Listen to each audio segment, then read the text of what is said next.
Okay, so I will call the November 5th, 2025 meeting of the Transportation Commission to order. Ariana, if you could please read the instructions. Welcome to our virtual meeting. We're going to cover a few basic items before beginning. If you lose connection at any point during the meeting, you can reconnect by clicking the link or calling the number in your original email. To members and city staff, members, if you are able, please activate your video and keep it on for the duration of the meeting. Staff, if you are able, please activate your video when you are speaking. Use the raise hand feature when you'd like to be recognized to speak or ask questions. Staff, click raise hand when you are asked a question. The chair will do their best to call on committee members in the order in which hands are raised. Lowering your hand will take you out of the queue. Members of the public who have registered to speak, the name you entered in Zoom must match the name you entered in registration. You will remain muted until called upon. The clerk will tell you when your time is up. After speaking, a member of the body may ask you a question. If you need to share documentation with the commission, please send it to the email listed on today's agenda. Chair, the floor is yours. Thanks so much, Ariana. Aiden, if you call a roll, please. Sure. William Okovich. Present. Sean O'Brien. Present. Dina Nina Martinez Rutherford. I'm present. Barbara Harrington McKinney. Present. Ann Kovich. I'm here. Robbie Weber. Here. Denise Jess. I'm present. Pepe Barros. Present. Chris McCahill. Here. Bill Bremer. Here. Harold Cleams. Here. Kaylee Jameson. Here. And Lynn Olson. Present. Okay, it looks like we have a full house tonight. So that means that our alternates are not at this moment in a position to make motions or vote. But if we do have anybody who needs to leave, any members who need to leave the meeting, that might change. So I'll try and keep my eye on that. So we have, as everybody knows, we have a new general manager at Metro Transit, Jamie Acton. And Jamie, I thought we'd take this opportunity this evening to ask you to introduce yourself to the Transportation Commission. Hi, good evening. Jamie Acton. I'm the new general manager for Madison Metro Transit. And thank you so much for giving me the opportunity to join tonight and doing a quick introduction. I come to you by way of Anchorage, Alaska, where I served as the executive director for the public transportation department there for about 6.5 years. Prior to that, I had almost 2 decades with the municipality of Anchorage, primarily through Parks and Recreation when I first started, but the public transportation department, the MPO, and then back with the transit department. I also spent some time briefly in Seattle with Region 10 FTA. And then ended up landing here in Madison, back at an agency, which is definitely where my heart and my experience and what I do best is that. So really glad to be here and have dove in and seeing all the good work that the Metro staff is doing in our community. Out riding the system multiple times a day. Have been able to park my car, which has been great, and really enjoying Madison and getting settled and getting into the work. So thank you for having me. Thanks, Jamie. I have some friends who live in Anchorage and they love it there. So welcome to Madison. We're certainly looking forward to working with you. And I'm sure if anybody on the Transportation Commission wishes to get together with you and have a one-on-one and talk about some things, they can get in touch with you, or if they happen to have Mick's email address, or they can certainly email me or Aiden, and we'll certainly get you in touch. But welcome, and we really look forward to working with you. Thank you. Happy to connect. Yeah. Everybody have an opportunity to look at the minutes from the last meeting.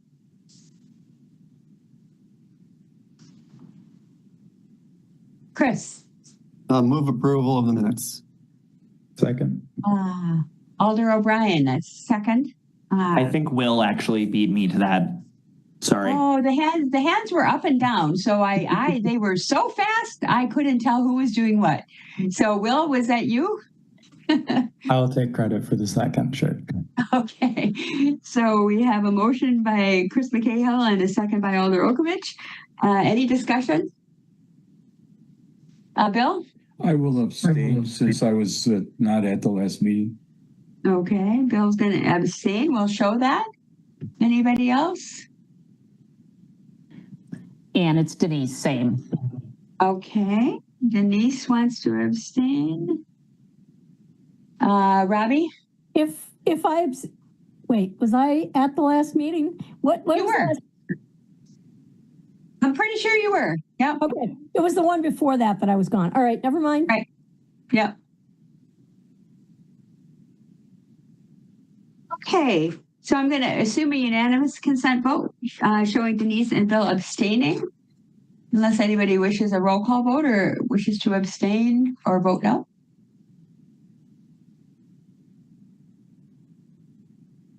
Yeah, we have a very full house today, so I'm just double checking to make sure not all the members are up at the top this time, Ariana. Not sure why that happened. Harold is down at the bottom.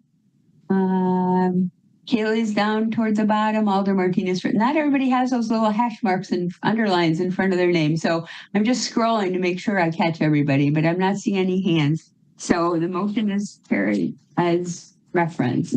So we'll move. I'm sorry. I thought somebody said something.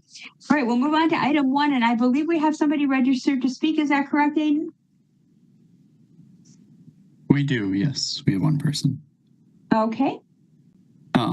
So Lane Larson of Chieftain Lookout, registered wishing to speak. Okay.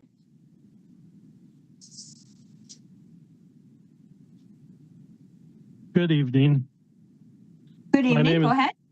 My name is Lane Larson, and I'm a resident of Summit Woods.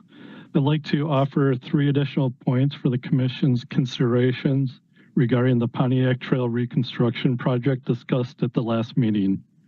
I created a handout if you would like to follow along, and I believe it's currently posted on Legistar. There are a few points that didn't get much attention at the last meeting. Point 1 is accessibility must be meaningful, and that is referenced in Exhibit A in my handout. There was a question raised about whether installing sidewalks on both sides of the street would meet ADA compliance. The answer was yes. Discussion pretty much closed. But I argue that accessibility is more than checking an ADA box.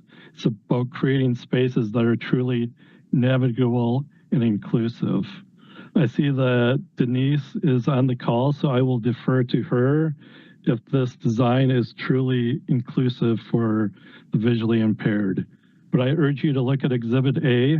Does the current design deliver on the consistency and predictability? And then point 2, overbuilt design contradicts the Green Street principles. The Madison Complete Green Streets Guide advocates for right-sized designs, tailoring street width and infrastructure to the surrounding context, not defaulting to oversized solutions. The current plan for Pontiac Trail is not right-sized. It proposes a street that is almost 3 times wider than its current footprint. That is 3 times. This contradicts the spirit and guidance of the Green Streets framework. The guide seems to encourage thoughtful trade-offs and flexible strategies that balance accessibility with environmental impact. Yet there has been no meaningful discussion about alternative right-sized designs. Again, I ask you to discuss this. This is Exhibit B. And then my last point, point 3, is community support is unclear at best. We need a new survey. The public was presented with 2 design options. Even members of the commission struggled to distinguish between them. Many residents I spoke with felt compelled to choose one, and unaware that neither was a valid response. In fact, neither option received majority support. That's a red flag. The community is not aligned behind the current choice. I urge the commission to conduct a new survey, this time focused solely on option 1, to accurately gauge current neighborhood support. Without genuine buy-in, this project risks falling short of its potential. I look forward to continued dialogue that centers on the needs and values of our neighborhood and the city. Please consider further discussion regarding these points. I welcome any further discussion regarding my comments. Thank you. Thank you for your comments. Just to clarify, this is not on the agenda for discussion this evening. Does anyone have any comments or questions for the speaker, the registrant?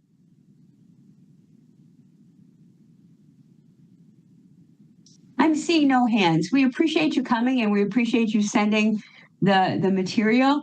And I'm sure everyone has taken a look at it and will take a look at it. And staff has access to it as well. So thank you so much for coming. We appreciate it. Do we have anybody else registered to speak this evening, Aiden? Under item 1? Not under item 1. Okay. All right. Any disclosures or recusals this evening?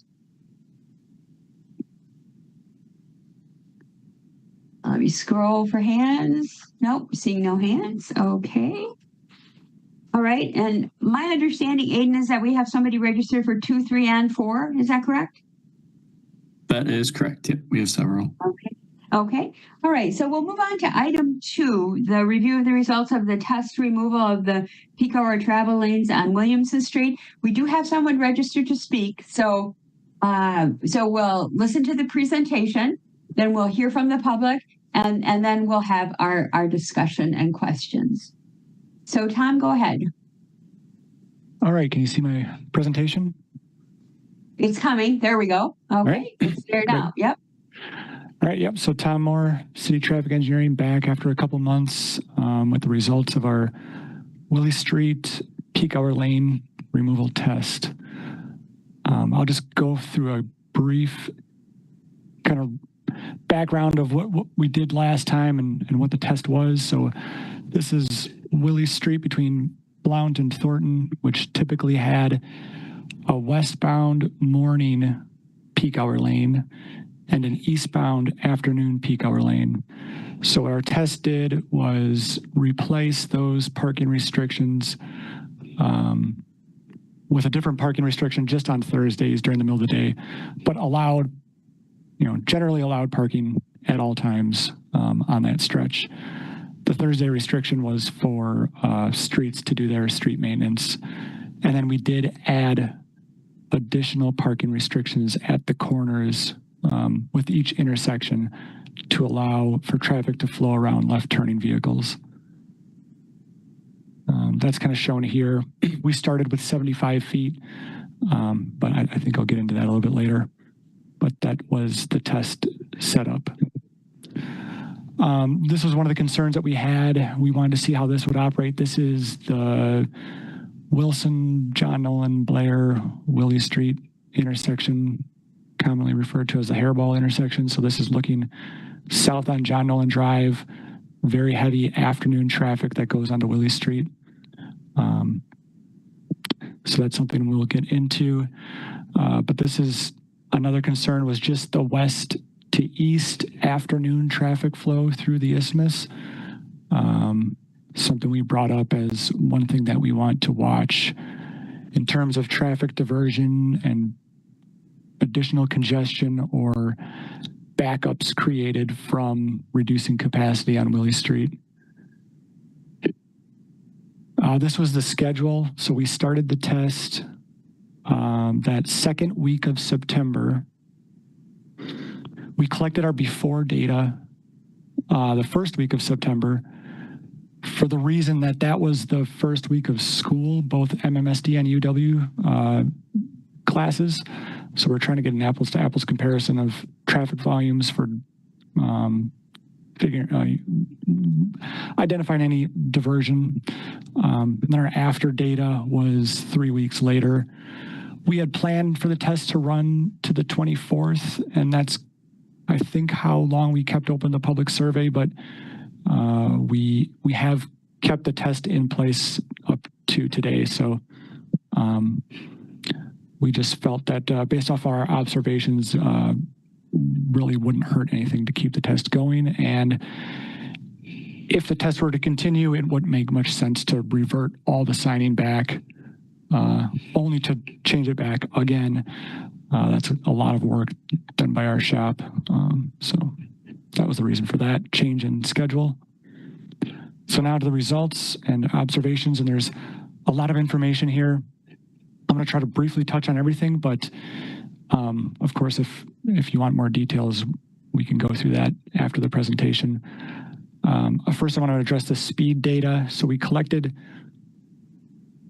data at 11 different sites throughout the city.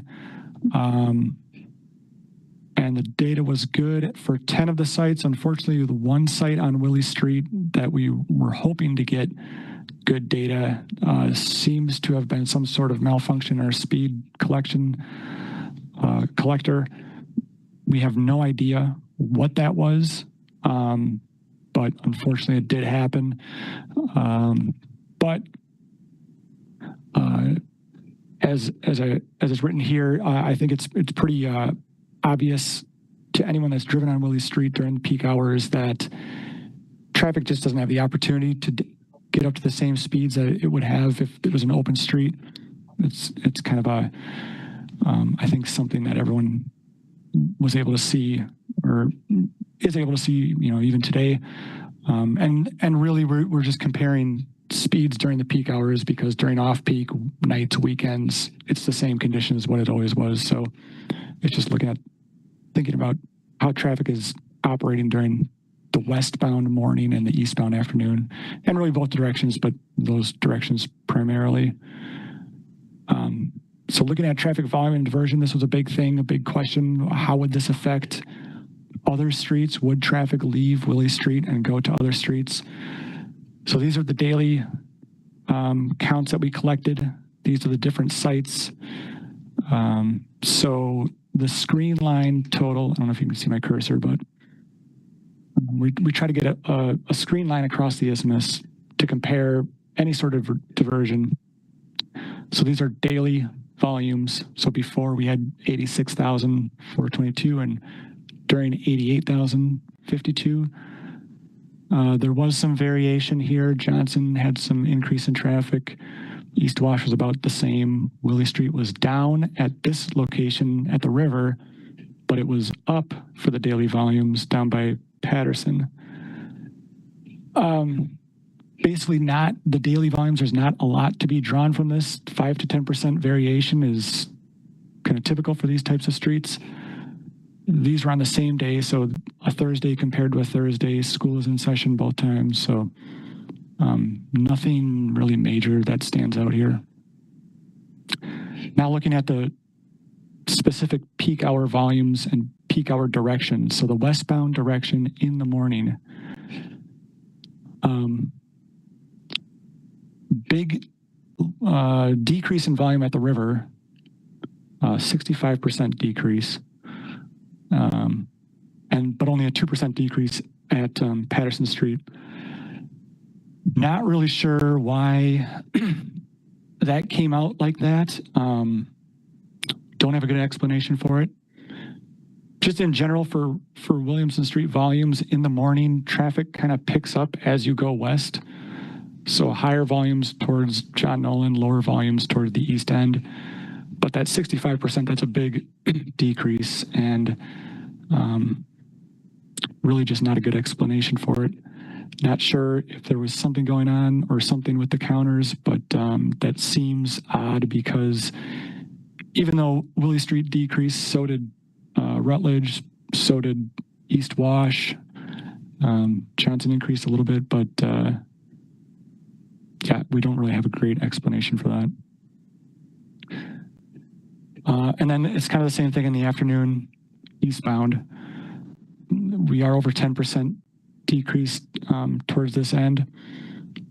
But John Nolan was also down. So maybe it was just traffic avoiding this area. So this could be an indicator that there was some diversion. And maybe the diversion was to John Nolan Drive in the Beltline. This was before, all the data that I'm showing here is before John Nolan Drive construction started, before the lane closures. So people did have that option in the afternoon to take John Nolan out to the Beltline to avoid the isthmus altogether, because we're not really seeing the increase or traffic moving from this location to a different location.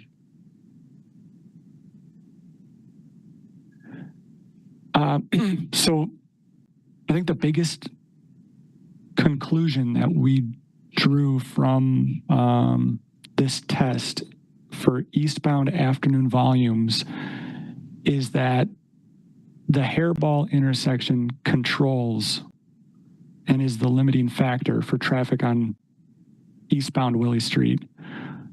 We were concerned that maybe we would create backups on Willie Street that would then back up onto John Nolan Drive, but that didn't happen. And I'll get into that in a little bit more detail. But in terms of overall traffic network redundancy, removing the one lane on Willie Street does not really affect the overall network redundancy because Willie Street is basically taking the amount of traffic that it takes, and it doesn't really have the opportunity to take more because the hairball intersection, both in the morning and in the afternoon, controls how much traffic flows through Willie Street. So in the morning westbound, the intersection is controlling how much gets through westbound. In the afternoon eastbound, the intersection is controlling that. So even if there were, for example, like a big reconstruction project on East Washington that would divert a bunch of traffic, it's unlikely that Willie Street would see a significant gain in traffic because traffic would be unable to get to Willie Street. So it's really that bottleneck metering of traffic at the hairball that limits how much traffic can be on Willie Street. So again, this is something we brought up. This was a slide that we had pre-test that said this would be a 14% reduction in capacity, but that's really not the case because the volumes aren't full. Both lane volumes are not at capacity, kind of as I just explained. So it's not the big negative effect on network redundancy that we thought it might have been. And I'm going to explain this a little bit more detail here. So these are this is the phasing in the afternoon at the hairball. And I can go through this. So if we start out with southbound Blair Street gets the green, a total of 75 seconds. 10 seconds after this green, the northbound John Nolan to Blair gets the green. During that time, the northbound right turn also has the green, and that green continues then as the westbound left turn from Willie Street gets the green. So this 95 is the 65 plus 30, and then they have the red for 50 seconds. So 10 years ago, when this was a true free flow right turn, things would be different because we could push more traffic from John Nolan onto Willie Street, but because of this signal timing, and we don't really have an opportunity to change the signal timing to increase it, this right here, this signal right here is what is controlling the volume onto Willie Street. It is possible that eastbound Wilson could blow up and the volume could really increase there, and that could change things, but it's not likely that that's going to happen. So I do have a video of this, and I can show that here. Try not to go through the whole video, but you can see how traffic starts to back up from the Blount Street intersection. And eventually it does make it back to the hairball at times. This is pre-John Nolan construction. It's pretty much always feeding right turns into Willie Street. And I can see they're continuing to get the green while westbound left turns are getting the green. So, and then it's Wilson Street, and Wilson Street gets 40 seconds when there are pedestrians going across. So this does back up into the intersection under this timing, but it also clears out before John Nolan gets the green. So there isn't any blocking of the intersection right now, but we are pretty much right at capacity because this did typically happen every afternoon. So that is something to keep in mind as we continue to go forward here. So I won't go through all these videos. You can look at them yourselves, but with under the normal scenario, there really isn't that issue of that backing up into the intersection. It clears well before that can ever happen. So the video I just showed you was this. But one thing to keep in mind is that it was backing up into the intersection, but clearing, but that's under really dry, perfect conditions. If there is really any snow covering the ground, it's likely going to block John Nolan Drive.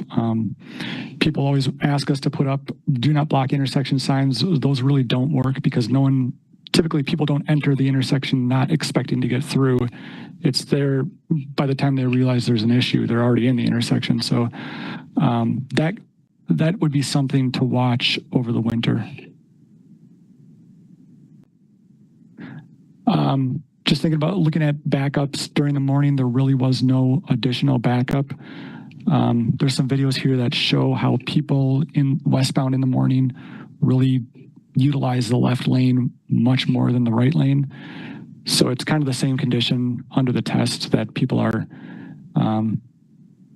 just queuing up in that left lane because there's so much more volume trying to turn left onto John Nolan Drive. In the afternoon, the backup that I kind of showed you at Jennifer Blount, this video kind of really shows that. And this was a pretty regular thing. One thing to point out here is that this parking between Jennifer and Livingston, so we played around with this. We do think that this should be removed during the afternoon peak, the parking on this block, just to give people more time to make that merge in. But you can just see the long line of eastbound single file traffic. And this contributes to a lack of gaps in traffic that I think I'll get into in a little bit. But, and also watch this thinking about speeds. Obviously, you know, you can just see that you really don't have the opportunity to get up to really high speeds just because of the single file line and congestion. And this backup here that we were looking at was actually coming from the Patterson Street intersection, which was at the top of the screen. So we kind of have two lanes feeding into one lane at the signal.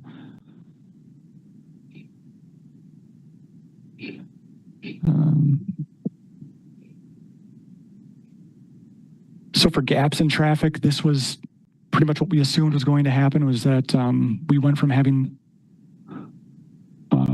relatively short platoons of traffic using two lanes to being stretched out into one long lane of traffic.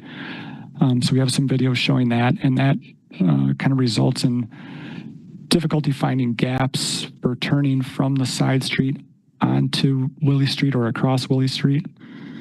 That was probably the biggest issue, and we did get a couple complaints about that. Another thing was that we did change the signal timing to accommodate the one lane. We added 20 seconds to Willie Street, so this does create a little bit of extra delay for the side street.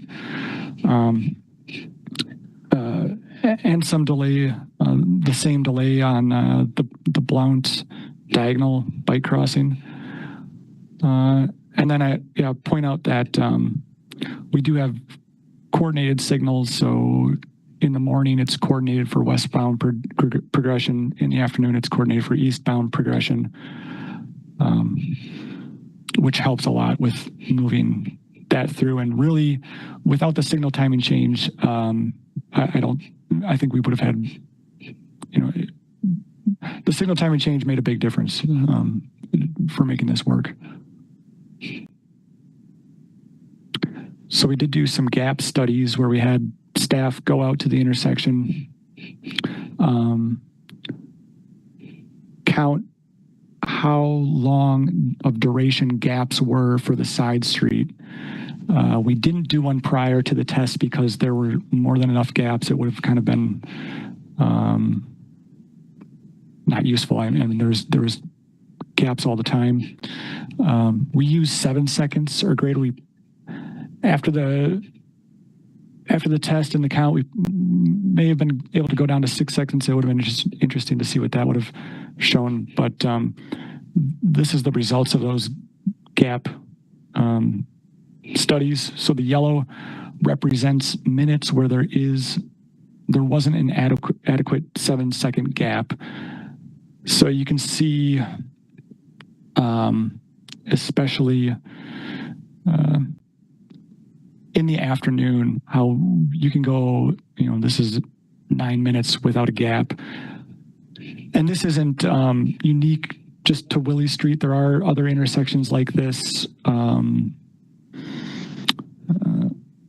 Thinking about like Blount at East Washington Avenue, trying to turn left there during the afternoon, it's very difficult.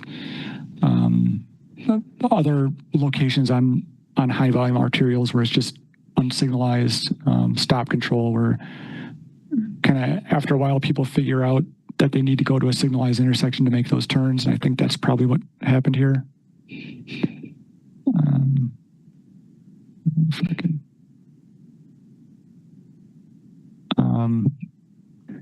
And Dickinson Street was one where we had complaints, and then we do have a video of that, but it is kind of random how that works. How you can have plenty of gaps for a while, and then it will just line up where you can go 5 or close to 10 minutes without a gap. So that was one of the issues that resulted from the test.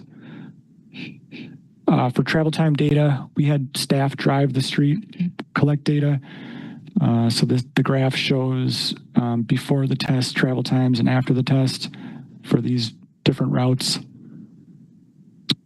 So this was morning. There were some times where it was a little bit longer, but nothing majorly different. East Washington, basically the same. Eastbound in the afternoon is about the same. Eastbound John Ellen to East Washington. And then University Avenue through Johnson Street. And then after we started the test, Harold found a way to use Google Maps to collect automatic data, and he can explain it much better than I can, but I just pulled a link to his website, but pulled some of his images that really useful data for us. It's pretty awesome how he was able to do this. And we're using it on other streets. And just to let you know about the reliability of Google Maps and other, ways, I've confirmed it myself just watching vehicles from our cameras and seeing how long and timing that up with Google Maps and Waze travel times. And every time I've done it, it's been right on. So I think this data is good.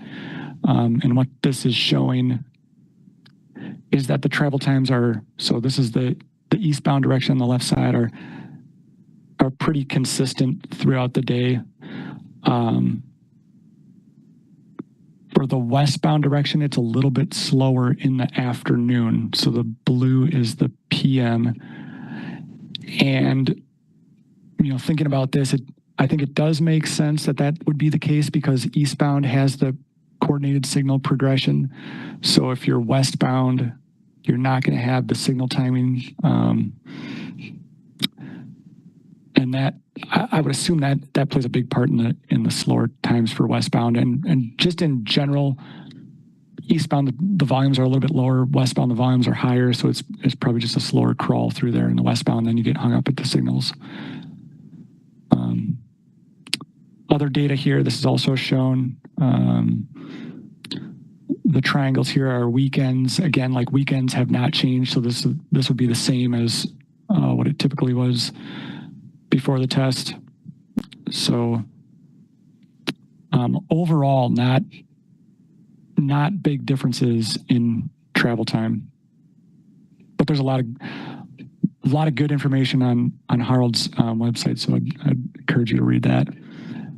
Again, this is kind of the same thing shown in a different way. how in the westbound direction, the PM, it's a little bit slower, but we're talking, 1 minute, maybe a minute and a half slower.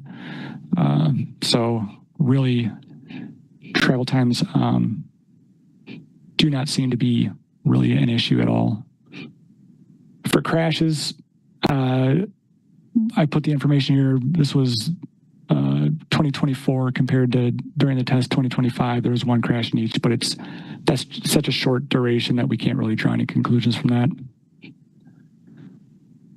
One thing the feedback we receive from businesses, residents, and our observations is that the parking restrictions that we added at the corners was too aggressive. We can relax those, especially on the far side of intersections. So we were kind of debating, if this was a permanent situation, would we mark out left turn lanes and allow through traffic to then shift around a marked out left turn lane? Based on what we've seen and how it operates, I don't think that's necessary. Traffic seems to be able to shift around that fine, just like it does during off-peak times and weekends. So especially on the far side of the intersection, I think we would go back to just the normal parking restrictions. We did modify and shorten up some of our parking restrictions based off of some complaints and requests that we got, and we'd probably do more of that. If this were to continue, we placed out portable signs, but we would install permanent signs under shorter restrictions at the corners. But one thing to consider here is just pedestrian safety, that we do want to keep that in mind, keep the visibility open at the intersections for pedestrians, but we still think we can reduce a lot of that.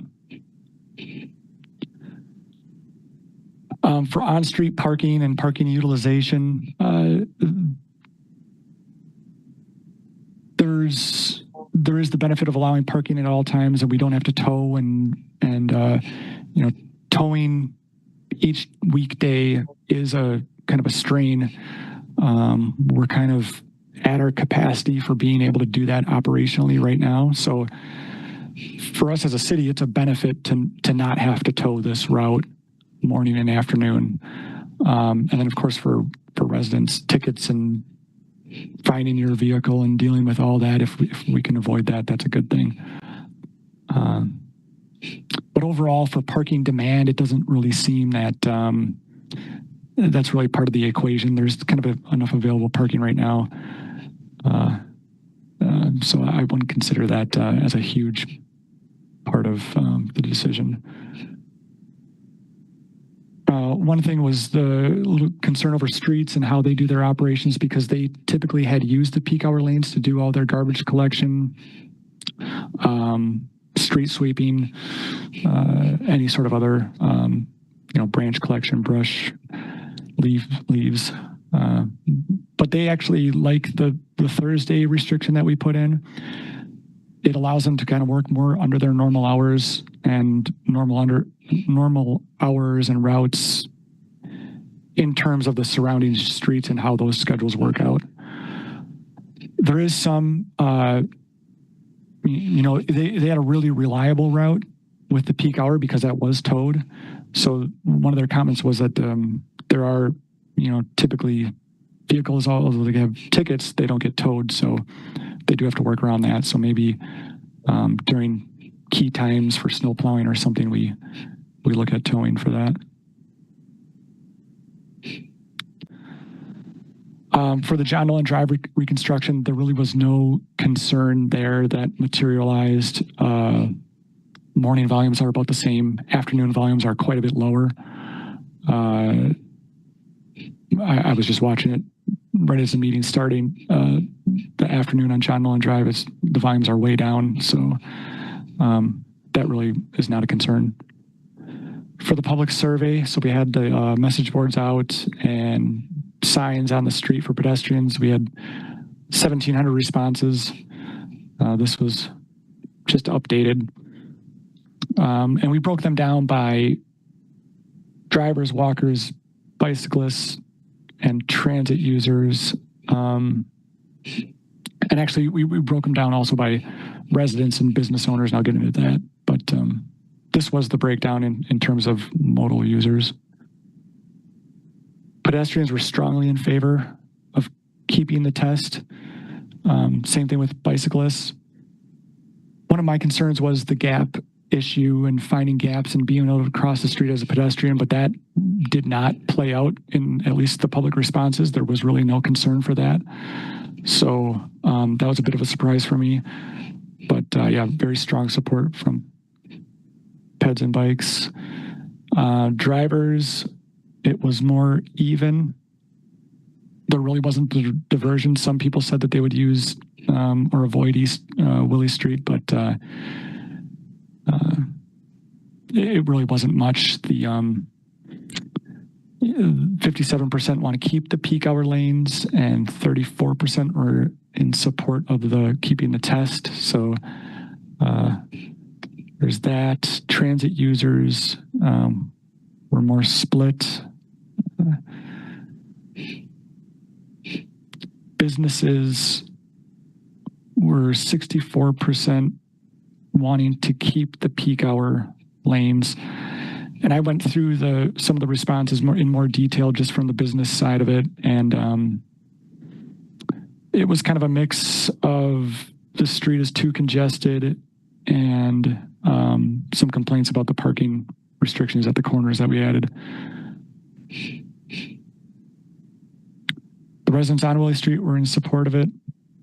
Residents a little bit off Willie Street in support, but not as much as the residents on the street. And then in general, we're pretty much split on the overall congestion during peak hour. So other things that I think this wasn't in Legistar, but I added these later, was looking into the possibility of bump outs. So now that we don't need the peak hour, the curb lanes for traffic, can we get some curb extensions in there to shorten the crossings and make things safer for pedestrians and crossing the street? We really can't because of the bus or large vehicle turning movements. So these are city buses. They pretty much use the entire width right now. And this is one intersection, and all the intersections are a little bit different, but they all would fall under this kind of same scenario where in order to maintain right turns to and from Willie Street, we kind of have to keep the same geometry that we have. But one thing that we could do is look further east on Willie Street. So our test stopped at Thornton, but we could, there's really no reason, and probably should have identified this before the test, but there's really no reason we couldn't go further east. So here at the bike crossing at Riverside, this would open up the opportunity to put in some bump outs, make that crossing shorter. There really isn't much parking here. There are bus stops, but I think we could come up with something to make that work. And I brought this up before about marking out the left turn lanes. So this is something that we were debating, and I think we're kind of going against this now. It would require removing more parking, and I just don't think this would be the way to go. I think it operates just fine with the existing markings. One thing we want to look at, though, is situations where, like at the Willie Street Co-op, where we remove parking on the opposite side to allow through traffic to pass left-turning vehicles waiting to get into the driveway. There may be other locations like this that we could identify. Because we don't have cameras, it's just kind of based off of complaints that we would get right now. It would be nice to be able to see the street and see how it operates, because we are going down to one lane, we are operating closer to the capacity of the street. And when you operate like that, it would be good for us to be able to see the street at all times, review video, fine-tune things like altering the parking restrictions just a little bit, or tweaking the signal timing a little bit, or adding things like this. If there's a high volume of left turns that are routinely backing up traffic at driveways, we could just permanently remove the parking during the peak times to allow through traffic to get by. So in summary, we can really think of this as two tests rather than one. There's the morning test and the afternoon test. They're really not connected in any way. So we could, you could decide separately on each one. Just in general, saw more issues in the afternoon than in the morning. And this is kind of everything that we went through. I don't think there's anything else here. Yeah.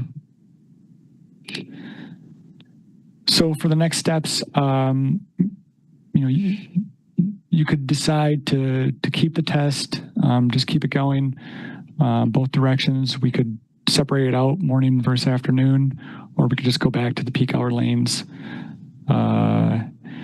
Any of these would involve us, doing a little bit of signing work.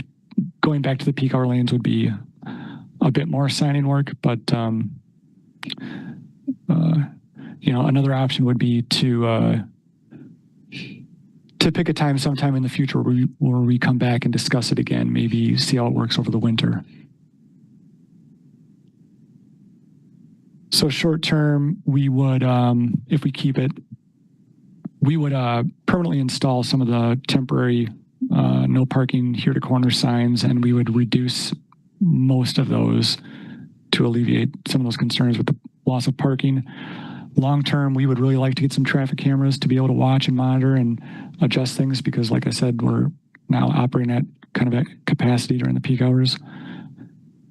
If we revert back, we could do those sign changes pretty soon. We've already got the plans. It's really just getting our workers out there. It would take about 2 days to do that. And that was all I had. Thanks, Tom. Since we do have people registered to speak, let's hear from the public and then we can have questions and discussion.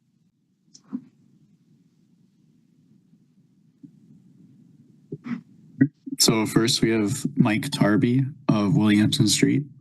Neither supports nor opposes and wishes to speak.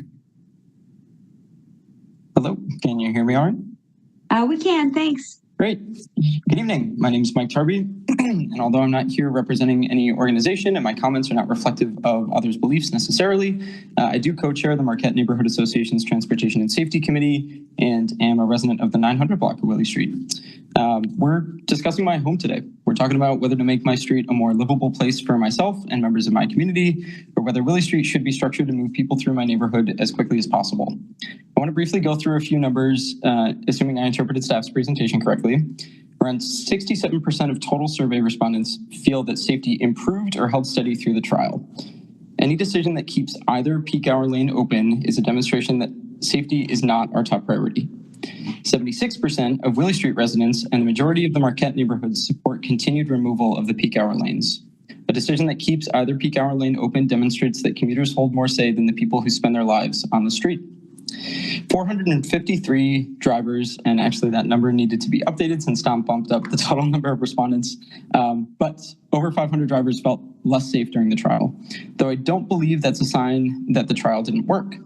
I'd like to consider myself a pretty responsible driver, and what I do when I feel a street is unsafe is I slow down and I pay better attention. I don't want to put words in their mouths, but I wouldn't be surprised if what these drivers really meant was, now that the space is friendlier to bikers and pedestrians, I have to be more conscious about sharing road space, and that worries me.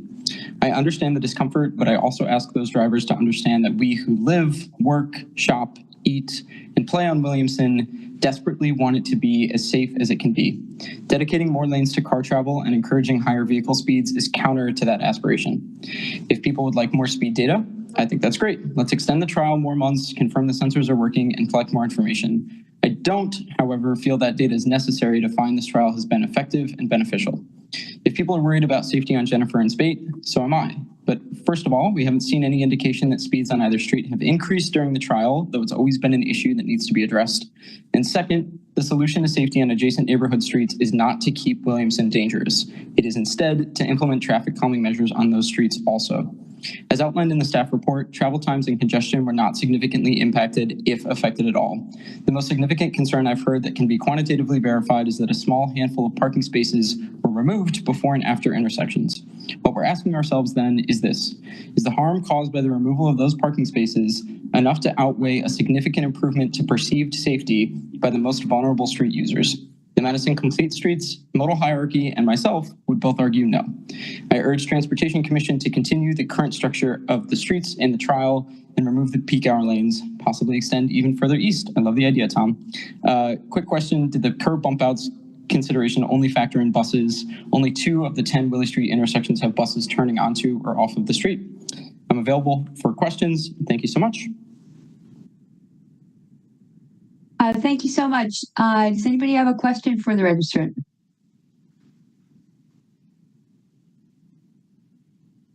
Okay, I'm seeing no hands. Who do we have next, Aiden? Thank you very much for coming. Who do we have next? Next, we have Elon Rosenbaum of Williamson Street supports and wishes to speak.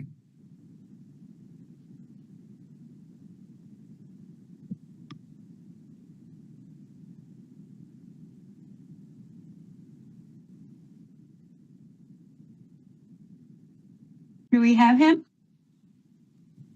Yeah, they should have ability to speak. They just need to unmute, or it looks like they did now. Oh, there's 2 people with the same name. Hold on, let me try the other one.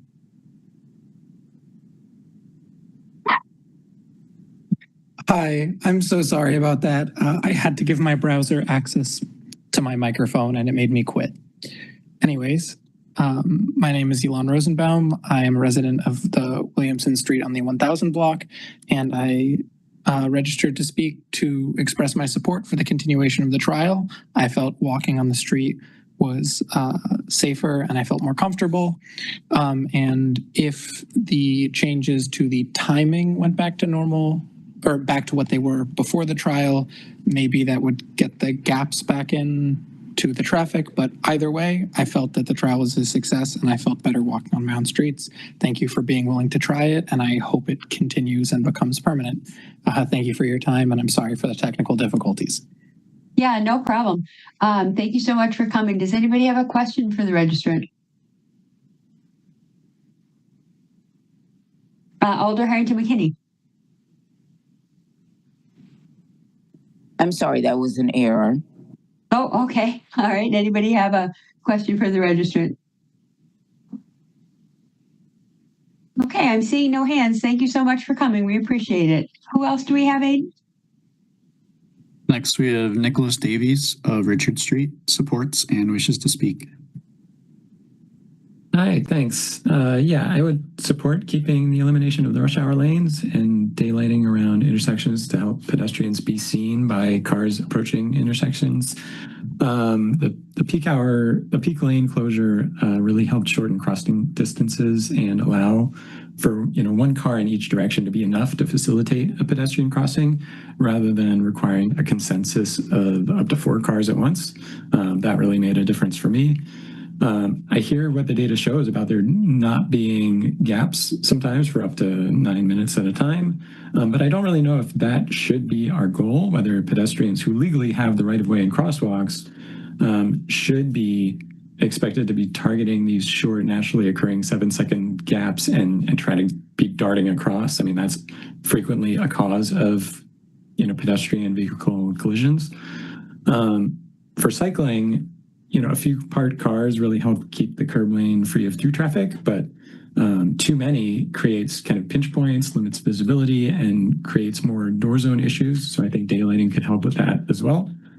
And I really support improving the crossing at Riverside. It's a very heavily used intersection by cyclists and pedestrians. So the accident rate really adds up there over time. And it seems like there was minimal diversion onto other neighborhood streets, although, maybe a modal filter on Wilson could really be a good addition to the bike boulevard there. And lastly, compared to other cities, Madison rush hour is pretty brief and drops off quickly and steeply. And even during the peak, cars generally are able to keep moving.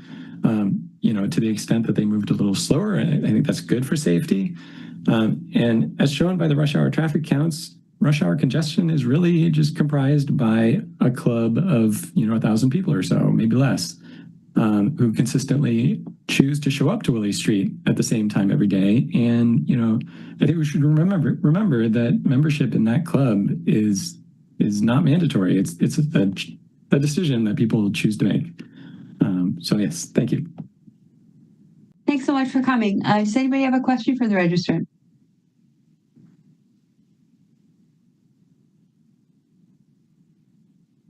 Okay, I'm seeing no hands. Thanks so much. Do we have anybody else, Aiden?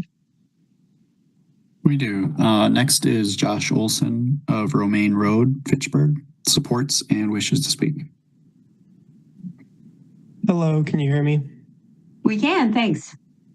Hi, my name is Josh. I think a lot of the previous registrants have covered what I wanted to talk about. I'm also in support of removing the peak hour lane.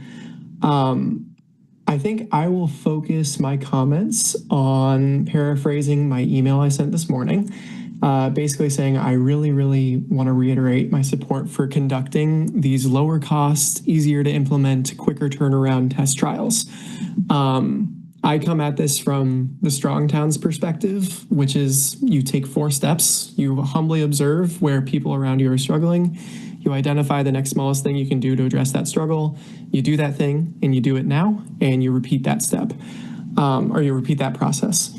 And I think this was a great example of presented with either doing potentially $100,000 to $200,000 in contractors and waiting for optimal test times and getting a public survey for additional public feedback, even though we had the neighborhood association. This to me was a great way to quickly realize, to quickly move forward with a problem and a solution. I guess we'll see what that solution looks like tonight. But I think this is something we should continue to do around the rest of the city. I think I heard that at Regent Street, they were also considering maybe removing the peak hour lane as well. Places where we want people to be living and working and just shopping, whatever. I think those are areas where we want to slow down traffic and not focus on pushing commuters through. So sorry, my thoughts are a little bit all over the place right now, but I think this was well done and I hope we continue to do this in the future. Thank you. Thanks so much. We appreciate you coming. Does anybody have a question for the registrant?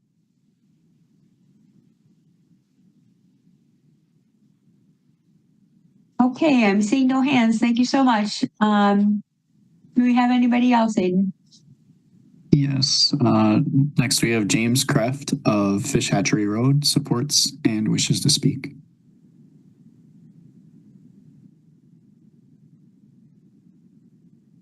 All right.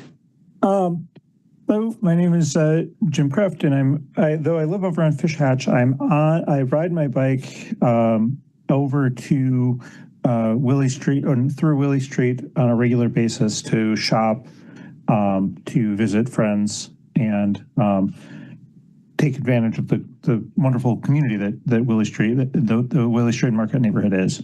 So I really value that area, and I feel, and I've been over there during this time, and it's been great. Like, it's a small, this change is relatively small. It's a small period of time, but it does make a difference during those key hours. It makes the street feel safer. I feel safer when I have felt safer when I'm crossing it. So I really think I would like to thank the city and for the traffic engineering and for the commission for pushing on to try this experiment, right? Like, let's trying things, figuring out how they work. The best is the best way. As Josh noted, the idea of trying the next smallest thing and then moving from there. I loved how we even are talking about, like, hey, the next thing we could do is look at daylighting.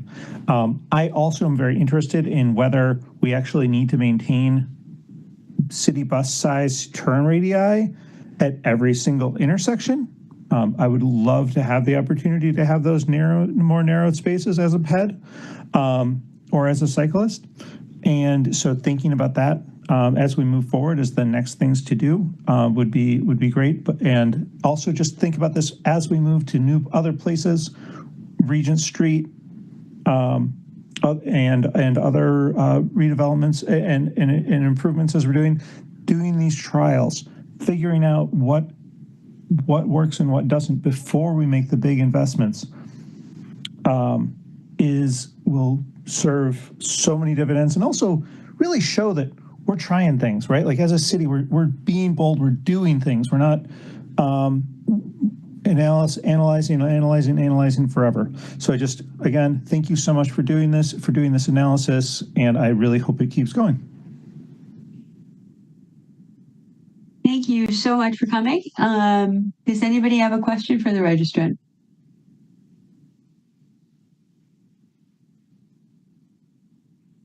Okay, I'm seeing no hands. Thank you so much. Do we have anybody else, Aiden? That was our last registrant wishing to speak. Okay, did we have anybody else registered who didn't wish to speak? Yes. So John Nagoyan registered in support as available for questions. Adrian Brady, West Copper Circle support.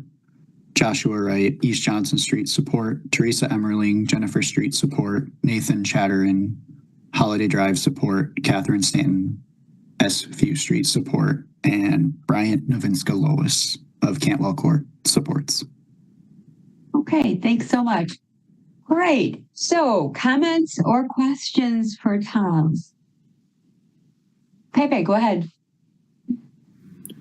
Thanks, Chair. And first, I want to say it's, to my perspective, this is clearly a huge success.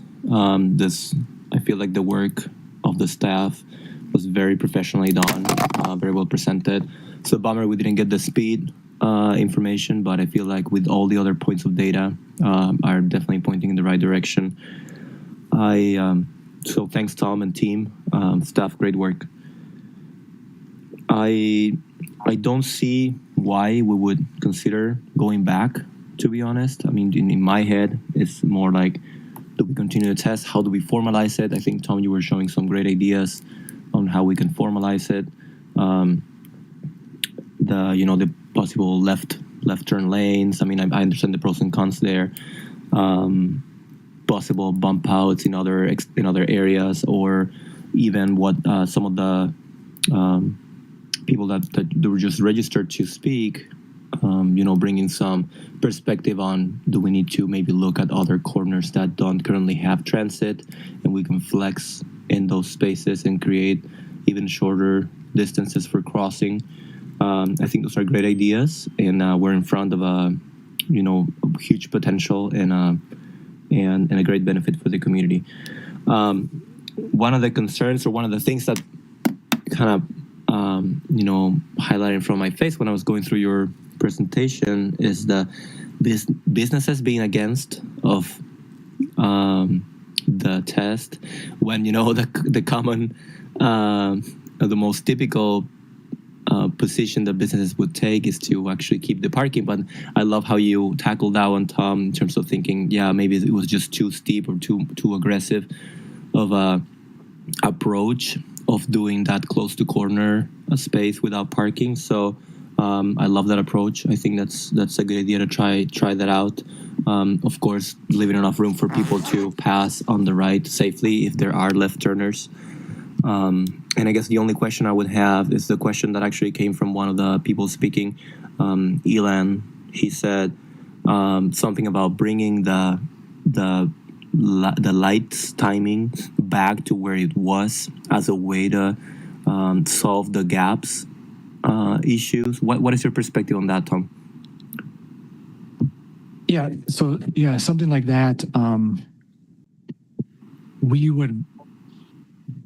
We would like to be able to see the street and see it in real time. It does, without having the cameras there. I mean, we can do it, but it does just take more of an effort for us to kind of tweak signal timing observe how it's working, and then tweak it again. Yeah, our thought was we went with the time of adding the 20 seconds to get a 100-second cycle, and it seemed to work pretty well. So we kept it that way. But there's really nothing to keep us from experimenting with other cycle lengths and different timings. So yeah, but it would be a lot easier if we could see it with cameras. Sounds good. So it sounds like there's room for improvement there, more trial and error kind of deal. Gather more data and maybe get to a more efficient solution. Yeah. Awesome. Thank you. That's all I had, Chair. Thanks, Tom. Thanks, Pepe. Alder Harrington McKinney, go ahead. Thank you, Madam Chair. First of all, Tom, thank you so very much. This was an excellent presentation, and the results, along with the presentation, I was able to walk through that and understand it. And I like the term when we talk about diversity. I noted that although 75.7% of the respondents were white or Euro-American, you used the terms of diversity of responses in terms of transportation, walking. Those are the items that you used in terms of diversity, and I liked that because this is transportation, of course. That those are the pieces that we look for, and your next steps. The one thing that I want to circle back to is that you mentioned several times that cameras would assist in providing some of the details of this. What would be the cost of providing cameras, or could you speak more to that for me so that I can have a better understanding of what the cameras would cost and where they would be positioned and that sort of thing? Mm-hmm. Yeah, good question. So we typically say $5,000 per camera, but we would still have to do some investigation in terms of fiber optic and power to the cameras. Sometimes we put them in a certain location, but then have to do a bunch of work to get the necessary connections to it. So we would have to look into that. We really only put them where the signalized intersections are, so they can kind of combine with that power to the signals and the fiber optic connection to our network. So ideally we would have them at each signalized intersection, but we would do some more work at seeing exactly what we would need. Sometimes you can get really good views from a certain intersection and you can see multiple blocks. Some intersections have a tree or something that's blocking. So we'd have to look into it a little bit further. Okay. But we typically say a camera is $5,000. Okay, one final follow-up question related to the cameras, and I appreciate you saying that you have to look into it. At this venture, is there one particular area or section that would be prepared to receive additional cameras? Is that something, or is this a long-term projection of what we're looking for in the future? Yeah, I would assume that there's locations that we could get them in, especially like the Blount Jennifer area, since that was recently reconstructed. I think as you get further east and some of the older infrastructure, we'd really have to make sure that everything's in place to get a camera without a bigger project. But yeah, that's what I would say is that, if to get everything that we're looking for, we'd really have to look into it. To get at least like one camera or two cameras, I think we could find spots for those right away. Thank you, Madam Chair. Thank you, Tom. I'm complete. Thanks, Alder. Alder Okovich, go ahead. Thank you, Ann. And thanks, Tom. Like everyone said, good job. I did, so for the detector on the north side / westbound side of Willie Street, I wanted to see if you had a feeling for do you think that number is accurate? It seemed like too low given the changes. Talking about the detector, that was like 60% less. Do you have a feeling for, was that accurate, do you think?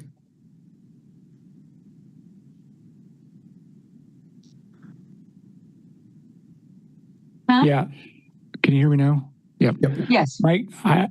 I would say that seems so far off that it might be something that wasn't accurate. It seems like that was, something unusual there, that it was down that low. I drove the street a lot during peak hours. I didn't really notice the difference if there was one that big, but it seems odd that it would be that low. And then, what really seems odd is that low there, but then as you get further down, there isn't that huge reduction. Yeah, it seemed like it could really only be that low if a bunch more people who live between the Yara and the hairball decided to drive eastbound. Right. Yeah. Okay. I just wanted to check on that. The other thing for the survey results, they all were pretty close to what I expected beforehand, except for the 40% of drivers who said that who said they felt less safe. And I wanted to see if reading the comments, you had a feeling if what that was about. Like, my hunch would be that it's a combination of people who just don't like change, so they just chose the option that said they felt less safe, but also people who, like you were saying, there's significant amounts of time where there's not a safe time to cross. That's the other thing I think would be it, but I wanted to see if reading the free text answers, if you had a feeling for that. Yeah, I just did that, and the common theme was reckless driving, is that people mentioned that people seem to be more reckless now. Which may be that video. I would assume it's more referring to that video at Jennifer Street where we've got the merge, and that, it definitely is not as comfortable for a driver as what it was before. Okay. I noticed quite a few people said reckless driving. Okay, that does surprise me because it seems like Willie Street was basically at capacity, and it's tough to do reckless driving when you're at capacity unless you're like quick passing people. But do you think part of it could be that we didn't put in a lot of infrastructure painting for things like the extra curb length near the intersections, or for the conversion of those two lanes near Jennifer Street? Do you think putting in more infrastructure might help with that perception? Right. Yeah, I think there are some things we can do that can help with that. So we would install warning signs that the right lane is closed ahead. Provide that extra space. I think we would lean towards removing the parking for that that outbound block between Jennifer and Livingston, just to give them a little bit extra time. And then one thing that I thought, I didn't check this in the results, but we probably should have waited to start the survey after a week or two, because I think whenever there's a change, that first week, it is kind of difficult for people with the change. So I don't know how many of the comments came in during the first week when things were a little bit rougher versus after things have settled down a little bit. And that's just, that's not going off of any data or anything. That's just me guessing about some of the comments and kind of thinking about it after the fact that, maybe we should have waited to roll out the survey to allow things to settle down. Yeah, that makes sense. Okay. And then one last question for the 3-lane configuration that you were showing, which had a left turn into the Willie Street Co-op. How would that work given some of the data you have that shows that there's not much of those gaps? You have those large platoons, it's going to be tough for somebody waiting there. They might be waiting for like a couple minutes to turn left. Yeah, I think we would, again, use cameras for that purpose to identify, if there's an apartment building or whatever high demand generating traffic on generating left turns that's causing routine issues, then we would, we would probably just install the no parking signs and maybe just do it like we do at Willie Street, where it's no parking 4 to 5:30. Mm-hmm. Well, I mean, I don't think anything compares to Willie Street as a traffic generator on Willie Street Co-op on Willie Street, but it was just one of the thought with those higher travel times in the westbound direction that maybe that is also contributing to it, is that someone's trying to turn left and that holds up traffic for 30 seconds or a minute. That could be contributing to that. Yeah, there's a whole bumper sticker for that. Mm-hmm. Don't turn left into Willie Street Co-op. I do like the idea of removing the parking there and allowing the left turn, but it might be that would be my only concern, is like if you can get some cameras on there to see like how that would work. I think that would be a good follow-up. Mm-hmm. Is that all you had? Yep, okay. Thanks, Alder. Alder O'Brien, go ahead. Yeah. Thank you, Chair, and thank you, Tom, for being here this evening. Also, great work with the study. I guess we've started to get at this a little bit, but I'd like a little bit more fleshing out, I guess, is if we do take the next step, you kind of laid out a short term and you kind of laid out a long term. But I feel like I could use a little bit more understanding of exactly, what you would recommend for long term, the short term, pardon me. And then also, what is the budget and what is staff capacity looking like for this? Because I know that with the last conversation, there was questions about staff capacity and budget and where that's kind of falling. I don't know if you can speak to that. Mm-hmm. Yeah, good question. I think maybe one of the concerns or questions moving forward is winter, but I think with the reduction, so we kind of have like two scenarios. We've got the during John Nolan Drive scenario that we're currently in, and then we have the post John Nolan Drive. I think during John Nolan Drive, with the reduction of traffic that's getting to Willie Street, I think it does make sense to just continue. I don't see any real.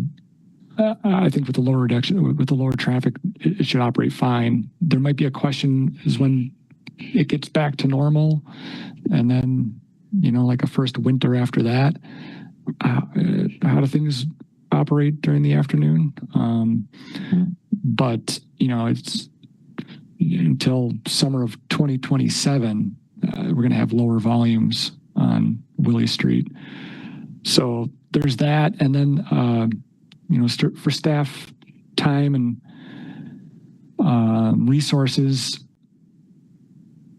A bulk of the work is done, really. I mean, there's really not much more, I don't think, for us to do. We can collect more data. We're kind of at the end of our data collection year. We can still get data, but like our regular counts are kind of done as of like last week. But we can still do one-off things or anything. But I wouldn't, there's not really any concern as far as resources or things like that. Okay. Short term versus long term, are we talking a month, 2 months, 6 months, a year, 2 years? Like what's your kind of timeline on that? For like short term there and sign changes, that would be like the next couple weeks. For long term, for traffic cameras, we'll have to go through our process for purchasing those and getting those installed. We're probably looking at multiple months, maybe next spring for traffic cameras. Really, that's really about it. If you wanted, if the commission wanted us to do different lane markings that I mentioned with the designated left turns, that would probably take a couple months to get that done. But there's it's really, and then if you wanted more data long term, we could do that over the winter, come back next spring and show results of that. But we wouldn't, especially with the John Nolan Drive reconstruction going on right now, we wouldn't do the big data collection screen line counts of all those different stations that we did. I think we would more really Harold's data collection with Google Maps, I think is more useful than any of the data collection that we did. So if we had known you'd be able to do that, I probably wouldn't have even suggested us collecting it with our counters. I think that the travel time data, setting those up and getting continuous data is more valuable than our single day spot data collection that we do. Okay, cool. Thank you. Thanks, Alder. Denise, go ahead. Yeah, thanks, Ian. Thanks, Tom. This was really awesome. Several thoughts. Probably, I don't think I have too many questions because I think other commissioners have asked several of mine already. But as somebody who crosses Willie Street multiple times a day, particularly on the west end of it, I am definitely finding the crossings to be significantly easier. Not having that second open lane and cars darting in and out of it. The traffic is far more predictable. And that slower pace also means that when somebody hits the PED light at Livingston, cars are able to come to a stop more readily. We hear far less screeching of brakes outside of our building at Livingston and Willie throughout the day. So I'm pleased personally as a vulnerable pedestrian who uses that street quite a bit. So I'm very pleased to hear from neighbors and other users that they had a similar experience. I also really like the process, that do something small and then observe it and then tweak it. So that's been really exciting to see. A couple of thoughts that I think are still places to do further exploration. I'd love to see us put in some bump outs at non-bus spaces.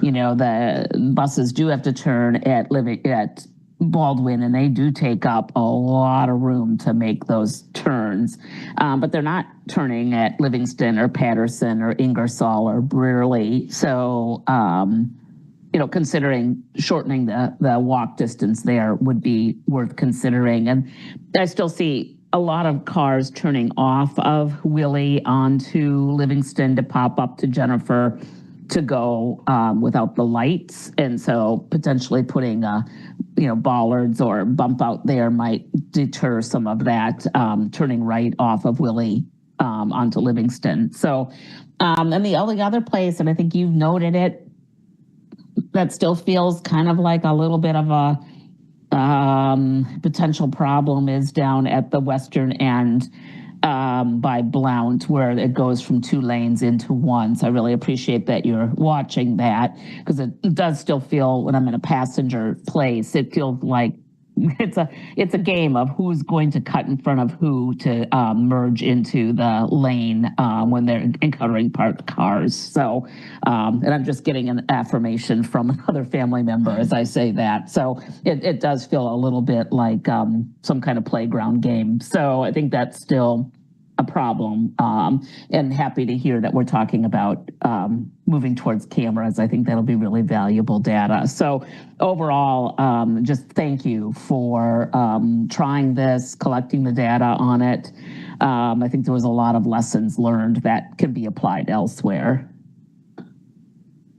And that's it for me, Anne. Thanks, Denise. Kaylee, go ahead. Yeah, I echo a lot of what other people have already said. Thank you for doing this and trying it. I wanted to follow up on the question about the bump outs in areas where buses don't turn. That came up from a couple of residents, and Denise just commented also.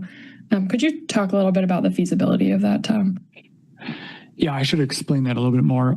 So that's typically what we use for our turning radius for geometric design, because it also lines up with fire trucks. So there might be an opportunity to do something at some of those lower volume intersections, but we would just need to run that by fire and streets, make sure, any like garbage trucks, things like that can still make the turns. But yeah, we didn't look into that level of detail yet. So we could start having those conversations about tighter radii at some of those streets. But yeah, we use the city bus because that kind of covers us under fire and garbage and all that other stuff. So yeah.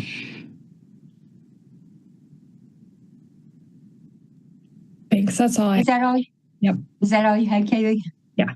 Okay. Thank you. Sorry, we were talking at the same time. Lynn, go ahead. Thank you. Have been struggling with why anyone ever did this, even if this might not seem relevant to anyone. But I was working at Willie Street Co-op from 2002 on, and a lot happened between then and now. And one of the things that consistently happened was a lot of accidents in front of Willie Street Co-op, morning and night. And so I remembered, oh yeah, that's a lot of the reason how we got here. So I started making a list of all the things that we've done on East Wash and BRT and bus routes that has altered the whole fabric of the conversation that we're talking about and the plans for this area. So what I see is only a positive experience for everyone with these changes. And if businesses are dissatisfied, I would counter and ask them if they feel like the soured business relationship from having their customers towed during those hours is worth juggling the value of removing the restricted parking. So yes, and at that time, I will also remind you that the co-op only had one driveway and one store. They now have 2 driveways and 3 stores. So I think the problem has been solved from their standpoint. That's it. Thanks so much, Lynn. Alder Mayor, go ahead. Hey, thank you. I've appreciated listening to the presentation and all the comments. And I just wanted to share a couple of things that I experienced too, talking to business owners. A couple of them, their major complaints were the reduction in parking. So I'm very glad to hear that you'll address that on the corners. And, kind of mix up. I'm glad that, well, while there's no dramatic positives, there's no dramatic negatives either. So personally, I'm kind of mixed on which way to go. I'll be very interested to hear ongoing discussion here for this commission, and I'll certainly support whatever the Transportation Commission decides on. So thank you. And again, sorry if it wasn't obvious, this is in my district. So thank you very much for the discussion. Thanks for coming. Appreciate it. Harold, go ahead. Thank you, Chair. Yeah, obviously, thank you, Tom. I'm very interested in this stuff. It's great that we did the trial, collect the data, have data to make decisions on. Lots of good things have been said already. I think when we talked about the trial before it started, one of the things that we were considering collecting data on was crosswalk compliance. Did you do anything with that? I mean, it's related to gaps, but I don't think it's the same. We did. We set up cameras at both Livingston and at Dickinson at the RRFBs.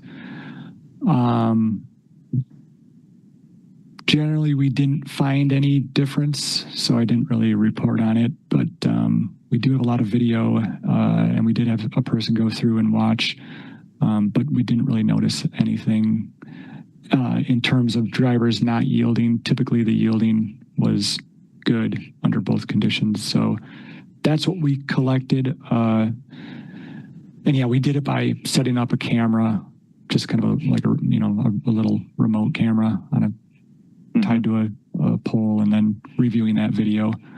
Okay. So yeah, we do have that available if anyone wants to watch hours of video. I did enjoy watching the drone videos. I have to admit, that makes me probably weird, but that probably also makes me an appropriate member of the Transportation Commission. So, thanks. I mean, I think that kind of makes sense that not much changed. On the one hand, yielding is maybe people are more inclined to yield when there's only one traffic and you don't have to worry about somebody shooting by in the other lane. Speeds are maybe lower, but maybe it doesn't make a whole lot of difference, and it all kind of cancels itself out. So that makes some sense.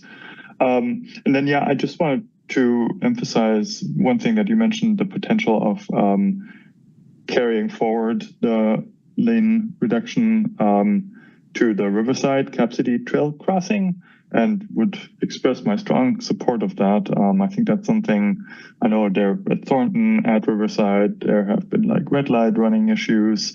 The crossing of the Cap City Trail is awkward because you have like the street at I think it's a signal pole. And so the turn is really awkward for a busy intersection. So yeah, I think if we decide to keep the one lane solution here, like extending it up there and then using that space where you don't have to worry about turn radii, at least mostly you don't have to worry about it, and improving that crossing, I think that would be very welcome to many people. Yeah, that's what I have. Thank you. Thanks, Harold. Bill, go ahead. Thanks, Ann. I just want to endorse what Harold just spoke about, and I agree with that of extending this.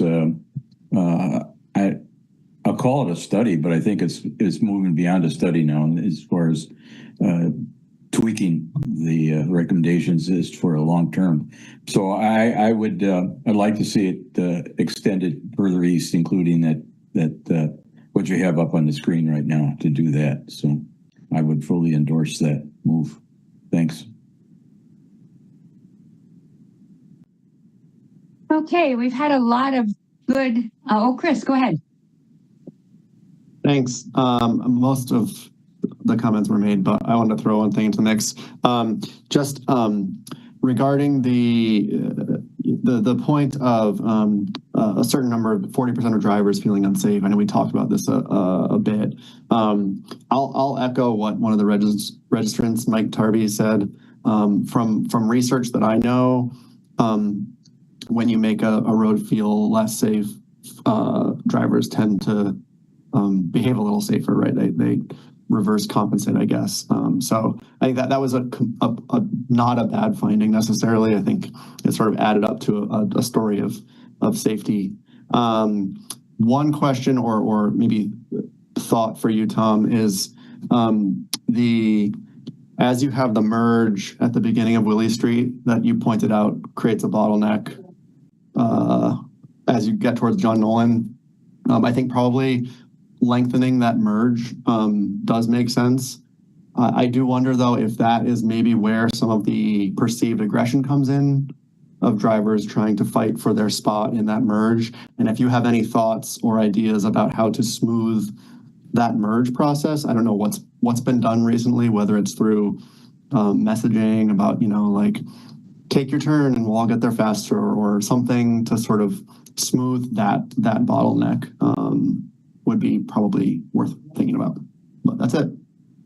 Yeah, thanks. That's a good point. And it actually comes up with John Nolan Drive too, because that's been a big topic, is the zipper merge and people being really upset about how to properly use a zipper merge that, people feel like if they're in the lane, no one should be able to use the other lane that's open and get by them. But right, we could do something there at Jennifer, because that was my assumption, that the the reckless driving aggressiveness was coming from that location. Because once you got beyond that location, it's pretty smooth, constant, single file line.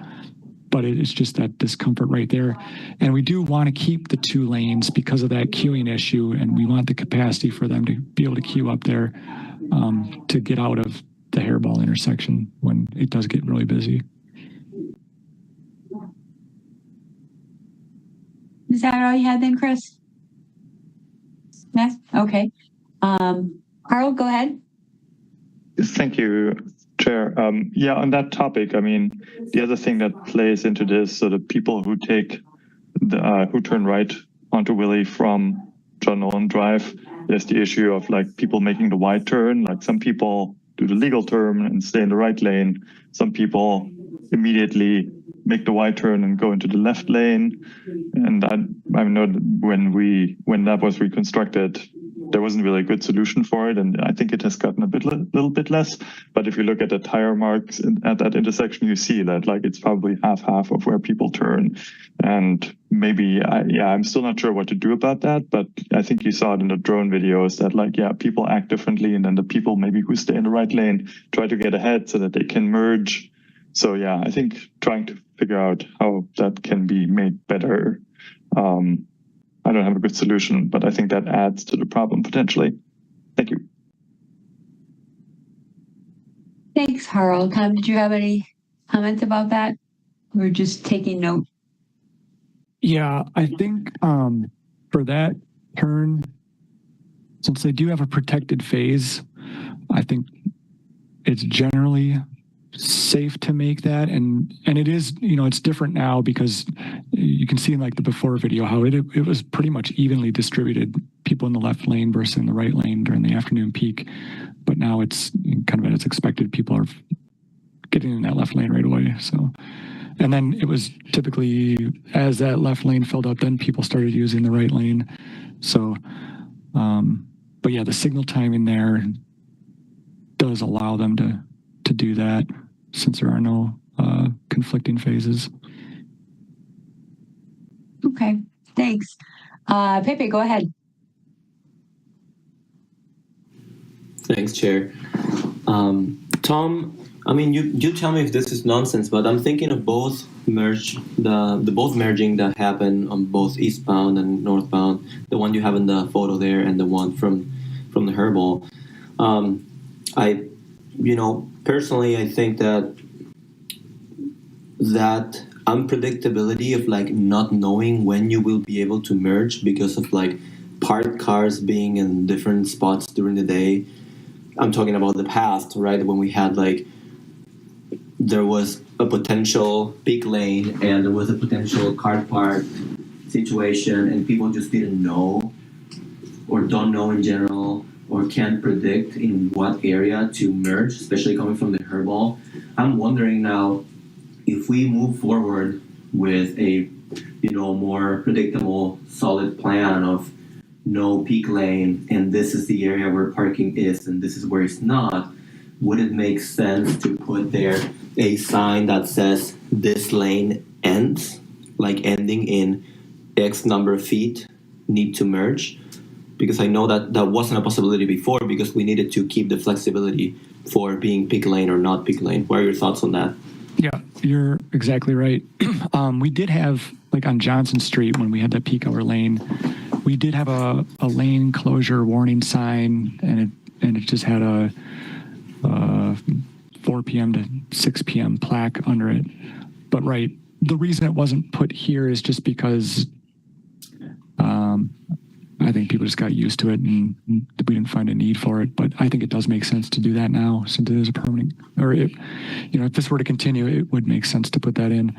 And we probably should have just put it in with the test, but yeah, it was a good thing to observe. Okay, thanks, Pepe. Alder Martinez Rutherford, go ahead. Thank you, Ann. Tom, thank you so much. I just had a kind of an addendum question. I have seen signs, probably not in Wisconsin, but maybe in Wisconsin, that encourage people to zipper merge. And I wonder if there's a potential putting a zipper merge with this lane ends, kind of giving people an idea of like, hey, this is how to do it. Yes, we are going to look into that because we're going to. This has been, like I said, a discussion on John Nolan Drive. When they move into the next phase, we are going to add the signage.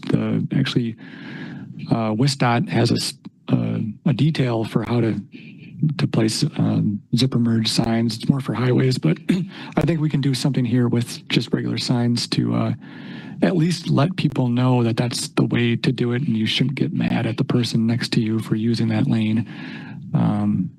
Because, right, that's a big thing that we get is why is that lane open? That should be closed back further. People shouldn't be using that lane. Well, because of the congestion and the queuing issues, we do want people to use both lanes, but we just want them to zipper merge in. So yeah, we'll look into that. And any messaging that we can spread out as alders and as community members would be helpful if you guys have some information on how to zipper merge and to encourage people to do that. I'd be happy to share that around. Thank you. Sounds good. Yeah, thanks. Thanks, Alder. Yeah, communication is key, isn't it? So any way that we can help spread the word is awesome. Denise, go ahead. Yeah, it seems like we might be getting ready for a motion, but I have a question, Tom, for you before we get to that point. So, one of the things I've heard you say multiple times is, what about the winter and wondering about the winter. So I'm curious kind of for your perspective and advisement, would there be wisdom to keeping this still a test and revisiting this conversation in April after we've been through a winter before moving towards making it permanent? That's my question. Yeah, the test versus permanent is kind of just semantics from our point of view. If this were to continue through the winter, we're just going to treat it as permanent anyway. I think the difference would be, do you want us to come back and report more results in the future? Which we can, no problem doing that. So we want all permanent signs in over the winter so we don't have to deal with signs getting knocked down, things like that. And most of the signs out there right now, 90% of them are permanent. There's just a few portables. We would update, our maps and stuff because this would be in for more than a few months. But yeah, from our end, whether we call it a continuation of a test or we call it permanent with a revisit, it really makes no difference for us.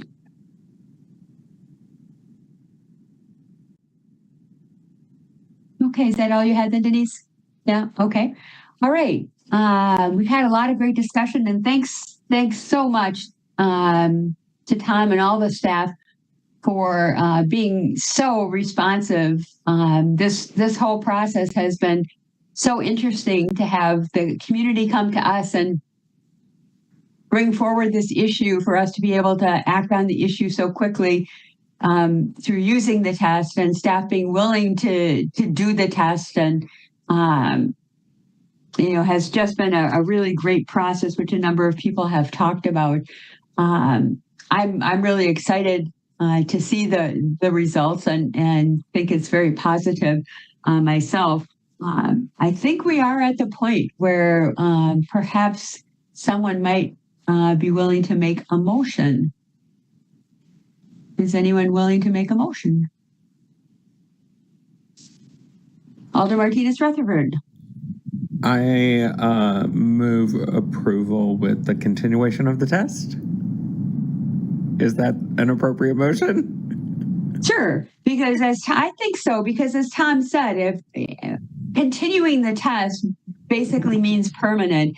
Yang, did you have a comment? Would you prefer something different? Yeah, thank you. Yeah, thank you, Alder Martinez Rutherford. So I just want to clarify that so by continuing the test, do you ask us to, make them permanent or test a bit longer? So I think that will affect, how staff to do from here. Okay. Christoph. And should we hear from Christoph first? Go ahead, Christoph.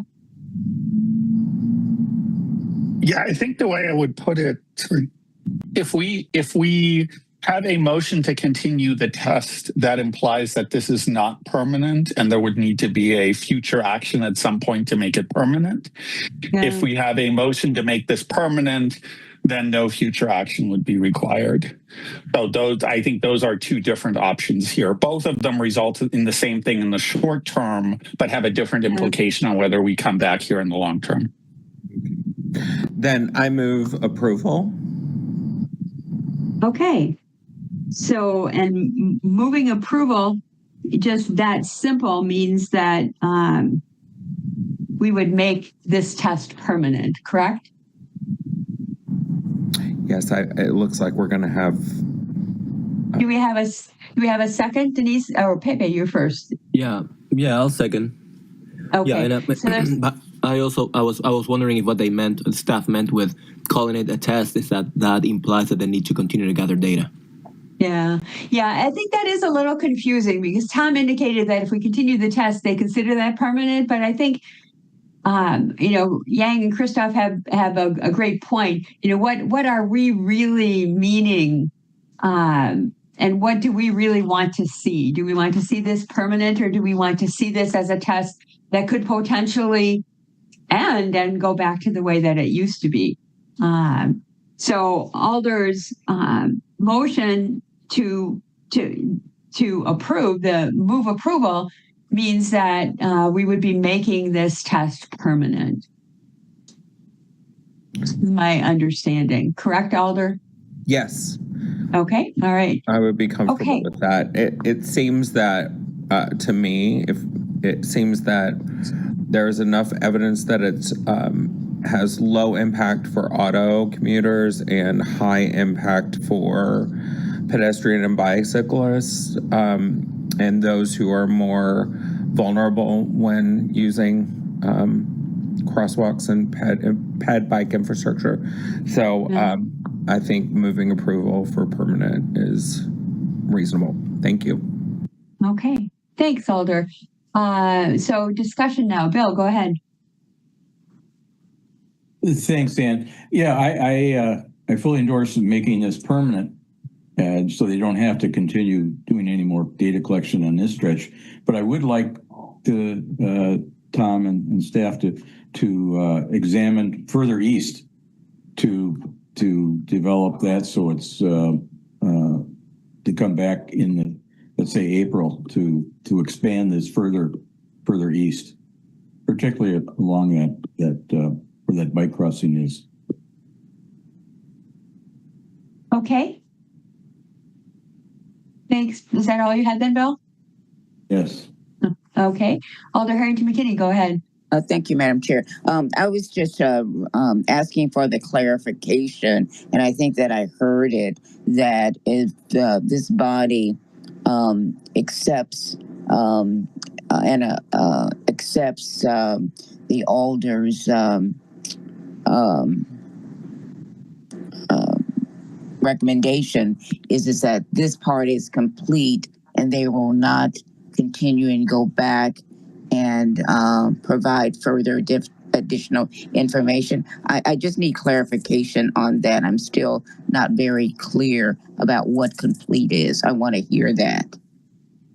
Sure. My understanding, and then I'll flip it to Alder Martinez Rutherford to make sure we're on the same page, and also to Tom, Yang, and Christoph, that move approval means that we're approving making the test permanent. And that's my understanding. Alder Martinez Rutherford and Pepe, you made the motion and seconded. Is that your understanding?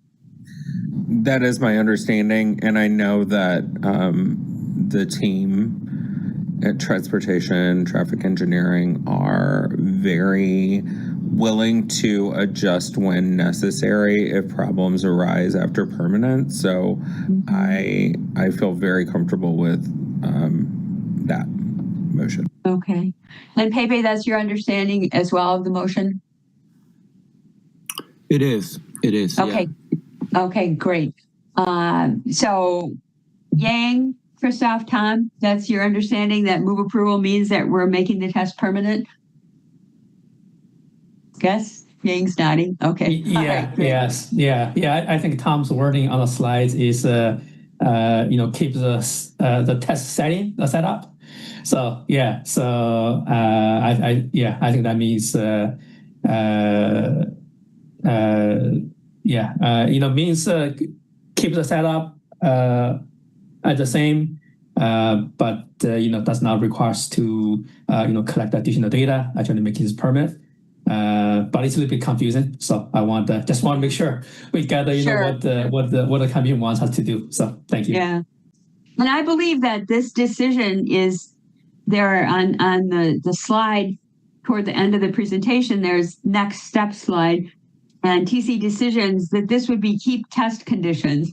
That's what this motion means, to move approval of keeping the test conditions, making the test permanent.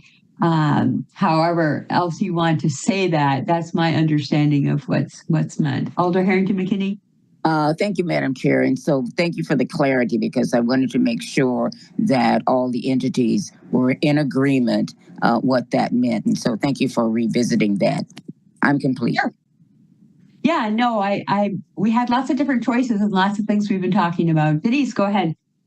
I really appreciate Bill's reminder to look at that end up at Riverside. And so does that need to be, just for procedure's sake, can staff just move forward on that? Or do we need to, make an amendment to deal with that Riverside piece? I just want to make sure that doesn't get left out. So procedurally, I'm not quite sure what to do.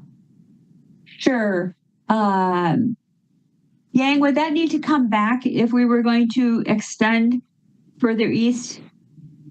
I would recommend that. Yeah, I would think we should, keep this as clear as possible. Let's, for the current test, let's, keep this condition and make this permanent.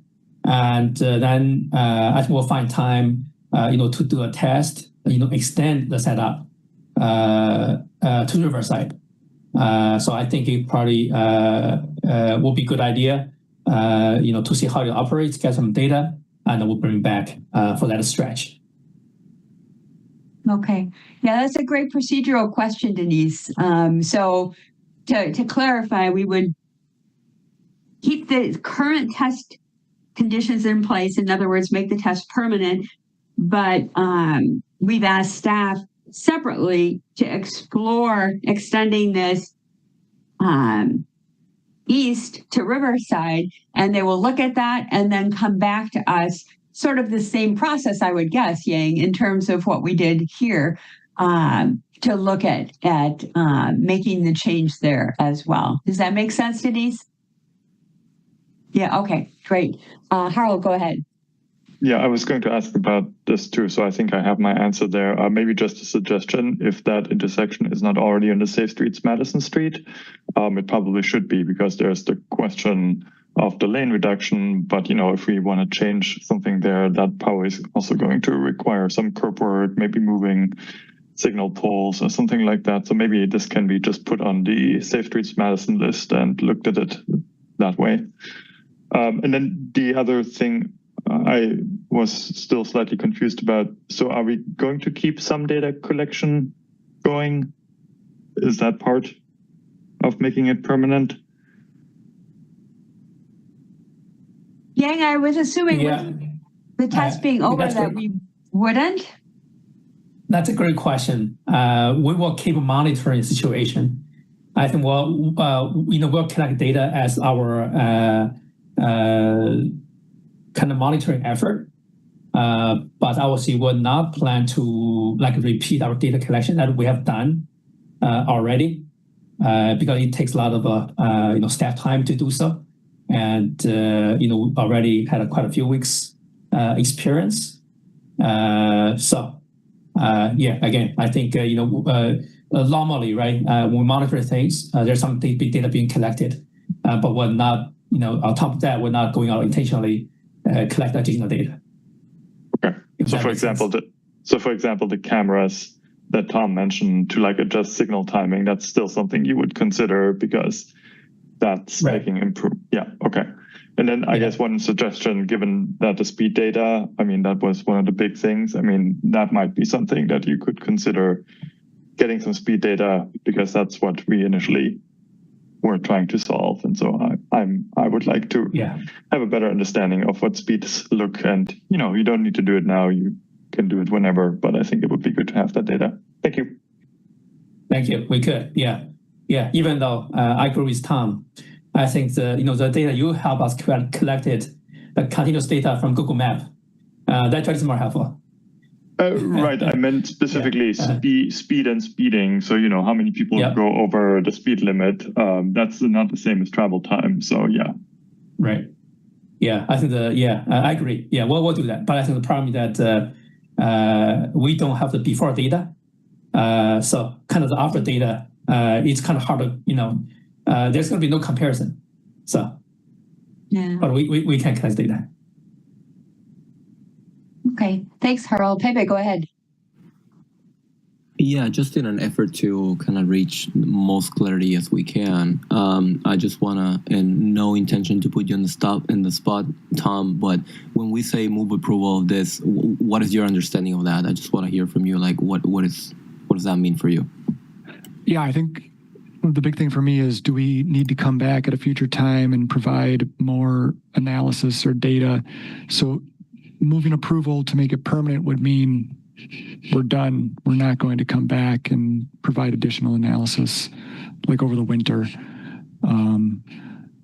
We could always do that. If you asked us to do that, we would still do that. But this is kind of like a clean, for now we're done. Unless it gets brought up again, we're not coming back. If you were to say a continuation of the test, then we would probably plan to come back with more data. And what is your take on the other kind of side projects or complementary projects that we talked about? There are the cameras there's the improvements on both merging lanes, the possible bump outs. Yeah, for the signing stuff, we would just handle that. That's simple things, kind of like everyday thing that we do. For the bump outs, any sort of bump outs is going to need a funding source. So I think, like Harold mentioned, that makes sense to go through Safe Streets Madison, since these projects wouldn't have been possible under the current peak hour configuration. They weren't on the list. So assuming this moves forward, we would then add these smaller projects to the Safe Streets Madison project list, evaluate those with that, and then bring that list back the next time we come, which would be sometime in the spring. Sounds good. Thanks for clarifying. Okay, thanks. Christoph, go ahead. Yeah, I mean, I think in our presentation, we were not intending to write a motion. So my suggestion here would be that the motion on the table clearly define what you want us to do, because I think simply saying motion to adopt doesn't give that clarity. And I'd want to make sure this is documented in the permanent record to be clear on what action was taken. So I'm going to make a suggestion. Alder Martinez Rutherford and Pepe, it's your motion, but would it be reasonable to clarify to say that you move approval to make the test permanent? Would that be clarification enough, Christoph and Yang and Tom? Okay. How do you feel about that? I feel fine with it. Pepe? I mean, I'm good, but I'll let Harold speak. I mean, it sounds like we need to clarify more things, and I'm good with that too. Okay, so are we comfortable changing the motion on the floor from move approval to move approval to make the test permanent? Harold? May I make a wording suggestion to make the removal of the rush hour lanes permanent? To be extra explicit. should we stick with the peak hour travel lanes thing? To make removal of the peak hour travel lanes permanent? That sounds good. That's what we, I concur with that. okay. Yes. Okay, so I'm just going to read this back, and then I'll go first to Alder Martinez Rutherford, then to Pepe, and then to everybody else. So move approval to make the removal of the peak hour travel lanes permanent. Alder? That is my motion. Okay, we're ready. Motions by committee. That's always tough. Pepe, are you okay with that? A second. Okay, excellent. So the motion on the floor, and then I'll ask everybody else if this clarifies it. Move approval to make the removal of the peak hour travel lanes permanent. So that is much more specific. Is that Yang, Tom, Christoph, Alder Harrington McKinney, everybody else, Harold, everybody who had questions, Tom? Anybody, and that is much more specific. So anybody just reading our minutes would much better know exactly what we meant. So everybody better with that? Okay. All right. So we have a motion on the floor. Move approval to make the removal of the peak hour travel lanes permanent. Is there further discussion?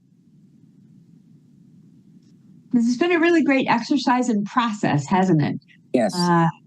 Yeah, really good exercise and process, from having the community come to us and traffic engineering, to having ideas about how to make it happen, to apparently making it happen tonight, depending on how we vote on this motion. Okay, further discussion. Okay, so on the motion, move approval to make the removal of the peak hour travel lanes permanent. Yang? Yeah, before you move, you vote, make this official, I just want to quickly say that really appreciate the neighbors, residents bring this topic to the city, asking us to consider this, and really appreciate the commission for putting lots of thoughts to it, and encourage staff to try the thing that actually for many years that our agency was not willing to try. Again, really appreciate staff, especially Tom, for putting a lot of time to this. Add this into our work plan, deliver this test, very quick turnaround. Again, I'd like to point out thing on the Herod for the great help you offered to us. We continue to use your work for other projects. And I also want to really quickly share that I really like the public engagement process that we developed for this project. That really reach out to all users, not just specific group users, but making our best effort to reach all the users, drivers, pedestrians, bicyclists, transit users. So I think something we learned and we'll continue to use for future projects. So thank you. Yeah, thank you, Yang. And I think that I just want to add, you thank a lot of people, but thanks to you and all of your staff, Tom in particular, for being willing to try this and not to have to hire a consultant and to move forward so quickly with this, that it's just an incredibly responsive reaction to community concerns about safety. And so just a really excellent process, I think. Okay, so the motion on the table is to move approval to make the removal of the peak hour travel lanes permanent. I am going to assume a unanimous consent vote unless anybody wishes to vote no or abstain or wishes a roll call vote. If so, please raise your hand. Okay, I'm seeing no hands. So the motion is carried unanimously, and thanks so much to everybody. And we'll hear more about the possibility of doing a test further east toward Riverside.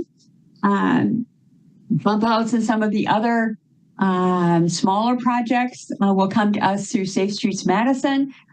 So really such a good discussion and really, really great input from the community, input from everybody here, and obviously excellent work by staff as well.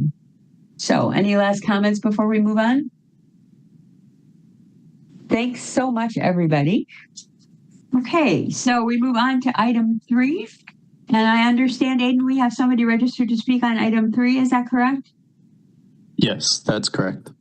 Okay, so we'll have a presentation by staff and we'll hear from the public and then we'll move on to questions and discussions. Is it Sean? Yeah, I'll Sean? Okay. I'll be handling this one.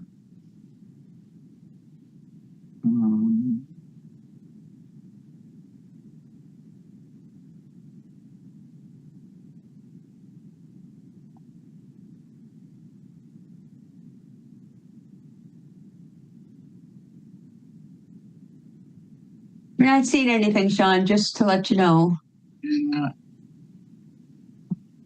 We can see you. There we go. It's coming. All right. Okay, there we have it. If you can make it just the one slide on the screen, that would be awesome. Oh, here we go. There we go. All right. Okay. All right. So I'm here today to discuss the Milwaukee Street resurfacing with utilities project. This is, I just want to preface this presentation with, yes, we don't expect the commission to make a motion necessarily for one of these options. This is kind of the first design options. So we expect, we were just kind of looking for some feedback, some guidance as we refine our alternatives. This project we're planning to design in 2026 and construct in 2027. So we have a good amount of time to refine these options. The kind of the impetus for this presentation is to get some guidance on which way we should start designing, because it does impact the private development for the Voigt Farm, which is just north of this section of Milwaukee, and those two projects have to cooperate. So this, as I said, is kind of the introduction to that. So in this project, just to give a little background, it is being brought forward because of that Voigt Farm need to upgrade some of those utilities, and the road, the pavement is in poor quality. The south side of Milwaukee Street in this section, we are planning on maintaining that curb section, or the curb, existing curb and the sidewalk. So that's kind of our benchmark. So that is planning on staying. And then we're building, rebuilding the north curb, all the pavements, and almost all the utilities with this project. So this was just a picture of the Starkweather plat on the north side of Milwaukee Street. All the geometry for this plat has been vetted and approved, and will begin early next year. They'll start doing the construction of the streets, and start developing a little bit. So Milwaukee Street, on the south side, borders some of their lots with the post apartment buildings, and that's kind of what's affected by this development.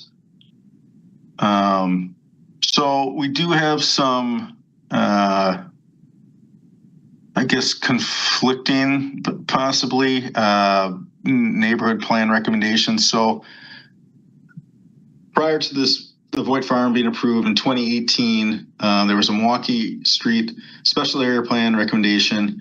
In that recommendation, Milwaukee Street was recommended to have a 4-lane divided cross section, possibly with a peak hour lane parking, a bus lane, flex lane, and a side path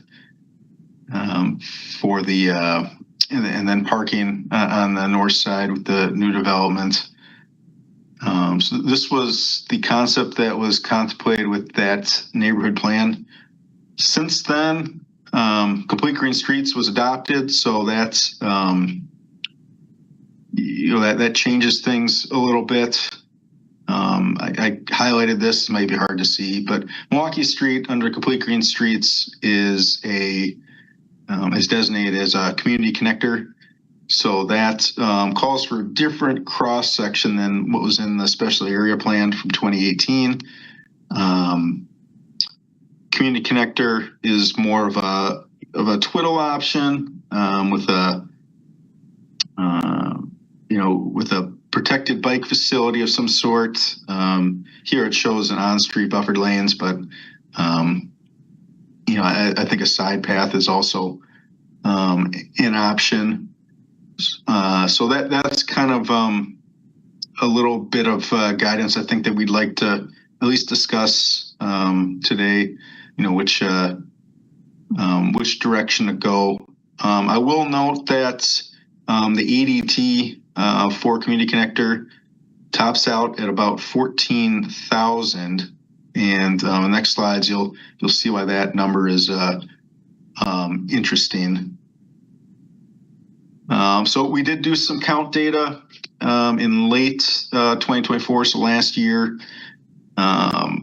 Essentially, we had 13,000 vehicles in the section from Walter to Schenck, and then the western section from Fair Oaks to Leon, we had about 14,000.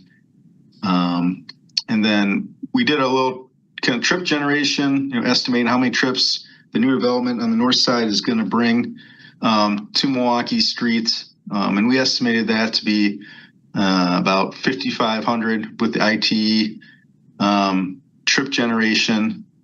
We even put a little multimodal factor. So we, not getting the weeds too much, but we essentially decreased the trips from what the ITE recommends. Typically their trips are a little higher than what we actually see. So we put in a 30% decreasing factor due to the multimodal options.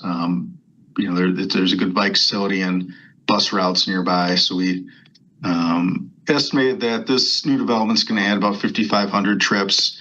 So that pushes Milwaukee Street above that 14,000 recommended ADT. So I just wanted to note that it does go over that somewhat. But when looking at this volume data, we noticed that Milwaukee Street is a little different in that the peaks are not as pronounced as a normal arterial road that we would suspect. And I suspect a lot of this is due to Woodman's and Amazon being some of the main traffic generators on Milwaukee Street in this area, and them having trips throughout the day. So it's kind of it's more of an even distribution throughout the day than you'd normally see. So taking that into account, I think it is a little different than a typical arterial street.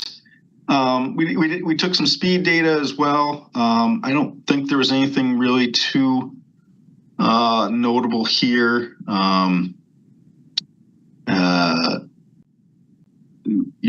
It's most of the speed limits. I guess was under 35.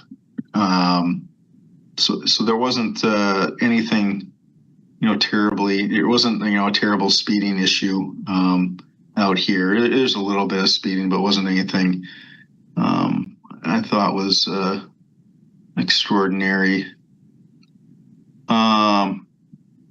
Milwaukee Street is a metro route for the D1 route and the L route as well.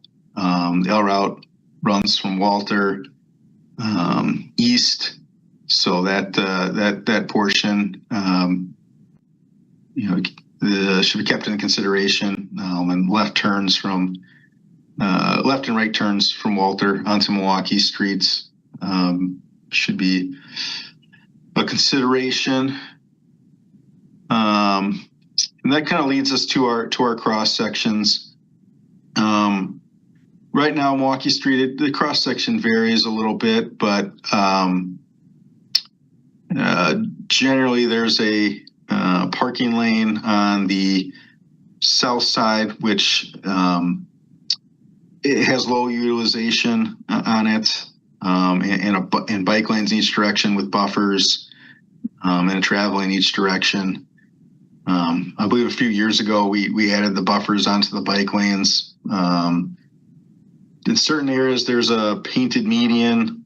In some areas there's not, depending on the width of the streets. But this is the general configuration that is existing. And that leads, I guess, to our proposed cross section, our concepts. I think essentially we kind of see two options here, and they do vary quite differently in where the curb would be placed. So the first option is the twiddle, or as that's kind of our acronym for it, but it's a two-way left turn lane or center turn lane option. This option, in both these options, we have a path on the north side. That concept is going to be built as part of the development. So that's going to be a nice bike facility. That we'll have connect from the Garver path in the west all the way to West Corporate on the east. And then from West Corporate, there's an existing path that goes behind Woodman's. And then north on West Corporate, there's a connection under the highway. So it's a nice path connection from the Garver, Gardner path to the path to the east. So that's the bike facility that we have on both these options. And then with our twiddle option, we're proposing a bike lane in the opposite direction as an option, so that someone doesn't have to cross the street if they don't want to. If they're a confident rider, they can take the lane and ride in the opposite direction, because I know it's pretty inconvenient to have to cross if you don't want to, especially if you're heading to Woodman's, headed eastbound, to have to cross and then cross back. So we had we want to add some facility here. I am curious on the commission's thoughts on if they like this idea in general, if they'd want to make that a buffered bike lane. That obviously adds a little bit of crossing distance, but provides a safer facility. So that is something I'd definitely like to hear thoughts on. And then it's just a typical setup for a two-way left turn lane. We're showing 11-foot lanes because there's bus trips. It's a heavily used bus routes by two, and that's kind of our standard lane width when we have bus routes. So they have a little extra space. Center turn lane.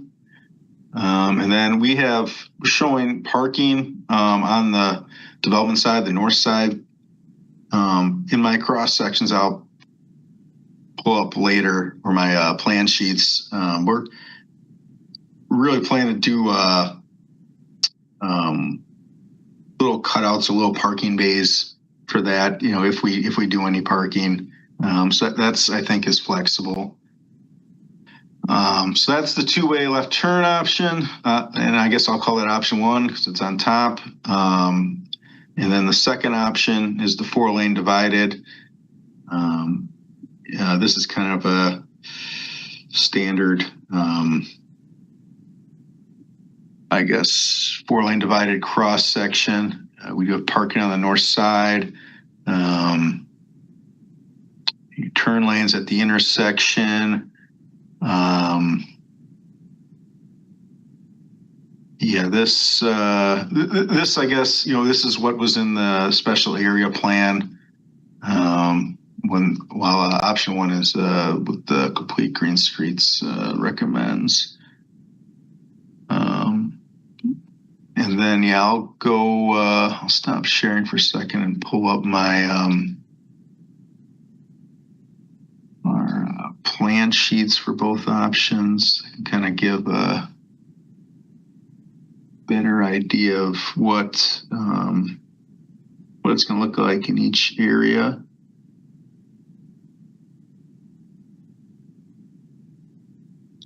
Just a reminder, we're going to hold questions and comments for Sean until after we hear from the public.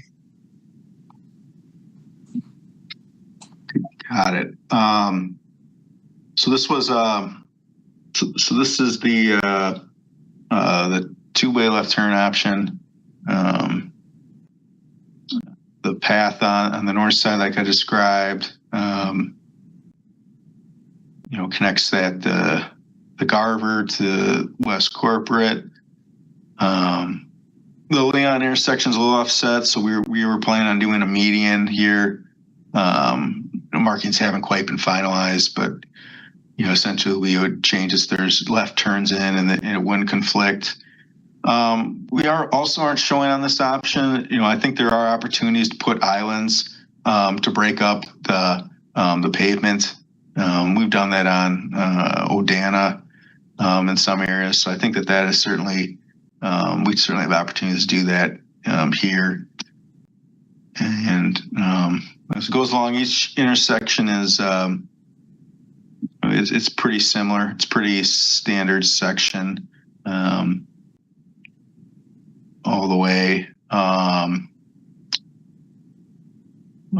to the Woodman's Drive at West Corporate. At Shankit, this is kind of where the project limits end, so it's going to open up into the 2 lanes after this crossing. I suppose we could, with the project, alter this median. Think about it, to keep this as 1 lane and keep this crossing shorter. I think that would be okay. But the limits are essentially at Shank Street, and we would include the path too. And I'll quickly go over the 4-lane divided option. So this, we have 1 lane going in each direction at the crossing of the Garver path.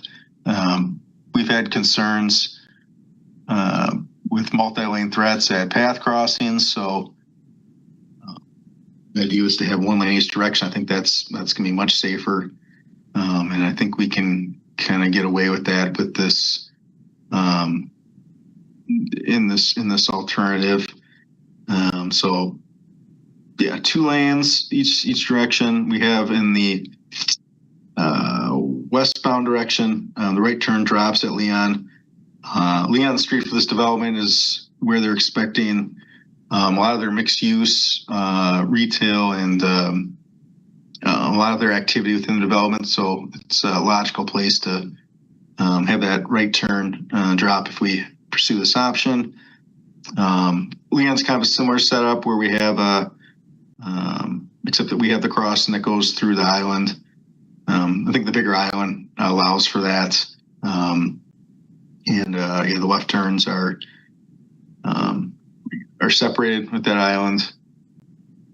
And going east, it's the similar cross section to go east. Lansing, we're proposing to keep it as a right-in, right out access. That allows for a better crossing, wider median there. Walter and Milwaukee.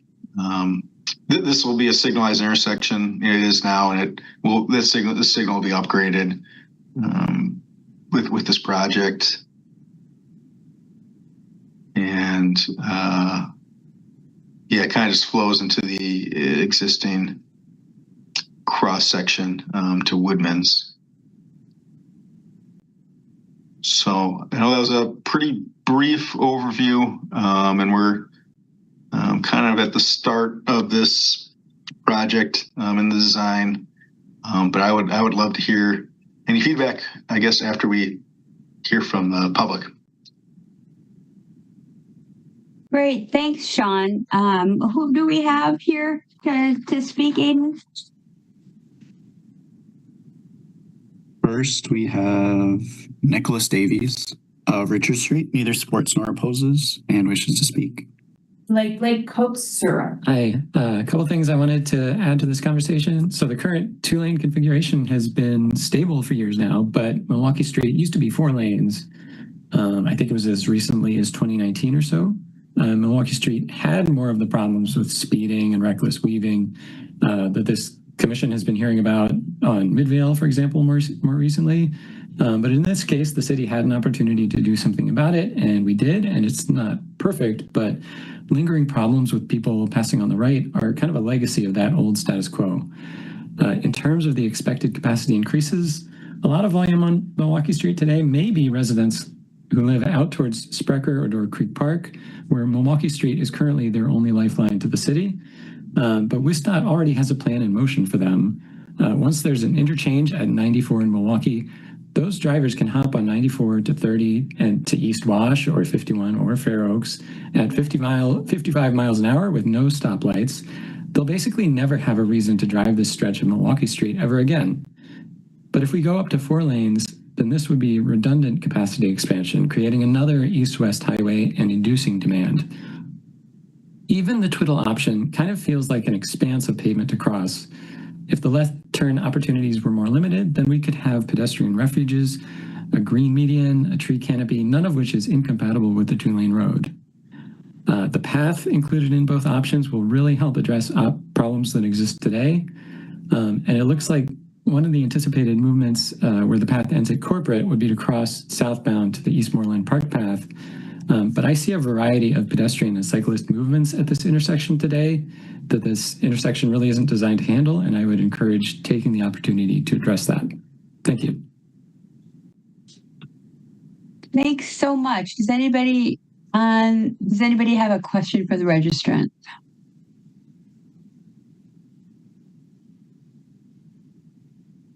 Okay, we appreciate you coming and sharing your thoughts. Who else do we have?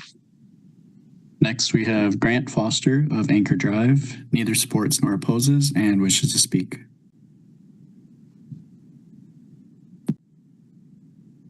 Hi, are you able to hear me? We can. Hello. Hi. Thank you, Chair. Thank you, Commission and staff. I'm a Eastmoreland resident in the neighborhood just on the south side of Milwaukee. I also served as Alder for this district previous to Alder Martinez Rutherford. I was Alder and worked with Tom when we did make that change from a 4-lane road to the 2-lane with buffered bicycles. I agree with the previous speaker. It's worked very well. I think to me it's very clear that the recommendations in that very old special area plan should be completely superseded by the Green Streets Guide. So I really don't think there's any reason to consider a 4-lane, I mean, essentially a 5-lane, 4+ left turn lane at this point. I think the very long conversation you just had about bringing Willie back to 2 lanes, I don't think I have to go into detail, but I don't think we should really pursue the bottom option, the option 2. I also agree with the previous speaker that, in general, I would prefer a twiddle over that. I actually think, especially really looking at all of those crossings and knowing it's an important bus route, and I expect in the future it will become an even more important. I think we could likely get to 15-minute service on Milwaukee Street. The PED crossings in particular, back and forth, they're not really great in a wide open twiddle like this. I mean, it's almost 40 feet of crossing, and there's just a lot to try and track on. And in some ways, the two-way turn lanes even make it a little bit more confusing than if it were dedicated left turn lanes. I also think we've got a ton of space to work with here. So what I really wanted to recommend and to ask to take a look at would be maybe a third option, or maybe it would be a new option too, if there was agreement to not continue pursuing this 5-lane option. And that is, I think we should actually take that number 2 as the model. I think having a median is very valuable, very important. We just got a median added on Atwood. I think it's been a tremendous fix. I think it really helps with pedestrian crossings to split those movements. I also think that they're much more useful, especially for bike travel crossings, when they're wide enough to safely accommodate someone. Some of those refuge median islands on Atwood are they're very tight, maybe 5 foot only, and that's not ideal. So I think we have an opportunity here to have potentially very generous medians with left turn bays, and still have if we recuperate 20 to 22 feet of travel lanes, we could add 10 back into the median and still give another 10 to that north side terrace to allow for the larger plantings, et cetera. In regards to that eastbound bike lane, I don't think it's very useful. I'd rather use those 5 feet for a wider median, safer crossings personally. I understand the desire to not force cyclists to sort of cross twice. I guess that would bring me to my second main point, which is as further work happens on here, I'd really encourage staff to think through, in particular, the bike crossing movements. They're not the same as the PED crossing movements, and I think it would be a mistake to just assume that the PED crossings would accommodate all of that well, particularly in transitioning from those streets to the south to get to that north side two-way cycle track. I think if we take a look at all of those movements, it'd be clear that we need a little bit better accommodations for bike travel across that roadway. It's another reason to have more generous medians and probably also have more prominent crosswalks, not a 5 foot pedestrian crossing, but something more generous and that expects bike crossings. So I think I'll leave it at that. And one quick comment, I didn't register for the previous one because I didn't want to take time, but I really support this idea of looking to the east and looking at the Safe Streets program for curb work makes sense. I would also think it would be great, staff could consider even a short term, putting up bollards to reduce the crossing distance at that bike crossing. I don't think we necessarily need to wait for curb work there, and potentially in the spring, something like that could go up. And there was a big project that was being considered to extend the eastbound cycleway to get to Shanks Corners that was kind of scuttled about 4 years ago. That still needs to be fixed. We need to have a bike connection from that bike path to Shanks Corners through there. And so I think this also presents a huge opportunity to use that extra lane to get an eastbound bike travel lane to get up to Shanks Corners. Thank you. Thanks so much. Good to hear you again. Anybody have a question for the registrant?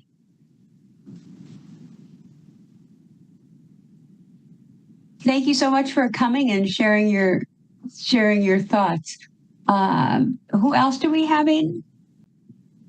Our last registrant doesn't wish to speak, but it's Rich Burke, Maple Avenue, registered in support.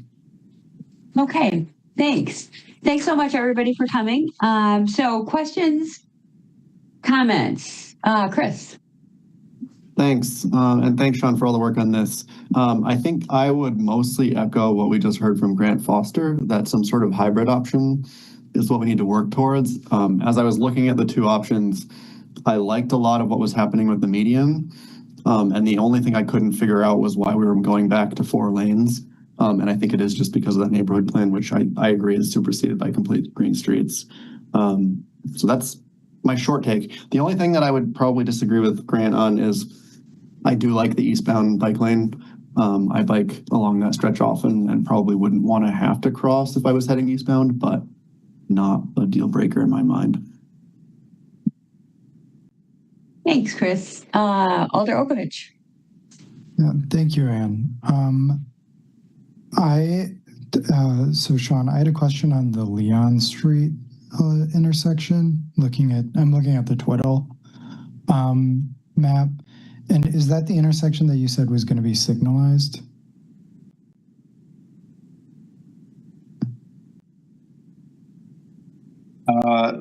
No. Walter is signalized now, and I just want to it will be signalized after this too. But Leon is not. We're not planning on signalizing Leon. Okay. I'm just looking at the median on Leon Street, and I think, like Grant and Chris, I assume that's a median on. Okay. I was looking at my own PDF. I'm just switching to yours, but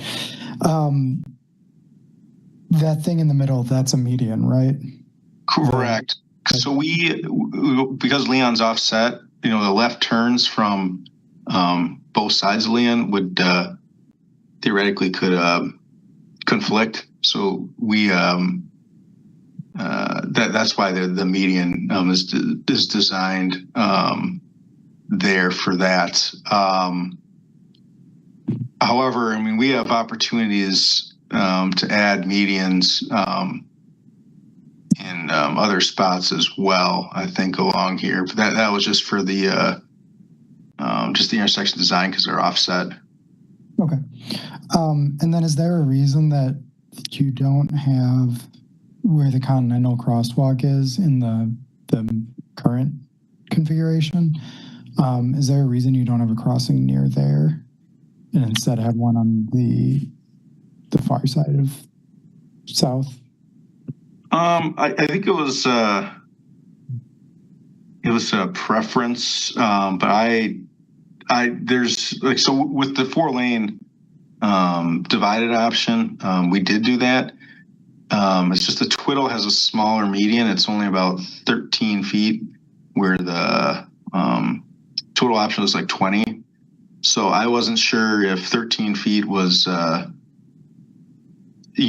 to be wide enough. I thought people may be uncomfortable getting stuck out there, but at the same time, if you're using these other crosswalks, there is no refuge. So perhaps it is better to have that one crossing in the middle. Yeah. And I think it's okay to have the other two as well, but I would encourage you to have that mid-block crossing, especially because if I remember the plan correctly, the commercial in the new development is closer to that side of Leon Street, isn't it? Correct. It's on the it's gonna be on the west side. So that's I think one of the reasons was not having a double crossover in this option. There's a lot of I think pros and cons to where you put the crossings, but we can look at that center crossing as well. Okay. And then just to echo, I think adding medians and adding protected crosswalks is going to be a good thing to look at as you're looking at this. I definitely prefer the Twiddle over the 4-lane. And I'm ambivalent about the bike lane. So thank you. Thanks, Alder. Alder Martinez Rutherford, go ahead. I would concur with that ambivalence for the bike lane, but Sean, I am kind of interested in former Alder Foster's idea of the median. I think that feels a little more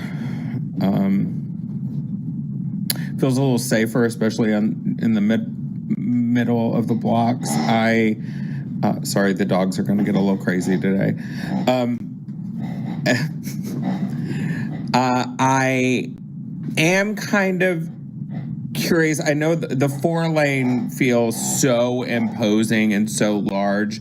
I really do like what they've done over at Atwood and how that's working out. And I think the 2-lane is the best way forward.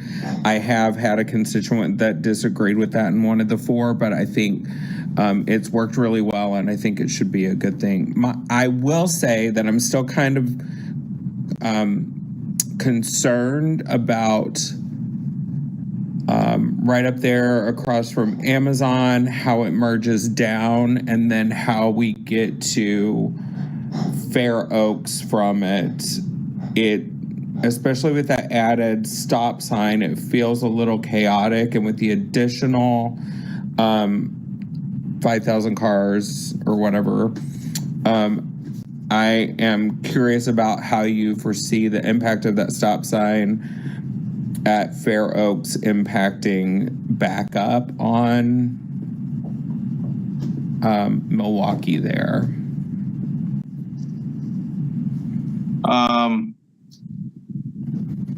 I guess I'm not. So Fair Oaks and Milwaukee is a signalized intersection. But where's the stop sign?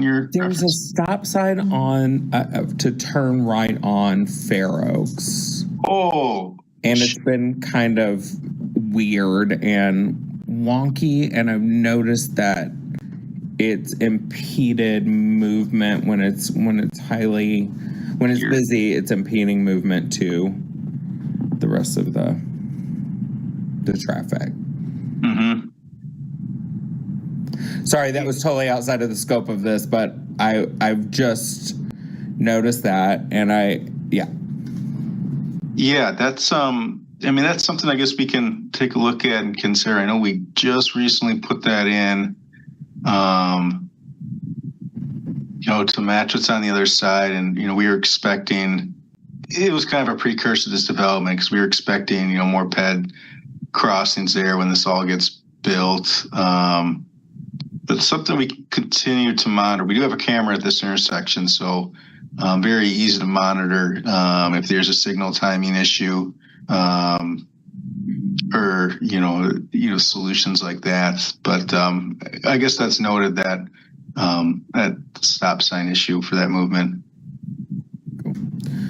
And you feel how do you feel about the median going through most of the area instead of having a center turn lane all the way?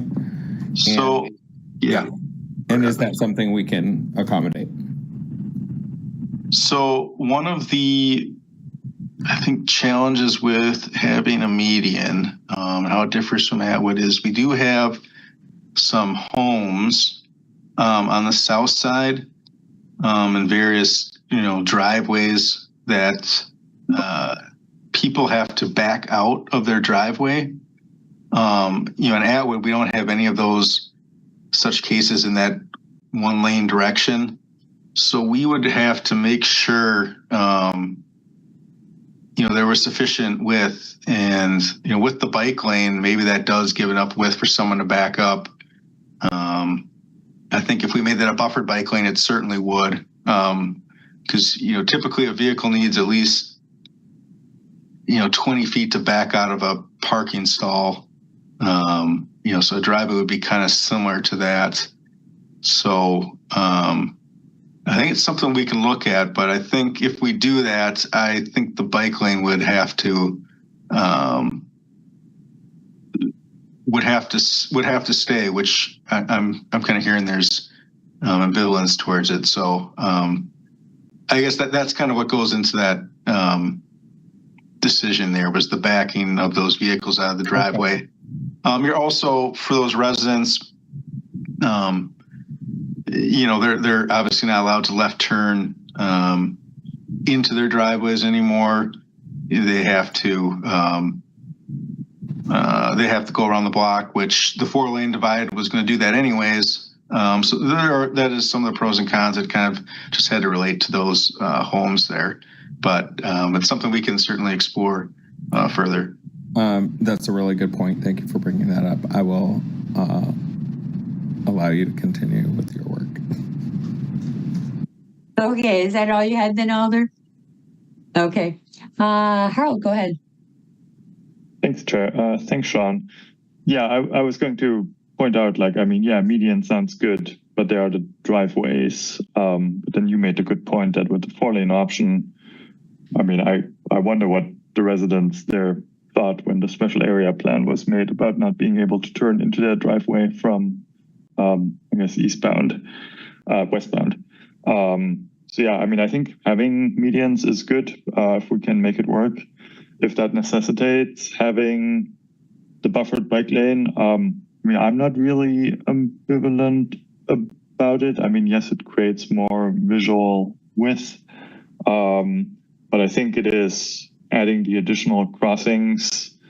I think the two-way bike path on the other side is fine for many trips, especially if you improve the crossing at the former transfer point and the Woodman's driveway.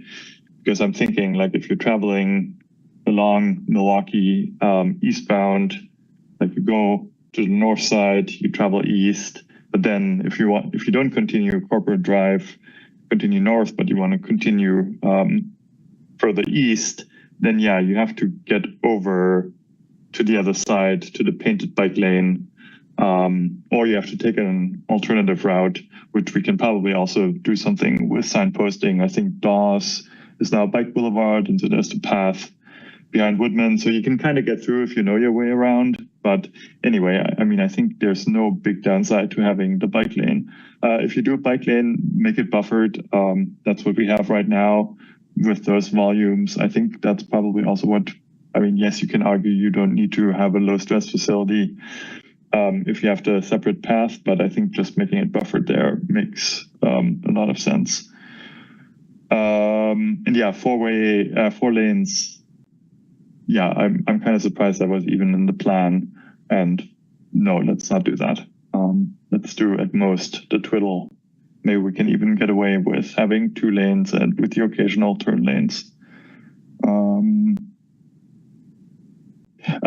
Who's paying for the path? Is that the developer or is that the city?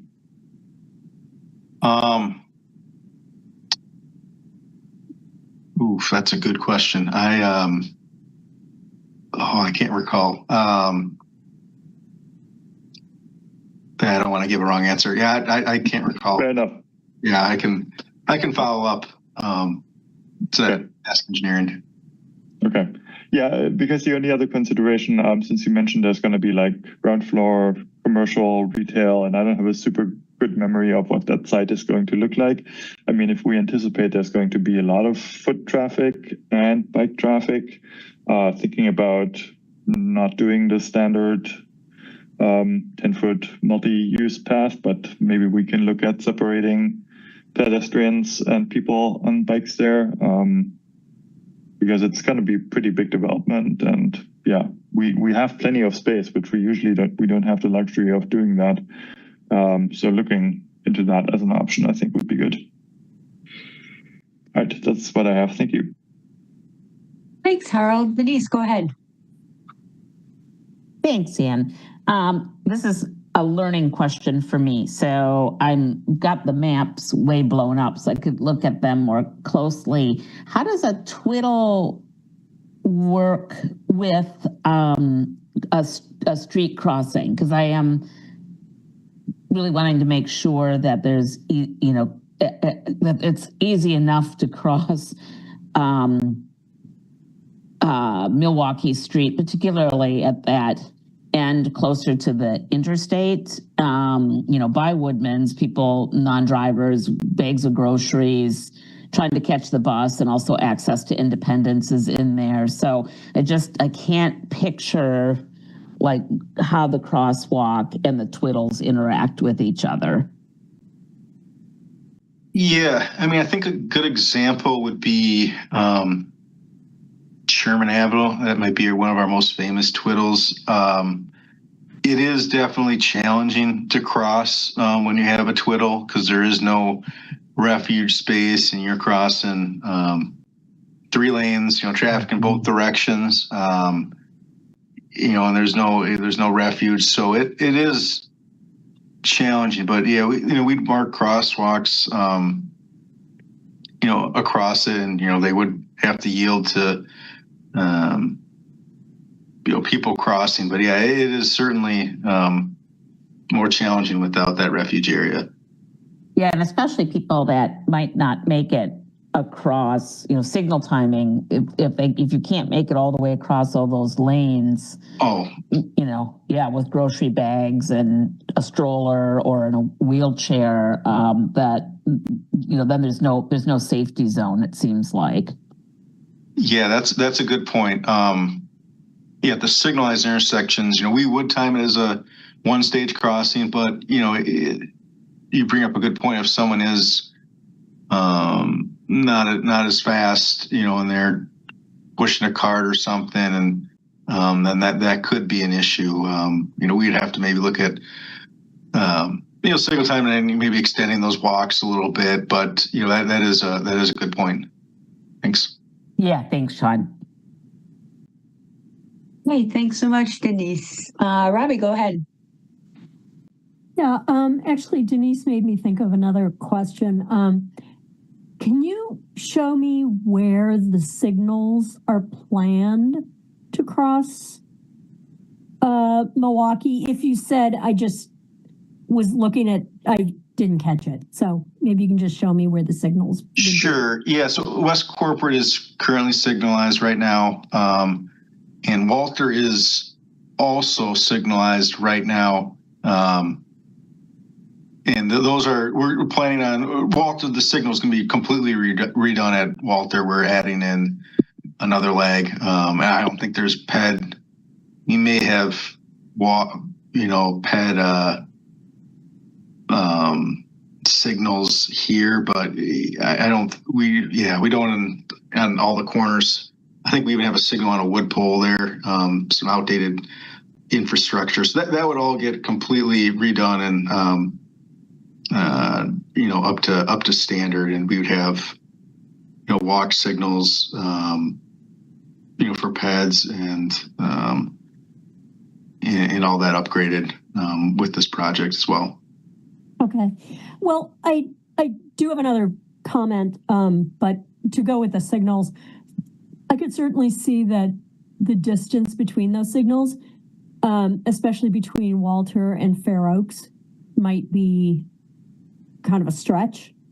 If you're trying to catch the bus, or again, we're talking about if we get rid of the bike lane, then you have to cross back over to the south side if that's your destination.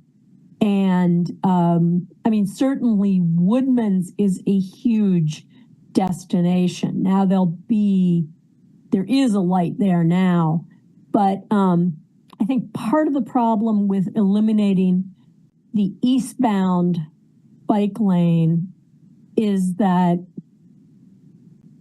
the bike network to the west of Walter is very discontinuous. You have Starkweather Creek, you have some wetlands, you've got the railroad, where there isn't a direct route from, say, I don't know, the area to the west of the railroad, that whole neighborhood, the Union Corners area and, that kind of thing, over to, say, Woodman's. There's a lot of twists and turns and a lot of misdirection. So Milwaukee Street is kind of the logical way to get there if you're trying to get a direct route. And if you don't have the eastbound lane, then it's even more inconvenient. And I could see ending up with a lot of people riding on the sidewalk. And there's all kinds of reasons that's kind of a bad idea, from safety to interfering with pedestrians and things like that. So I'm just kind of throwing out there that having the eastbound access, although it is definitely geared to more confident bicyclists, I think it's something that a lot of people will feel is needed, just because of the discontinuous nature of the network to the west of Fair Oaks. Thanks. Thanks, Robbie. Not even Fair Oaks, I guess maybe, I I'd have to look back at the map again. Maybe Walter is where, or Leon. Yeah, I mean, it kind of starts weaving around. Dawes is quite a ways away from Milwaukee.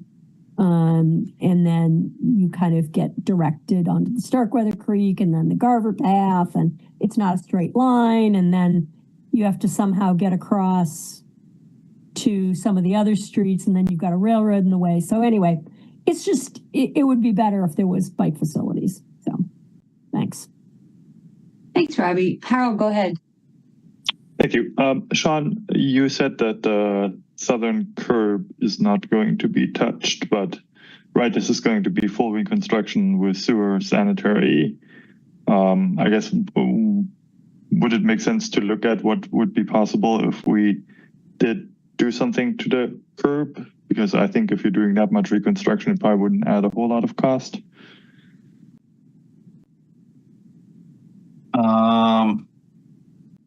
This is Andy. I see Andy this week is here. I don't. Possibly he can answer that question. I'm here and I'm ready to speak. Thank you, Andy. It's something that we can, look into. I mean, I do understand, what you said, full reconstruction. We still, try to save curb on reconstruction sidewalk, but it's certainly something that we can consider. I mean, if we're doing sanitary sewer and we got all those houses on the south side, we got to tear out all that curb for the lateral, and we got to check if it's draining. Certainly all the corners, all that curb gets ripped out if we're redoing curb ramps and all of that. So there might not be too much left, but I think it's a good place. It's a good place to start, and we can certainly review that. Okay. Yeah, I mean, things that might be possible since there's so much width. I mean, you might be able to create a terrace that's wide enough to support some trees. But currently, I mean, most of the trees seem to be on the other side of the sidewalk. Or if it makes sense with the bike lane to have that maybe up on a curb or something like that. Just considering as an option where I get preserving curb, and it just from Google Street View, it looks to be in relatively okay condition. But as you said, if you have to do other laterals and all that, maybe this is a good place. If it's helpful to replace the curb, then let's do it maybe. Thanks. Yeah, certainly. Yep. Absolutely. Okay, thanks, Harold. Other comments? Had a lot of great discussion. It sounds like a hybrid is something that people are interested in pursuing. I don't think I've heard anybody support the 4-lane divided with 4 lanes. Is anybody in support of that design option? If so, please raise your hand. I don't think I heard anybody speak about that positively. There was a lot of, Sean, you got a lot of feedback, from people, both about the twiddle about looking at the 4-lane option, taking it down to 2, a lot of different possibilities. So, Sean, Andy, have you gotten the feedback that you need, or do you need commission to narrow it down further based on what you've heard? I don't think so. I think we've heard, loud and clear, which one of the options, we should keep investigating. And then the hybrid option, I think there's a lot of good ideas there. So that's another concept that we can look into and develop. So I think it's really good feedback. Appreciate everything. I thought I might have heard Yang talking. I don't know if he had something to say. Oh, Yang, did you have something to say, Yang? Go ahead. I don't think I heard him. Oh, okay. No, sorry. No, thank you though. Okay. All right. I've heard some feedback. That means I did all right then. Okay. Any other comments for Sean right now? A lot of good discussion. A lot of good ideas. Okay, so you have what you need then, Sean? Yep. Yeah. Thank you, everyone. Appreciate it. We'll see you soon. Thank you. Okay. Thanks so much. All right, now we're going to move on to item 4, which is a update on the north-south BRT. Aiden, I believe we have somebody registered to speak on that as well. Is that correct? That is correct. Yep. Okay, so again, we'll have the presentation from staff, and then we'll go to comments or questions after we hear from the public. So, Mike, are you doing it, or Liz, or who's? Thank you, Chair. I'm just going to introduce things, and then Liz is going to take it. So, if you don't mind. So this is just an update on North-South Bus Rapid Transit. We haven't talked about this for a little while, and we thought this would be a good point to check in as we proceed with the design and move closer towards implementation. The last time the commission saw this was when we were at the 30% design level, which is preliminary level of design. We're now proceeding towards 60% design. And so, as you can imagine, there's some little updates and changes as we proceed through this complicated design on roughly 9 miles of new bus rapid transit. So Liz has more details, and Liz, if you're on, I'll let you take it from there. Thanks, Mike. Right. Thanks, Mike. I am going to share my screen and walk through a presentation of those design updates. So, thanks, Liz. Yeah, Liz Callan, Principal Transportation Planner in the Department of Transportation. All right, so I'm going to start out with a very brief overview of the project. I think pretty much everyone's familiar, but just in case there are some new faces on here, we are in the process of designing Metro's second bus rapid transit route. That is the North-South BRT. It is about 9 miles of new BRT running way, which include 23 new stations. The north and the south segments share 3.5, or the north and the south line share 3.5 miles and 9 stations with the existing BRT corridor through the isthmus. And this just kind of highlights those north and south segments that we are focused on for this project. I also always like to highlight the benefits of bus rapid transit and why we are doing this really important project. So the new segments along this route will provide BRT access for an additional 53,000 people, 40,000 jobs, 43 schools, childcare centers, 10 grocery stores, 4 hospitals, and many more important destinations on both Madison's north side and in South Madison and into Fitchburg. The improvements that this project include will also improve accessibility and station amenities for all transit users and include safety improvements along 4.5 miles of our high injury network. So those will benefit all users of the roadway, not just transit users. The new segments serve 14,000 lower income families, and 40% of the population are people of color. The project will provide a faster, more reliable service on a route that is used already by nearly 6,000 people per day. I want to also provide a project status. So Mike referenced this as well, but just as a reminder, in June of 2024, this group recommended and the council adopted our locally preferred alternative. In spring of 2025, we came and provided a 30% design update when we also went out to the public for more feedback during that time. We've been doing public and stakeholder feedback throughout this process, but that was a major kind of public feedback and engagement milestone in the project. And where we are now is working through that 60% design. So that is what I'm going to be focusing on today, and particularly some of those design changes, which are relatively modest, but definitely worth discussing, that have happened since that 30% design update. I'm going to start on the north segment, walking you through a couple of changes on the Troy Drive Loop and the Packers Avenue curb north, including the Aberg intersection first. Just again, as a refresher, the previous design for this area around the Troy Drive Loop, which is the far north end of the route, included 2 BRT stations on Green Avenue at Murphy and Troy, and it also included a clockwise route loop. The changes to the design on this portion of the route include serving the west end of that Troy Drive loop now by 4 local bus stops. These changes reduce the project costs at lower ridership stops and also kind of fit the neighborhood context a little bit better than providing those large BRT stations in those areas. The route also now will loop counterclockwise to accommodate the future Kennedy Charger for that Rapid Route B, which will also result in reduced wait times for riders. This was previously approved by the Transportation Commission, but I just wanted to highlight it because it is a change from the previously recommended locally preferred alternative.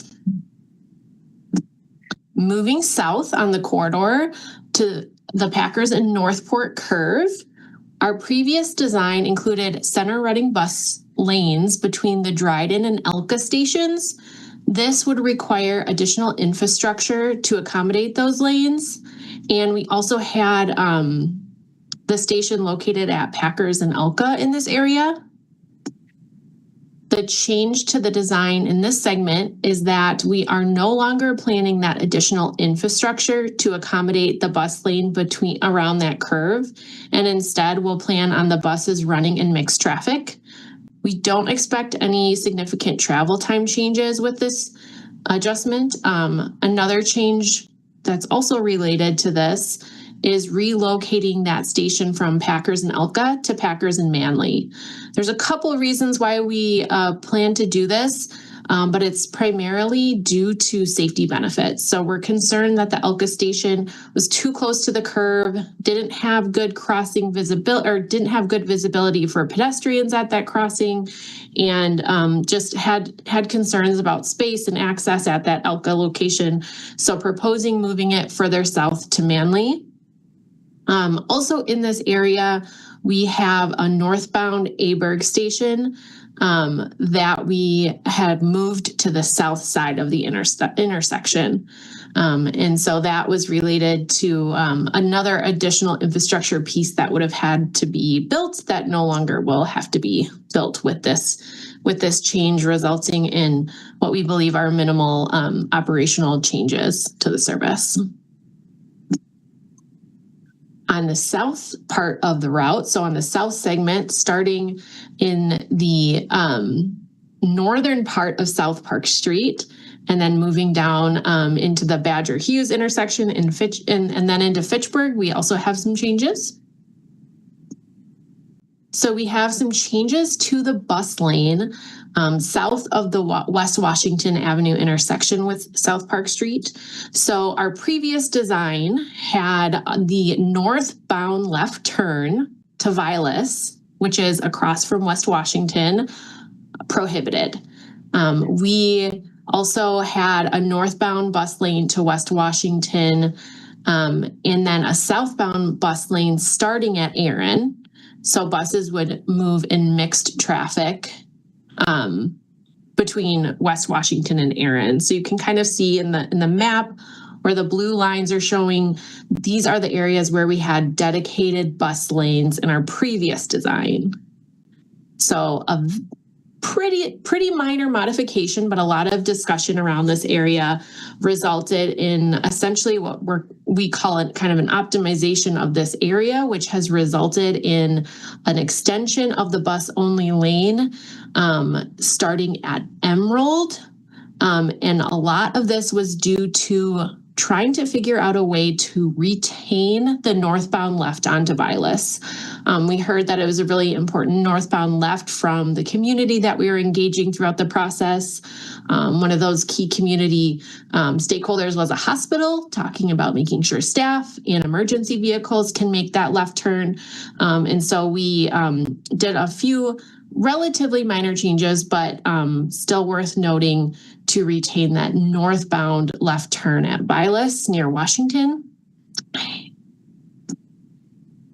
Moving to the same area of the corridor, but talking a little bit about parking. So throughout this process, we have worked with the businesses along this corridor and learned about parking needs and made changes to address needs for parking, while also doing our best to really maintain the integrity of the BRT line in this area. So maintaining the bus lanes wherever we can, and trying to understand where we can make some of those trade-offs to also provide some short-term parking for businesses, especially small businesses who do not have off-street parking. So originally our previous design had, again, very limited, but retaining some on-street parking for South Park between Vilas and Erin in the southbound direction. So this blue line here, planning on retaining on-street parking in this area. And then we also had carved out some short-term parking and loading zones between and around Olin Avenue. So this is what those segments, and that was what our previous design showed. And all of these were originally developed in result of conversations we had with businesses, continue to have those conversations in the community, and we are now exploring slightly more on-street parking for South Park Street, but in a way it's a little bit different from what we originally proposed. So we would be keeping the southbound parking lane between Vilas and Erin, no changes there. But what we're looking at between Fish Hatchery and Cedar is a more continuous but off-peak short-term parking and loading. And that would be both on the northbound and southbound sides of South Park Street in the travel lane. And so again, not impacting the bus lane. So there would continue to be a bus lane in this segment, but allowing parking along that travel lane during off-peak times to really help provide that short-term parking and loading for those businesses. A number of businesses that are small businesses that either don't have off-street parking or need some on-street delivery would be able to use that lane during off-peak periods. This also lowers the project costs and improves the geometry. One reason we are still exploring this is because we would expect to have to work with the Wisconsin Department of Transportation to confirm this is possible. A few changes we are making related to some of the proposed left turn consolidation on South Park Street. So as a refresher, in the northbound direction, we originally had proposed prohibiting left turns at Burr Oak, Fish Hatchery, and at Vilas.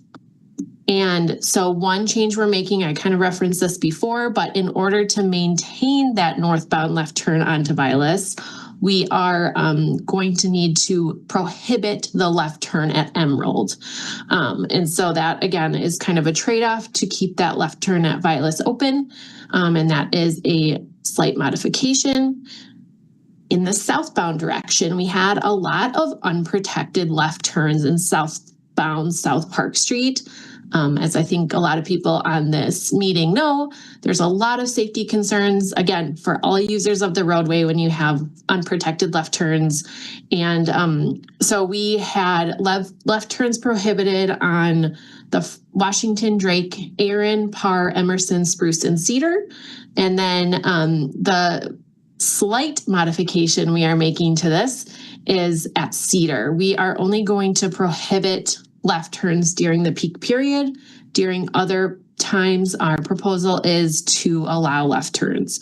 So that is a slight modification to the left turn kind of consolidation plan on South Park Street in the southbound direction.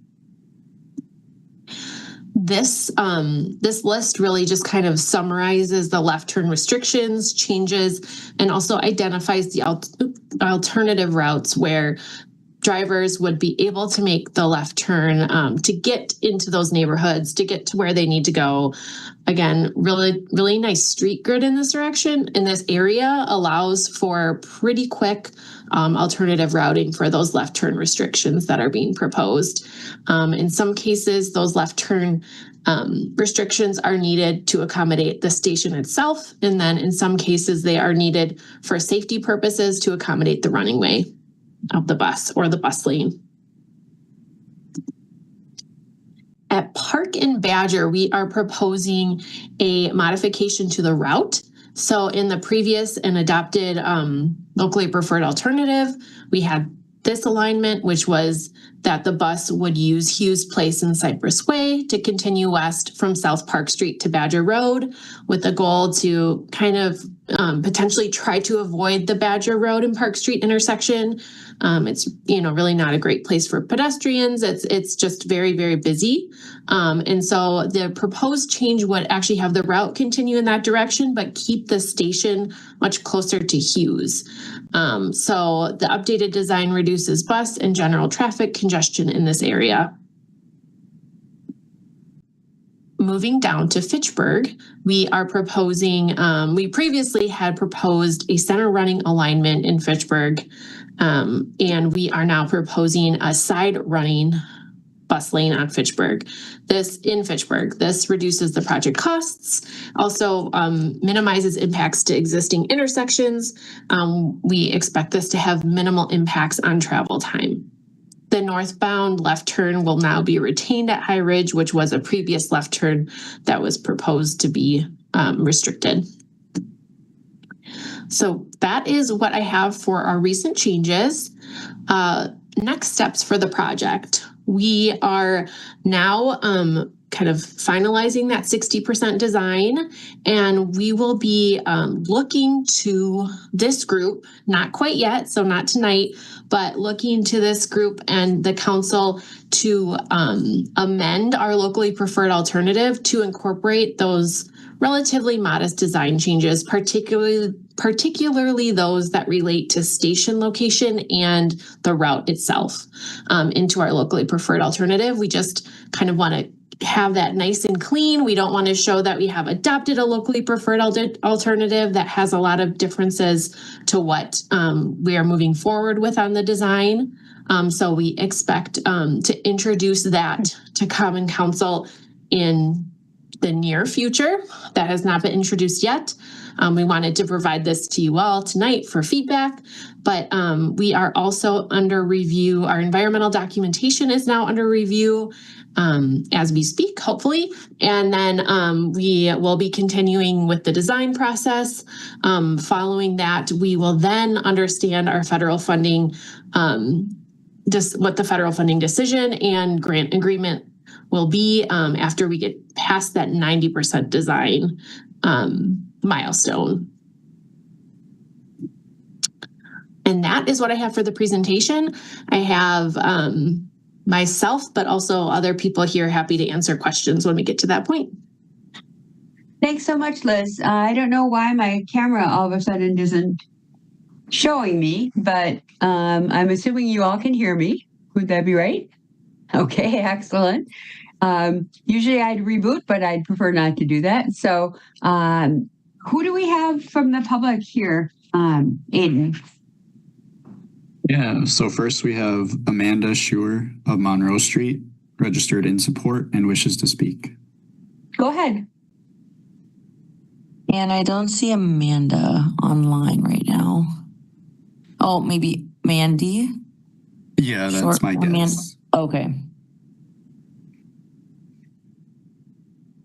Can you guys hear me? We can, thanks. Oh, yeah, hi.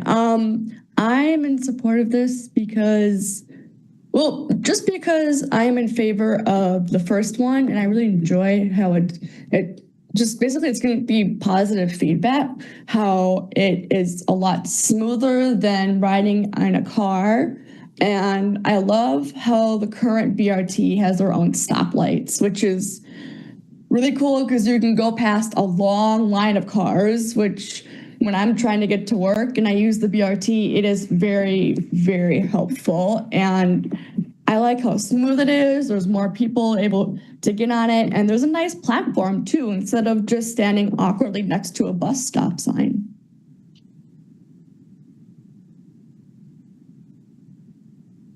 Thank you so much. Is that all you had? Okay, great. Thank you so much for coming. Does anybody have a question for the registrant? Alder Okovich, go ahead. I just wanted to say thank you. It's nice to get some positive feedback. Thank you, Mandy. Yeah, happy to supply the feedback. Thanks. Any other comments or questions for the registrant? Okay, thanks. Who else do we have, Aiden? Next, we have Cynthia McCallum of South Shore Drive. Neither supports nor opposes and wishes to speak. Hi, can you hear me? We can. Thank you. I appreciate the effort the staff have put into making the amendments and listening to the public. I will tell you right off, though, I don't think that I've been heard. I would like to additional amendments. I disagree with the no left turn southbound at Drake. At previous public meeting, I asked how patrons would get to La Hacienda and the business that will replace George's Flowers. The solutions offered were to southbound traffic to pull a U-turn at Emerald, or drivers could turn left on Emerald, then left on West Shore, then left onto Drake. The U-turn is a dangerous suggestion. Northbound drivers frequently run the red light at Aaron and exceed the speed limit. Southbound drivers trying to pull a U-turn may make a dangerous move, or traffic in the southbound lane behind these drivers will get very backed up.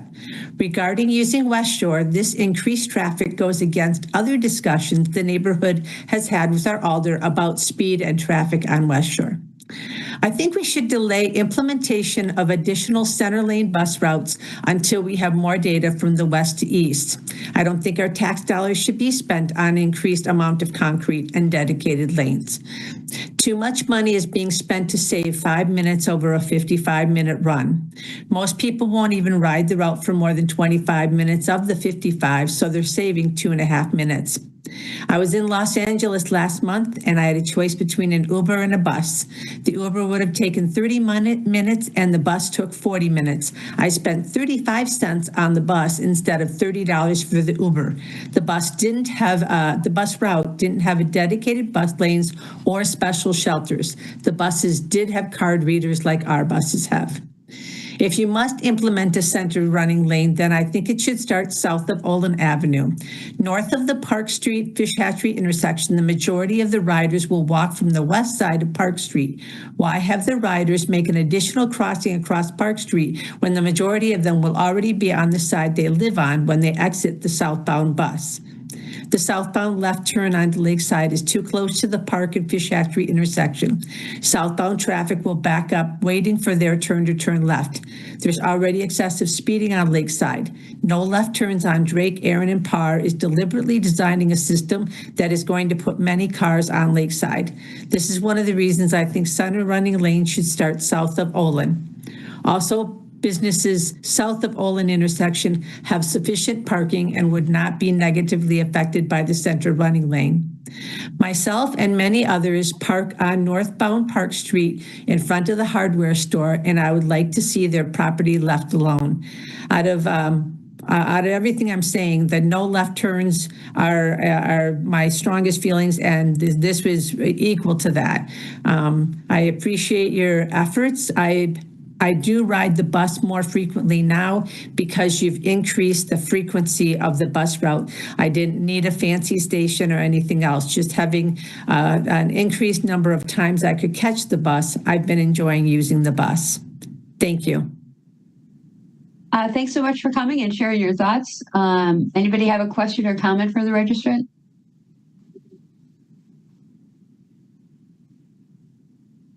Okay, I'm seeing no hands. Thanks again for coming. We appreciate it. Do we have anybody else, Aiden? We do, yes. Next is Catherine Blood of Nygaard Street and supports and wishes to speak. Hi, thanks so much for allowing me to speak on this issue. I really appreciate the BRT and would just like to make a comment about, as the previous speaker was talking about, the parking in front of Quality Hardware. I particularly love and support this business because it's family owned. They spend time with their customers. They have a lot of repeat customers. They go out of their way to be able to accommodate people who are elderly or disabled. And part of the way that they can do that is because of the parking that they've had in front of the stores, so that their customers are able to get in easily. And especially, as I said, for the elderly and the disabled, that's very important for them. So I would like to suggest that, we do everything possible to support the small and the family-owned businesses along Park Street. I mean, these stores do not have the capacity to be able to offer the parking lots that you can get at Home Depot or some of the other big box stores, and they depend on being able to have the street parking in order to be able to have their customers be able to come into the store and support their business. As I understand it from talking to the owners of the hardware store, they will be losing most of the on-street parking, which they currently have. And I know that you've been working with them. They really appreciate how their concerns have been listened to and how you've tried to address them. If there is any way of being able to increase their street parking by even 10 feet, that would make a huge difference to the business. And so from the all of us who live close to that hardware store and depend on it, I hope that the city will continue to work with the hardware store in terms of being able to hopefully grant them one more parking space to be able to support their business. So again, thank you for allowing me to speak on this issue and really appreciate all your efforts. Thank you so much for coming. Does anybody have a comment or a question for the registrant?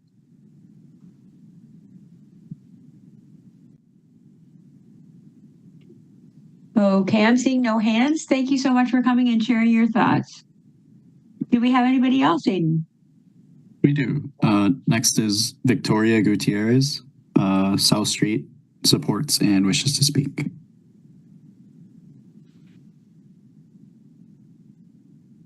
Can people hear me? We can, thanks. Great. I cautiously support. I concur with the past two comments. The resident from South Shore, and I forget where this last resident was, but we're in the same neighborhood. I'm Victoria Gutierrez, and I live and I work in this district. I'm a nurse in a union hospital down the street, so I really appreciate the amendments you did on the Vilas left turn, because there's not just one hospital in this district, there's two. And we have a lot of commuters that need to, have access to our hospital and making that left turn on Vilas. And I'm still trying to wrap my brain around the other left turns, and it's very confusing. So I really concur with the South Shore resident and all of those concerns that they brought up. I'm really proud of being the resident I am in this district. I'm a single mother. I've raised my kid in this district. I spend a lot of time on the corner of Wingra and South Park Street. I'm on the executive board of the South Central Federation of Labor. And we do a lot of collaboration with the small businesses. Josefina from Taqueria Guadalajara is very concerned about the on-street park, the elimination of on-street parking. She does have a couple spaces in the back, but she told me recently and disclosed that she supports 4 families with her business and is really panicked about all of these changes that are happening. She's been a taxpayer for 20 years on South Park Street, and she can't lose the parking in the front. The back is for loading and unloading of trucks. I also spoke to Quality Hardware, really depend on them. They've been in this neighborhood. I've been in this neighborhood for over 22 years. They've been in this neighborhood since the 1970s. And she voiced to me the exact same things about losing the space and needing space for differently abled, for the disabled and for the ease in the front of elderly coming in. So she's really concerned. Going all the way down to Alden Grindle in Inner Strength, same concerns. And then I spoke to Asian Sweet Bakery, and the Oriental Mart. Oriental Mart is across the street from the Quality Hardware. Both those businesses speak different languages. That's one of the things I love about my neighborhood is the diversity of language, from English, Spanish, Korean, and Chinese. I'm not sure about the dialect. I was talking to both of those business owners with a handheld device because they don't speak English. Both of those people were not aware of some of these changes. Now, maybe they said the owners of the building were, but they weren't. And they were both really sort of gobsmacked about the news, about all of these changes that are underway. And so I really hope that the city takes the time to continue to work and collaborate with these small businesses and speak to them in the languages that they understand, because I was the bearer of the news to these businesses, both at Asian Sweet Bakery and at the Oriental Mart. And, I really love my neighborhood, and I am committed to these small businesses, make it verklempt, that make my neighborhood my neighborhood. This is an industrial corridor. We often feel neglected, that a lot of our interests are kind of being sold to developers that aren't even from this area. Or to the glitzy, more trendy, glamorous neighborhood that's across the pond. And just like on Monroe Street, if any of those businesses, small businesses, were to their parking, I think it would really impact them. So thank you. Yeah, that's your time. Thanks so much. Does anybody have a comment or a question for the registrant?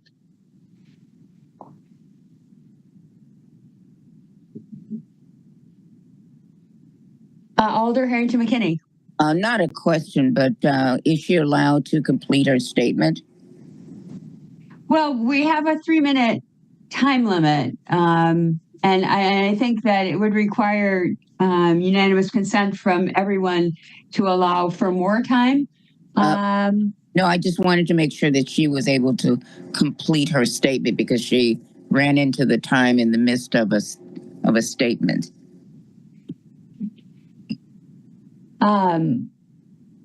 Alder Martinez Rutherford. Yeah, I was going to just say that I forwarded her full comments to the Transportation Commission email as well as to Ariana. So if there's more information in there if you want to. Okay, great. So Aiden will make sure that gets out to everybody. Did you finish your sentence, Victoria? Have to unmute. Thank you, Alders, for, yes, I pretty much did. I think the gist of what I wanted to say, so I appreciate you. Yeah, thank you so much. It's just difficult when we have these long meetings and we have time limits, So it's great that you sent your comments in writing, and thanks Alder Martinez Rutherford for sharing them with all of us so everybody can be sure and have an opportunity, including staff, to take a look at what you said. Are there any other comments or questions for the registrant? Thanks so much for coming and sharing your thoughts. Much appreciated. Aiden, do we have anybody else? We do. We have a few more. So next is Ben Gottlieb of South Park Street, representing University Audio, neither supports nor opposes, and wishes to speak. Hi, can you hear me? Yes, we can. Thanks. Hi, Ben Gottlieb here. I own University Audio on the corner of Park and Vilas, and then I own some of the adjacent properties as well.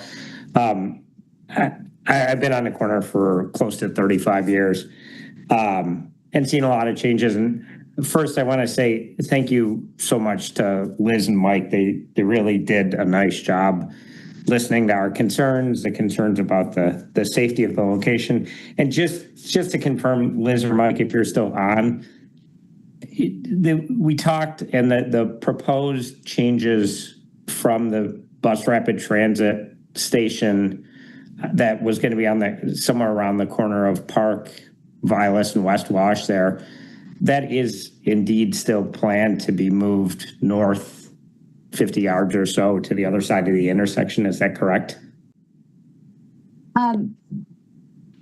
Excuse me, Ben, this is the way this works is we're here to hear your comments, and this part of the meeting is not for discussion. So if you want to raise some questions, you can go ahead and raise questions, and then they can be followed up during our discussion phase, or you can Sounds good. ask Liz, or we can have Liz contact you offline, because this isn't really the way that it works. Okay. Got it. Okay. The 30%, the most recent design proposal that's on the city website shows the bus rapid transit station on the north side of the Park and West Washington intersection.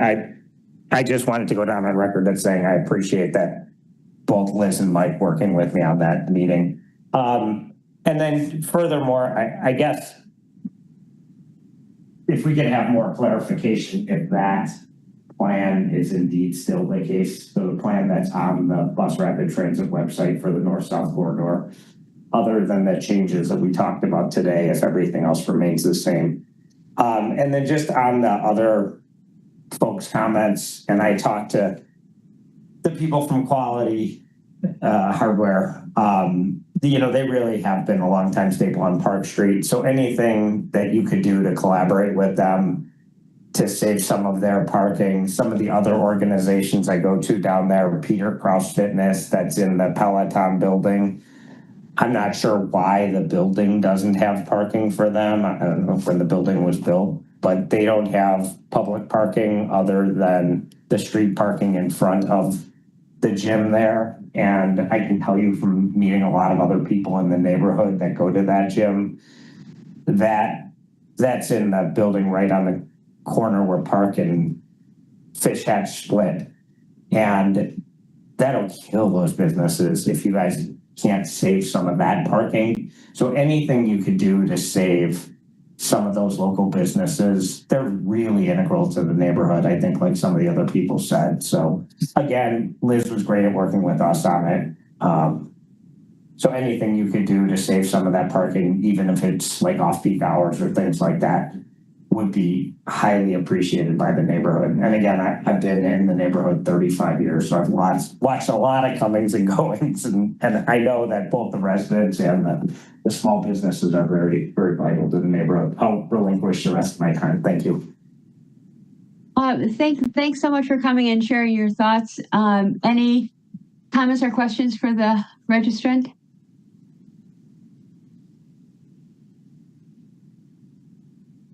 Okay, thanks so much for coming. Who else do we have, Aiden? Next, we have James Kreft of Fish Hatchery Road. Neither supports nor opposes. Wishes to speak.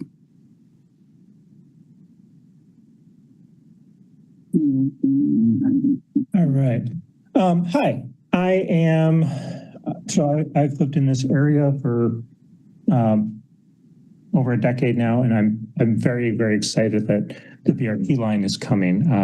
It's going to be an important part of my commute, and I also use it to get across town and when I'm not on my bike. And I'm concerned about the changes that are happening here because it feels really like what I've watched when I've looked at BRT lines across the country in the United States. As they work through the planning process, the compromises only go one way. They go in a way to make service worse for the people who are riding the bus. And so we're seeing more mixed traffic. We're seeing shifts from, I'm really concerned about that shift, the shift from center running to side running on Fish Hatch, because we know there's lots of evidence and research that high quality BRT needs center running lanes, especially on a strode like Fish Hatchery. So there's so many driveways, turns, etc. There needs to be, losing that center running is going to have a significant impact on quality of service. And so, and similarly, pushing on parking. Yes, I walk to Quality Hardware across significant large roads to get there. As Park is denser and making Park a safer place to exist on a bike or a bus was going to significantly increase the foot traffic that goes to that goes by these businesses. And it's something I want to emphasize that if we keep emphasizing cars over emphasizing people, we're going to end up with a situation that doesn't work well for really anyone. And so and especially not for the people who are going to depend on the high quality service that a BRT line can provide if engineered appropriately. So I just really want to emphasize and ask to, every time we make a compromise that reduces quality of service, it's a minute here, it's a minute there, it's a 10% reduction in on-time reduction, right? Like those will add up and make for a less useful, less safe, and less and a lower ridership line. Thank you. Thanks so much for coming and sharing your thoughts. Any comments or questions for the registrant?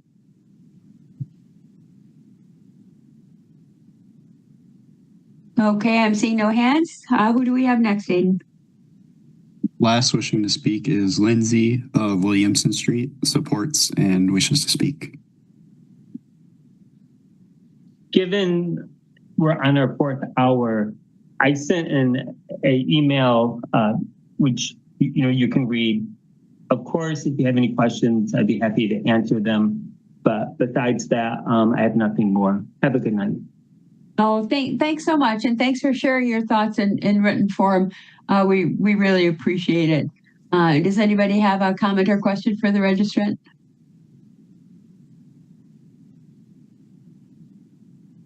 Okay, thanks so much. Was that all that we have then? Yes, that was the last wishing to speak. Okay, did we have anybody registered not wishing to speak?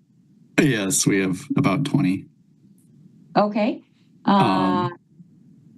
Go ahead. So I'm sorry, Mike check file. Okay, Mike's hand went down. Go ahead. So Helen Kitchell, support. Matt Lohman, support. Kelly Anderley, support. Jonathan Standridge, support. Joanna Frosch, support. Martin, support. Dan Upp, support. Carrie Rothberg, support. Daniel Thurs, support. Margaret Nellis, support. Alex Dudek, support. Eric Anderson, support.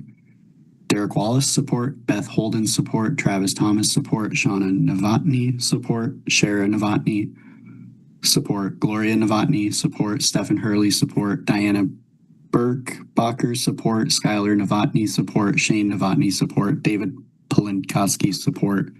And Kevin Gunlash, support. Okay, great. So comments or questions? Mike, go ahead. Yeah, thank you, Chair.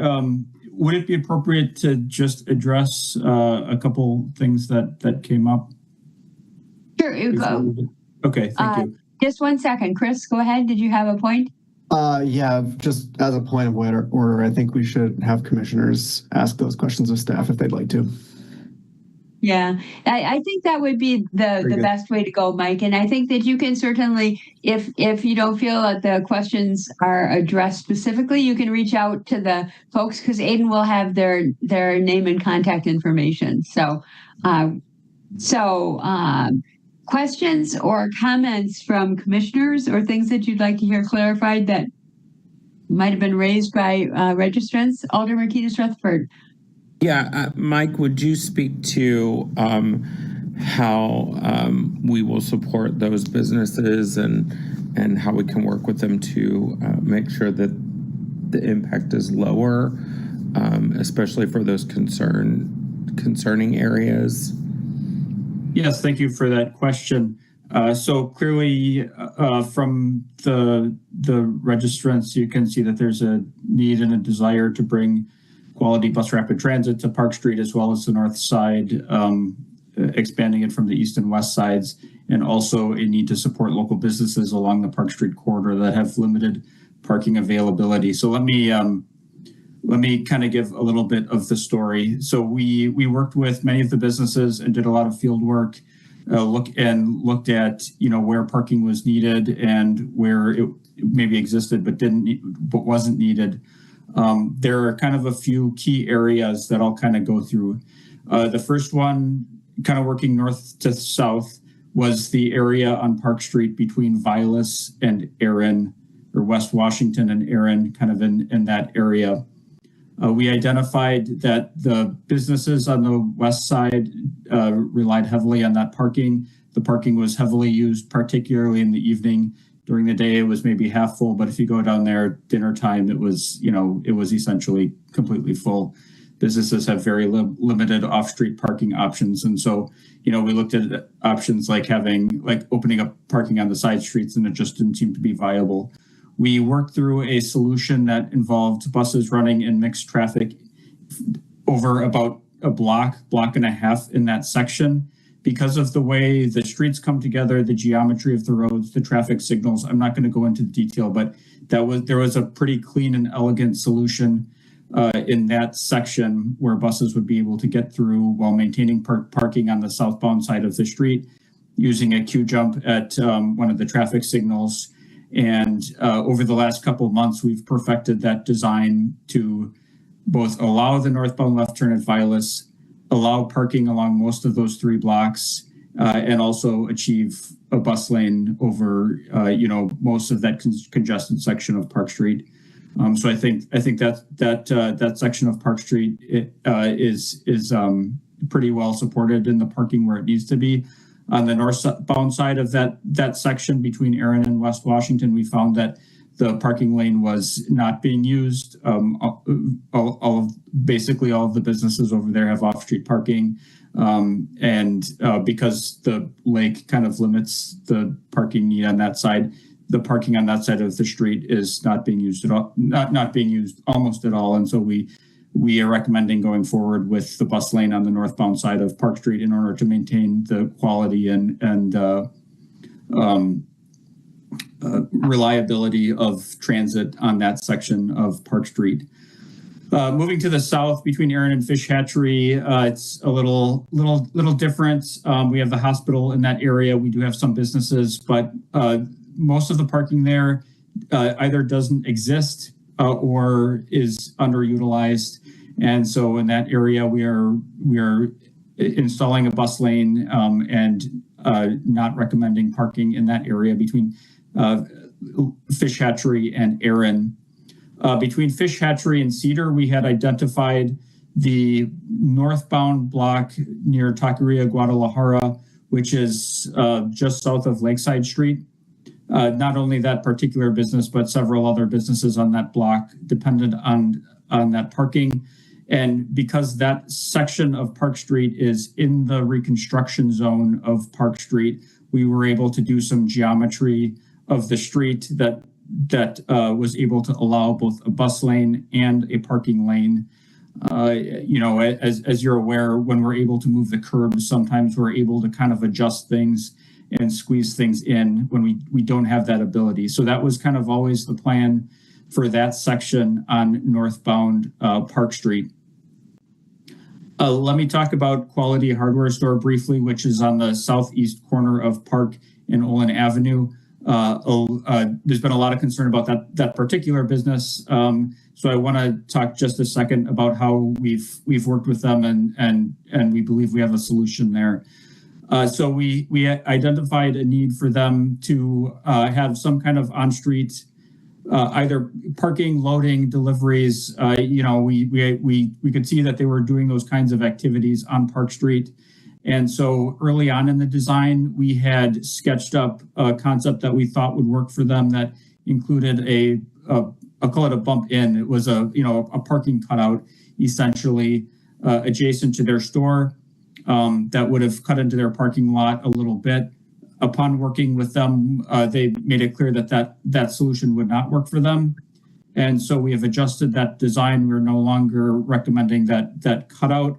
We are instead recommending to allow off-peak parking in the travel lane on basically that whole stretch of Park Street between Cedar and Fish Hatchery. So that section of Park Street would operate essentially like Monroe Street or Regent Street or how Willie Street used to function before the trial was put in and made permanent. But at any rate, that would be 2 lanes. So Park Street would be 2 general purpose travel lanes during the peak periods. So morning coming in and afternoon going out. And then in the off-peak periods, the midday and the reverse peak direction, evenings and weekends, that travel lane would allow parking in it, and it would be 1 travel lane plus a parking lane. We feel that this is a particularly good solution for this section because the businesses on that part of Park Street in the northbound direction are mostly what I'll call so they're on the morning inbound side of the restriction. So they would have no parking until 9 a.m. But then after 9 a.m. they would have parking, and so that would support the restaurants. The hardware stores open at 8 a.m. so they would have 1 hour where parking would not be allowed. We brought that up with them, and that did I don't want to speak for them, but they told us that 1 hour of not having parking in front of their store was not a concern for them. We do so in front of the hardware store on Park Street. We are now recommending. Let me look up the number here, but about 65 feet of on-street parking. In conjunction with the relocated driveway for them, which would provide parking in front of their store. This parking, we are recommending that be a 15-minute, essentially a 15-minute loading zone. And the reason for that is that area of Park Street is kind of right on the cusp of being able to work with 1 lane. And so our feeling is that by kind of keeping people moving through there, most of their customers are, as they've told us, they're pretty much in and out. They're coming to load things, pick things up, and stop into the store. So if they're able to do that in 15 minutes and kind of keep that as customer parking for the hardware store, as opposed to somebody who might be parking there and going somewhere else for 2 hours or the whole day, that will hold that parking for people who need that service to have their vehicles loaded up with salt and pipes and all that kind of stuff, and then it'll also kind of clear that lane out. So if traffic's a little bit heavy and the 1 lane is kind of getting choked up because of a parked car there, well, they'll be gone in 5, 10, 15 minutes, and then things will kind of go back to normal. So that is the recommendation that we are recommending between Cedar and Fish Hatchery Lakeside that would apply in both directions. So if we did that, it would help several businesses along that section of Park Street. As we're probably aware, the traffic volumes on Park Street really start to pick up north of Fish Hatchery Lakeside, where those 2 traffic flows from Fish Hatchery to Park Street kind of come together and converge and result in more traffic volume than the 2 legs south of there. It will get a little bit complicated as we coordinate this with the John Nolan Drive reconstruction, and traffic volumes moving more globally throughout the city will kind of shift around as that goes through its various stages of construction. But overall, we feel that we have accommodated the parking needs that exist along this corridor. We feel like those parking needs that were brought up were valid, and we feel that we've addressed them, and while maintaining the integrity of the bus lanes going through this corridor. Can you tell me a little bit I mean, it seems like there's ample parking on Olin too. Do you know what the utilization of the parking right there on Olin near Quality looks like? So most of the parking along that area, in that area, is it's fairly available. One issue is we have a bus stop on Olin Avenue in the eastbound direction on their north frontage of the lot.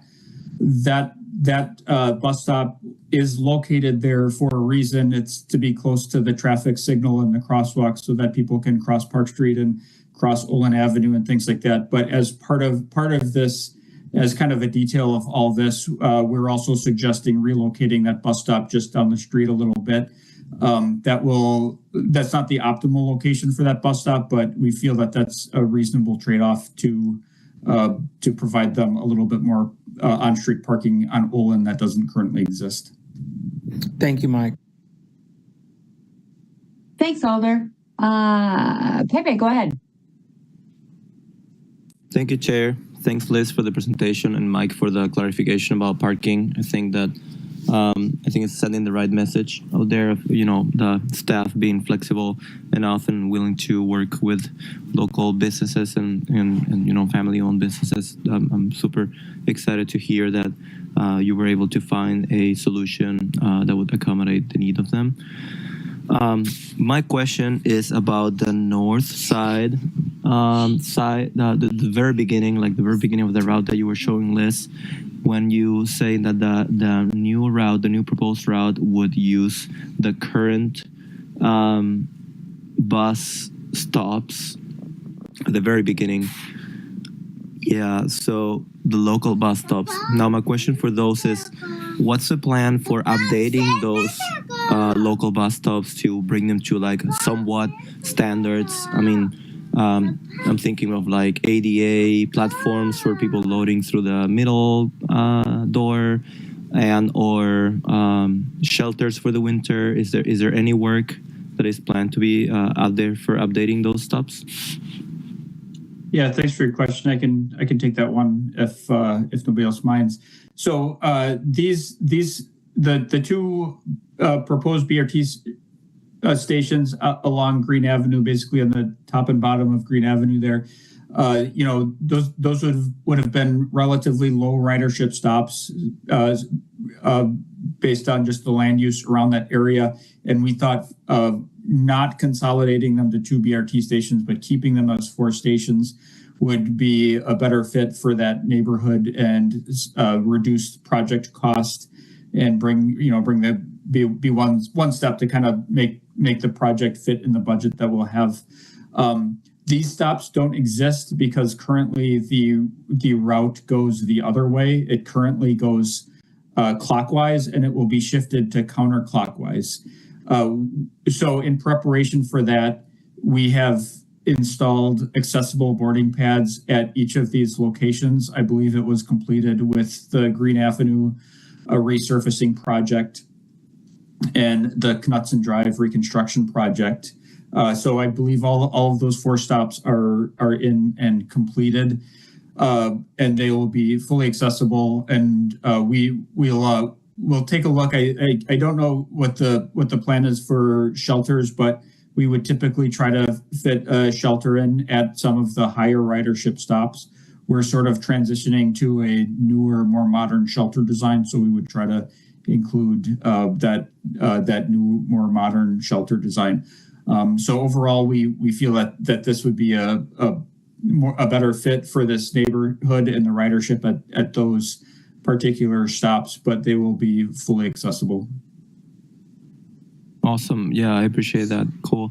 And then the other stops like Kennedy, School Northport, and School Troy, like those will be more, since they are part of the green line there. So those 3, School Troy, School Northport, and Kennedy, they will have full BRT platforms with the 13-inch raised platform and kind of all that other stuff that makes it a BRT platform. We are looking at kind of right sizing this section. For example, school in Northport will be mostly people just getting off. So depending on where the project budget lands, we might have to kind of shrink some of the shelters in this area. But School Troy is a pretty major stop, and Kennedy is a pretty major terminal. So those will fit the kind of the definition of our BRT stations and platforms. Okay, great. Now I have one more question. If we go all the way south at the very end, I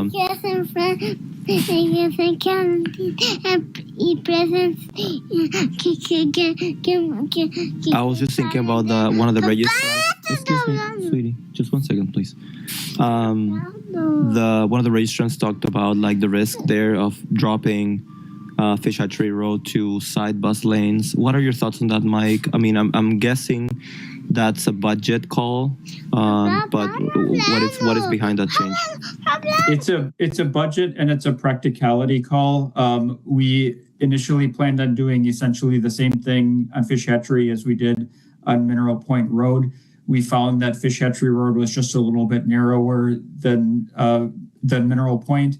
And so to do this would have required some pretty extreme intersection rework at Greenway and Post, some pretty significant widening. So that's kind of a pretty major difference in there that really was kind of blowing up the cost of this section of the route. In addition, unlike Mineral Point Road, Fish Hatchery Road was recently reconstructed, I think about 5 or 10 years ago. And so it's in very good condition. And so we would be redoing some pretty new infrastructure, not just pavement and sidewalks, but traffic signals and utilities. It got to be pretty invasive. Also, along this section of the corridor, because we don't really have a lot of parking and right turns into driveways and things like we do in I'll say a slightly more urban section of the route, like Park Street.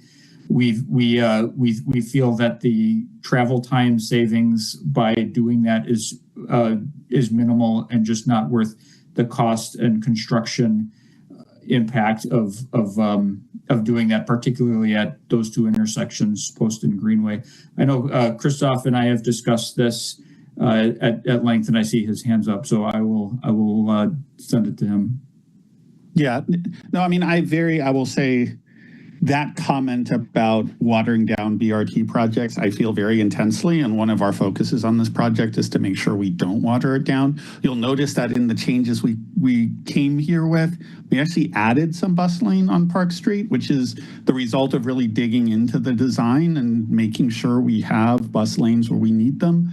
Fish Hatch will have bus lanes down there, and like Mike said, is a place that does not have on-street parking, that has very few driveways. So the kind of friction at the curb that generally makes curb running lanes less reliable really isn't the case in this section of Fish Hatch. So I think we will see very similar performance to what we would have seen with center running lanes in this area. Yeah, that makes total sense. Appreciate that, Christoph and Mike.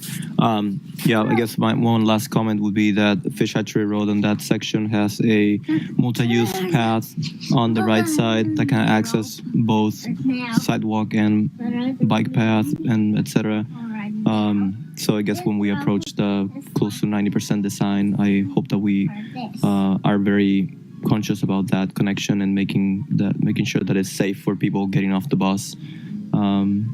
For other people might be going fast on their bike or just using the multi-use path for other purposes. So and this section would have full BRT stations through here.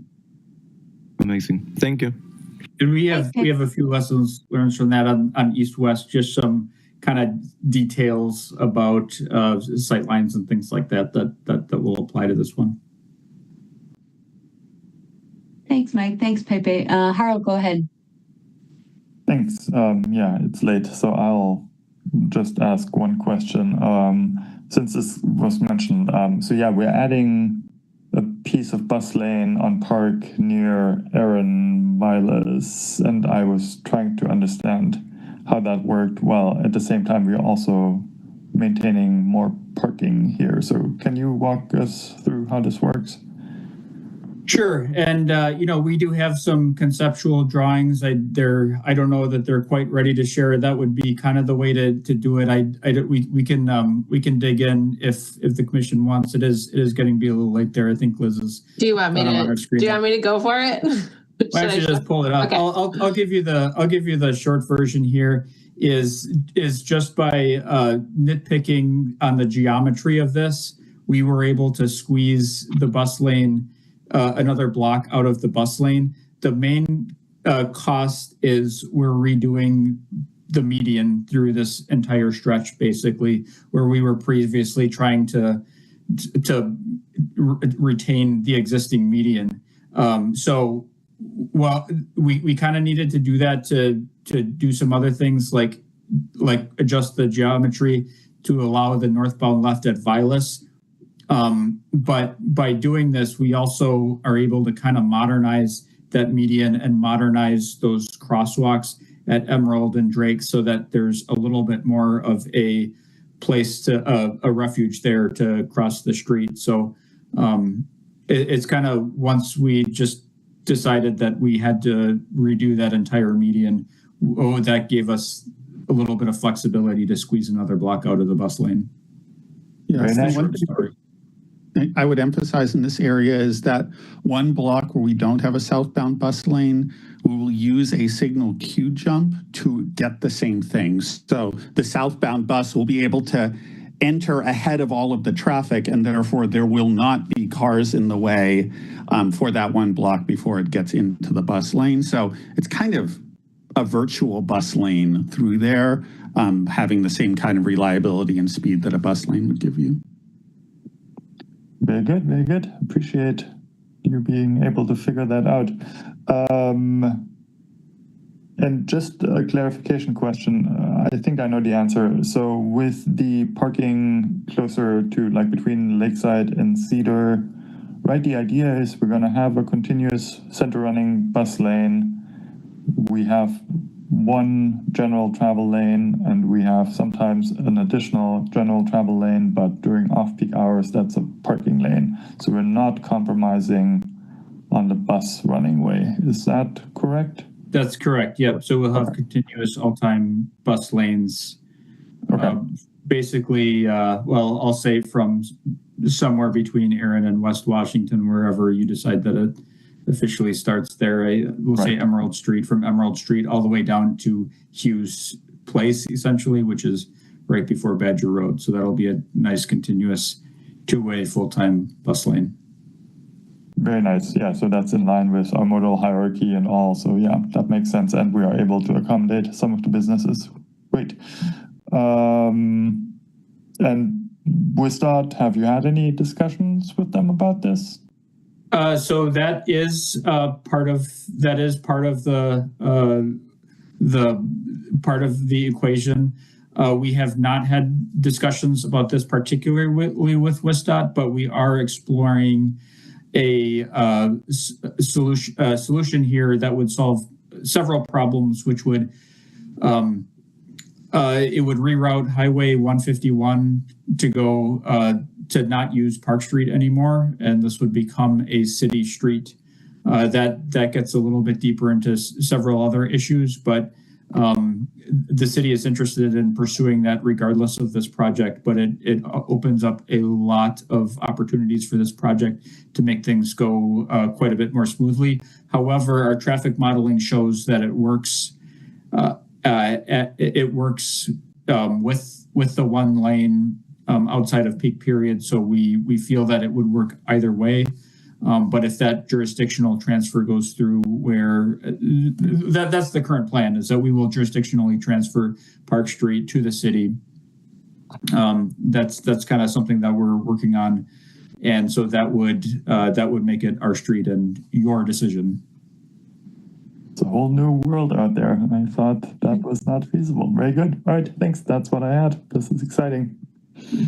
Thanks, Harold. Alder Okovich, go ahead. Yeah, thank you. That's quite a bomb to drop at like 9:10. That Yeah, that was a good one, Mike. Yeah. For the Cedar left turn lane, I was just not clear on why we changed that to be peak hour, or sorry, peak hour left turn lane, and what makes Cedar different than some of the other left turns that we can't do that there. Yeah, it's a good question. I think so basically what we have heard through the community is that southbound left turn was important. I think that's something that the Transportation Commission might want to give us some feedback on. Our solution to keep the project moving forward was to allow the left turn outside of peak periods when if there is a vehicle turning left onto Cedar, there's typically not as much traffic in the adjacent lanes, and so we can either wait for them or go around. The alternative to turning left onto Cedar would be to go, I'll say it's only 1 block, but it's probably the length of 2 blocks. And then you can turn left at the signalized Wingra Street signal would be the alternative. So that's something that we're maybe looking for your feedback on to see if we've struck the right balance there or if we need to look at it more.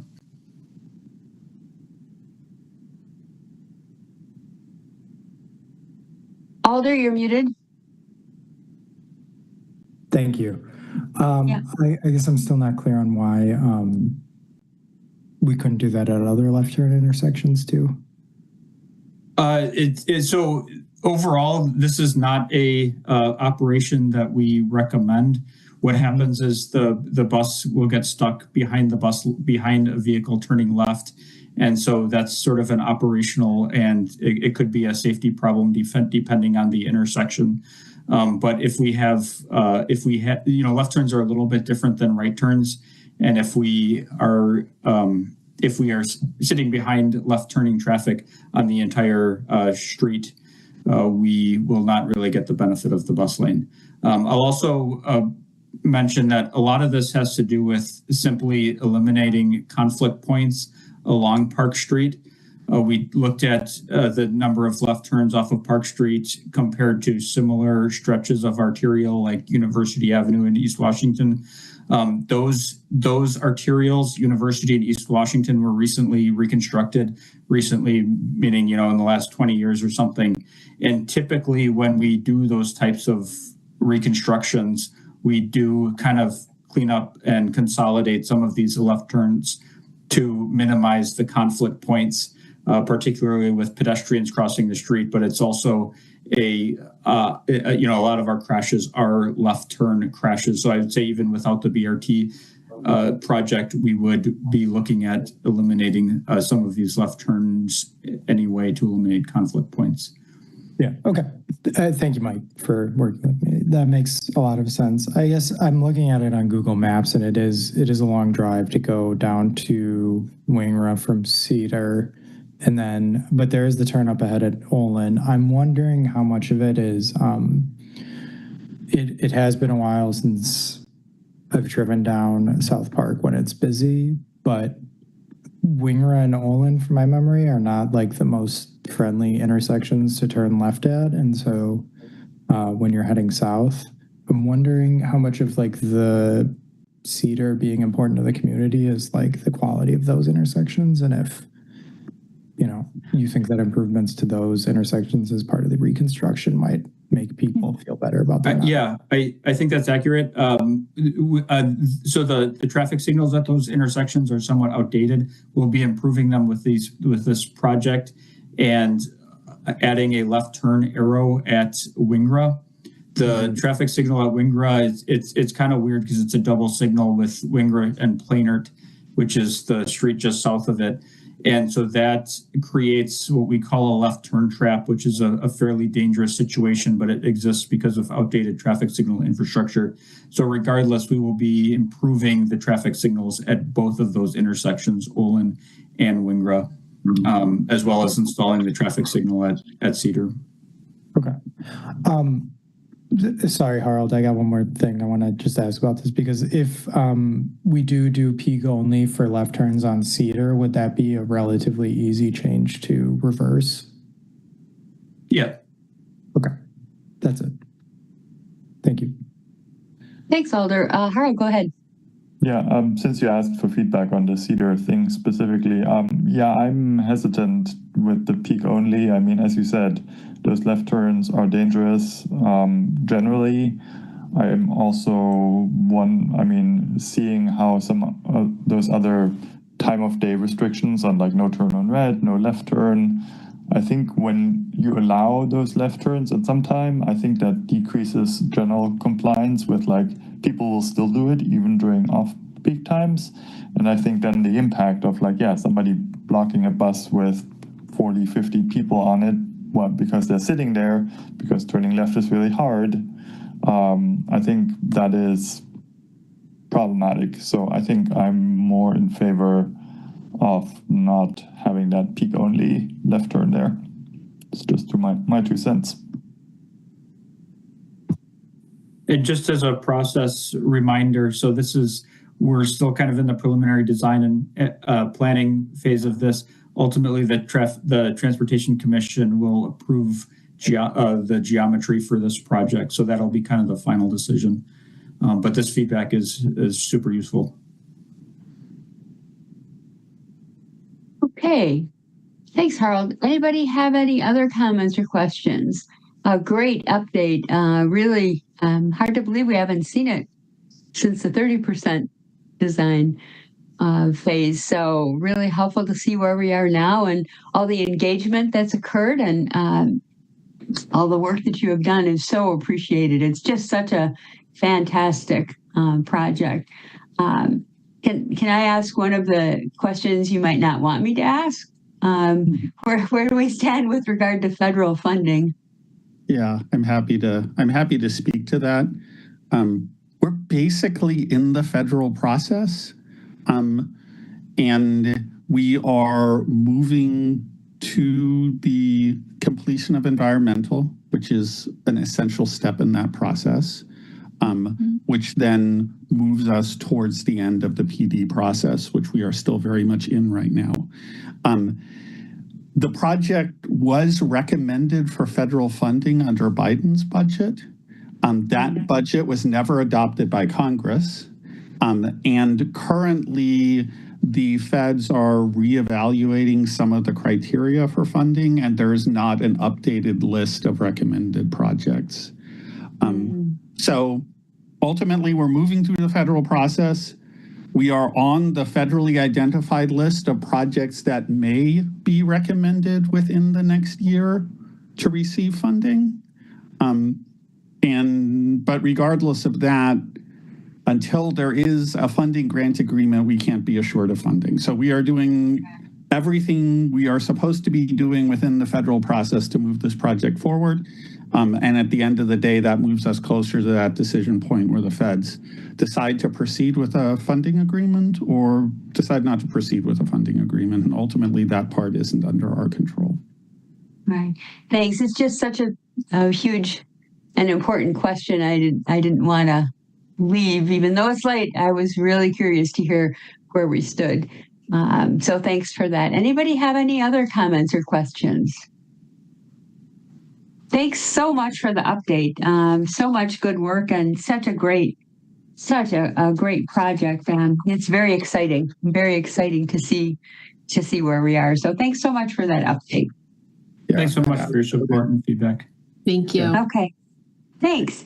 All right, let's move on to the quarterly traffic safety report.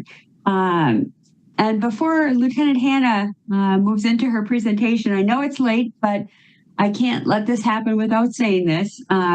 We've heard that Lieutenant Hannah will be moving to a different position as of January 1st, 2026. The Madison Police Department rotates staff from time to time, so she will no longer be preparing and presenting the quarterly traffic safety report to TC. So I wanted to take this opportunity to thank her for being so responsive to our requests about traffic safety monitoring. adapting and revising, updating the report to meet our needs, anticipating our needs. I've really enjoyed working with her, and I'm just very, very grateful. And I wanted to express the commission's gratitude for a job well done, and say how much, I'm sorry my camera's not working right now, but I really wanted to give her a virtual round of applause because she's just helped us so much. So thank you. And Lieutenant Dave Minert will be meeting with TC going forward to present the quarterly traffic safety report.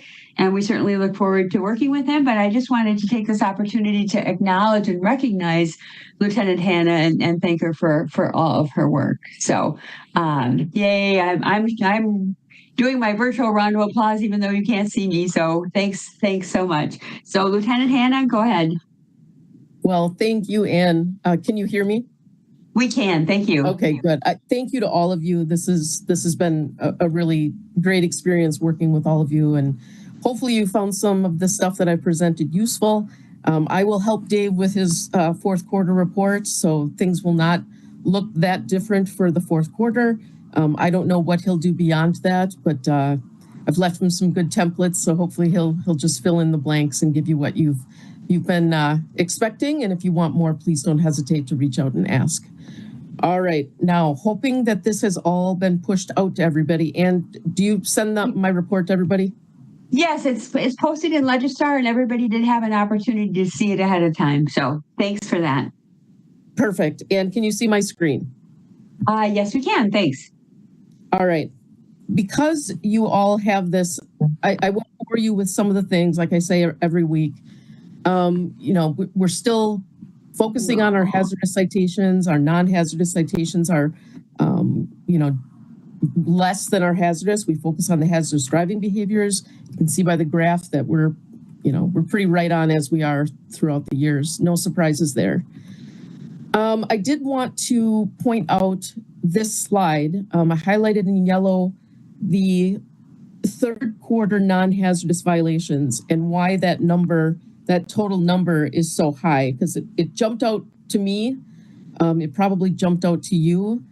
We, as the department as a whole, the front office decided that we needed to do a summer traffic project plan initiative. And so from June 1st to September 1st, there was a department-wide initiative. People wrote more tickets than normal. I can't really explain why non-hazardous citations were so high, why so many of those were written. I wish I had a better answer, but if I took what was written during the time period of the plan and subtracted that from what normally we have, it's pretty close. So I wish I had an answer for that, like I said, but it's a little bit strange. Everything else was pretty right on as far as past years. No surprises there. I'll briefly talk about the third quarter fatality crash. It was one crash, but there were two fatalities in that incident. I'll just quickly go through this. This was the incident that happened at Commercial Avenue and Eagle Crest Drive on September 12th at about 3:25 p.m. It's a 3-car crash. Essentially, unit number 1 will say the suspect or the vehicle that kind of started this whole thing was traveling eastbound on Commercial. That driver attempted to make a left turn from Commercial onto Eagle Crest Drive. She turned in front of the westbound vehicle that was traveling on Commercial. So after they hit, then unit number 2, the car that was westbound, was pushed into another vehicle in oncoming traffic. And both the driver and the passenger in unit number 2 were killed. I did try to put this in a graph of some sort to kind of explain what happened. If you look at this closely, you can probably kind of figure it out. Unit number 2 kind of hit one right in the rear of the vehicle, of unit 1's rear end. And that caused unit number 2 to kind of do what it did and going into the next lane. And then unit number 1 actually spun around completely and ended up, as you can see, in front of that red vehicle facing Commercial Avenue. I did stop out at that crash that night. was very, very strange, and it was very unfortunate. The folks that were killed were out for a test drive in a Honda CRV, I believe, and so the whole thing is rather sad. I'll let you read all that on your own. That did bring our fatalities up to 6 so far for the year. Serious injuries for Q3, pretty much in line with what we see historically. No surprises there. Traffic complaints, again, right in line for what we see. This is normal stuff. And I did want to get an update about the Q3 grant activity. So the traffic grants are run from October 1st through September 30th. So at about Q3, our normal year, we start to run out of money because we've used it up, right? The sum is going down, the balance is going down. And so you'll notice that in the Q3, depending on how much money is left over, depends, really dictates how many grants we run. So the Q3 deployments are not as impressive as they were in Q2 just because of that. We are supposed to be starting our grants. Obviously, October 1st has come and gone. The Wisconsin DOT has not released the grant money yet, so we have not run any traffic grants in October. I don't know that we'll be able to do any in November, and so we're just waiting on the state. They're wrapping up their grant year and doing all of their paperwork before they push out the money for the next grant year. So hopefully that explains a little bit about that. And then as per usual, I just included some of the Q3 traffic grant results for you to take a look at with, those crazy amounts of stops and the speeds that we're unfortunately seeing on the regular. But again, all very, very consistent with what we've seen. We focus on these places where we know that there's a high injury network. Obviously, East Washington, Packers Avenue has been a problem of late. So that is where we try to focus our grant activity. Does anyone have any questions about that? I know I flew through that very quickly, but I know it's late and I'm sure you all want to get to bed. So comments or questions for Lieutenant Hannah? I just want to make one comment that I found horrifying. We've all talked about the high speed everywhere. I live near the Beltline and Rimrock Road, so I was paying particular attention to that one. And it says that speeds on the Beltline continue to be an issue, and I didn't target any traffic below 73 miles per hour. Yeah, let me repeat that. They didn't target anybody below 73 miles per hour. I was like, wow. I knew it was really bad, but that's bad. Yeah, it is. I think I've said this before. I try to not direct our officers to do traffic enforcement on the Beltline because it really doesn't lend itself very well to set up to do traffic. It's very hard to catch up to vehicles when they're going so fast, and especially if there's other traffic around. It's a very difficult roadway to police. That said, it's also extremely dangerous, and so I'm always very cautious when sending folks out to do Beltline enforcement. So we're very strategic about that too, just because it's like the Audubon out there. It's so crazy. Well, that's helpful to know, but so many of these are horrifying. That one was just even worse than what I'd read before. So anybody have any other comments or questions for Lieutenant Hannah? Again, thank you so very much. Well, we're giving you a virtual round of applause, hands in the air, everybody. Thank you, thank you, thank you. Thank you. Now, we will miss you, but I know it's always exciting to move on to other things and switch it up. So thanks so much. We really, really have appreciated you.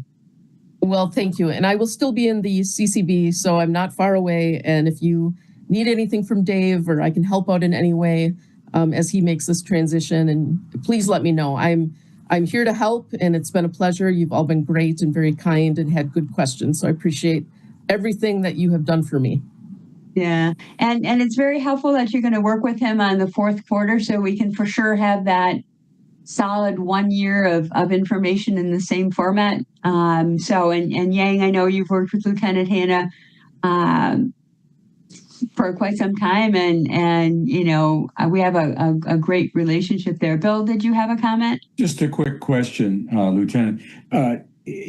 When your contacts at BOTS, have they said anything because of the grant money not being released yet? Is it anything to do with at the federal level of them not approving or getting their annual work plan approved?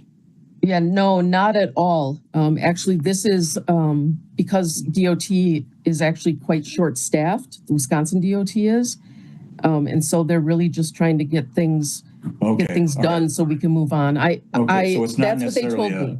It's not necessarily a federal issue. It's just a staffing issue. Okay, thanks. Yep, that's correct. Okay, thanks, Bill. Anybody have any other comments or questions for the lieutenant? No, thanks so much, Jen. We really appreciate it. My pleasure. Be well, everyone. Okay, thanks. All right, we'll move on to crossover reports. Does anybody have anything to report tonight? Thanks for hanging with us. Harold? BPW last week had the ADA transition plan that we had maybe a few weeks ago looked at and sent it forward to the Disability Rights Commission, who's the lead agency. So it's moving forward and will soon be approved by council, I assume. That's all I have. Great. Okay, thanks. Anybody have anything else to report? Again, apologies, not sure what's going on with my camera, but hopefully rebooting will fix it the next time. I do not have any announcements, so we'll skip right past that. In terms of future agenda items, we have a couple referrals from the Common Council. We have a referral from the Common Council related to an update to the TOD ordinance. And so Chris had asked us to put an update related to TOD, transit-oriented development, on our agenda. So we're going to work for both of that. Christoph, you have your hand up?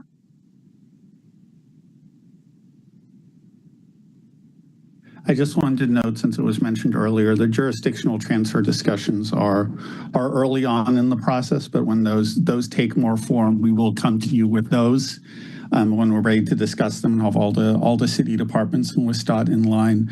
That's the BRT project does not depend on that, so that is moving on a separate track. But it's a promising discussion, and you'll hear more about it in the future. Okay, so that might be a future agenda item to come at some point. All right, great. We also have potentially, depending on if these are ready, education outreach regarding right on red compliance and safety reasons for no right on red at certain intersections, update on passenger rail, and update on curb management. So again, we may have, it depends on what might be ready. And we're making a lot of progress on the list of things that TC members have asked us to put on the agenda. So we're chipping away at them. Does anybody have anything else to add to the list? Okay, thanks so very much for hanging with us. For Pepe had to leave because he's got to put his son to bed. So, we all have to handle family things. I need a motion to adjourn, but thanks so much for hanging with us. Harold? So moved. Okay, motion, Alder Martinez-Rufford. Second, okay. And thanks so much. Great feedback, great input. You are so wonderful in terms of being actively participating and really much appreciated. So thanks, everybody. Have a great night.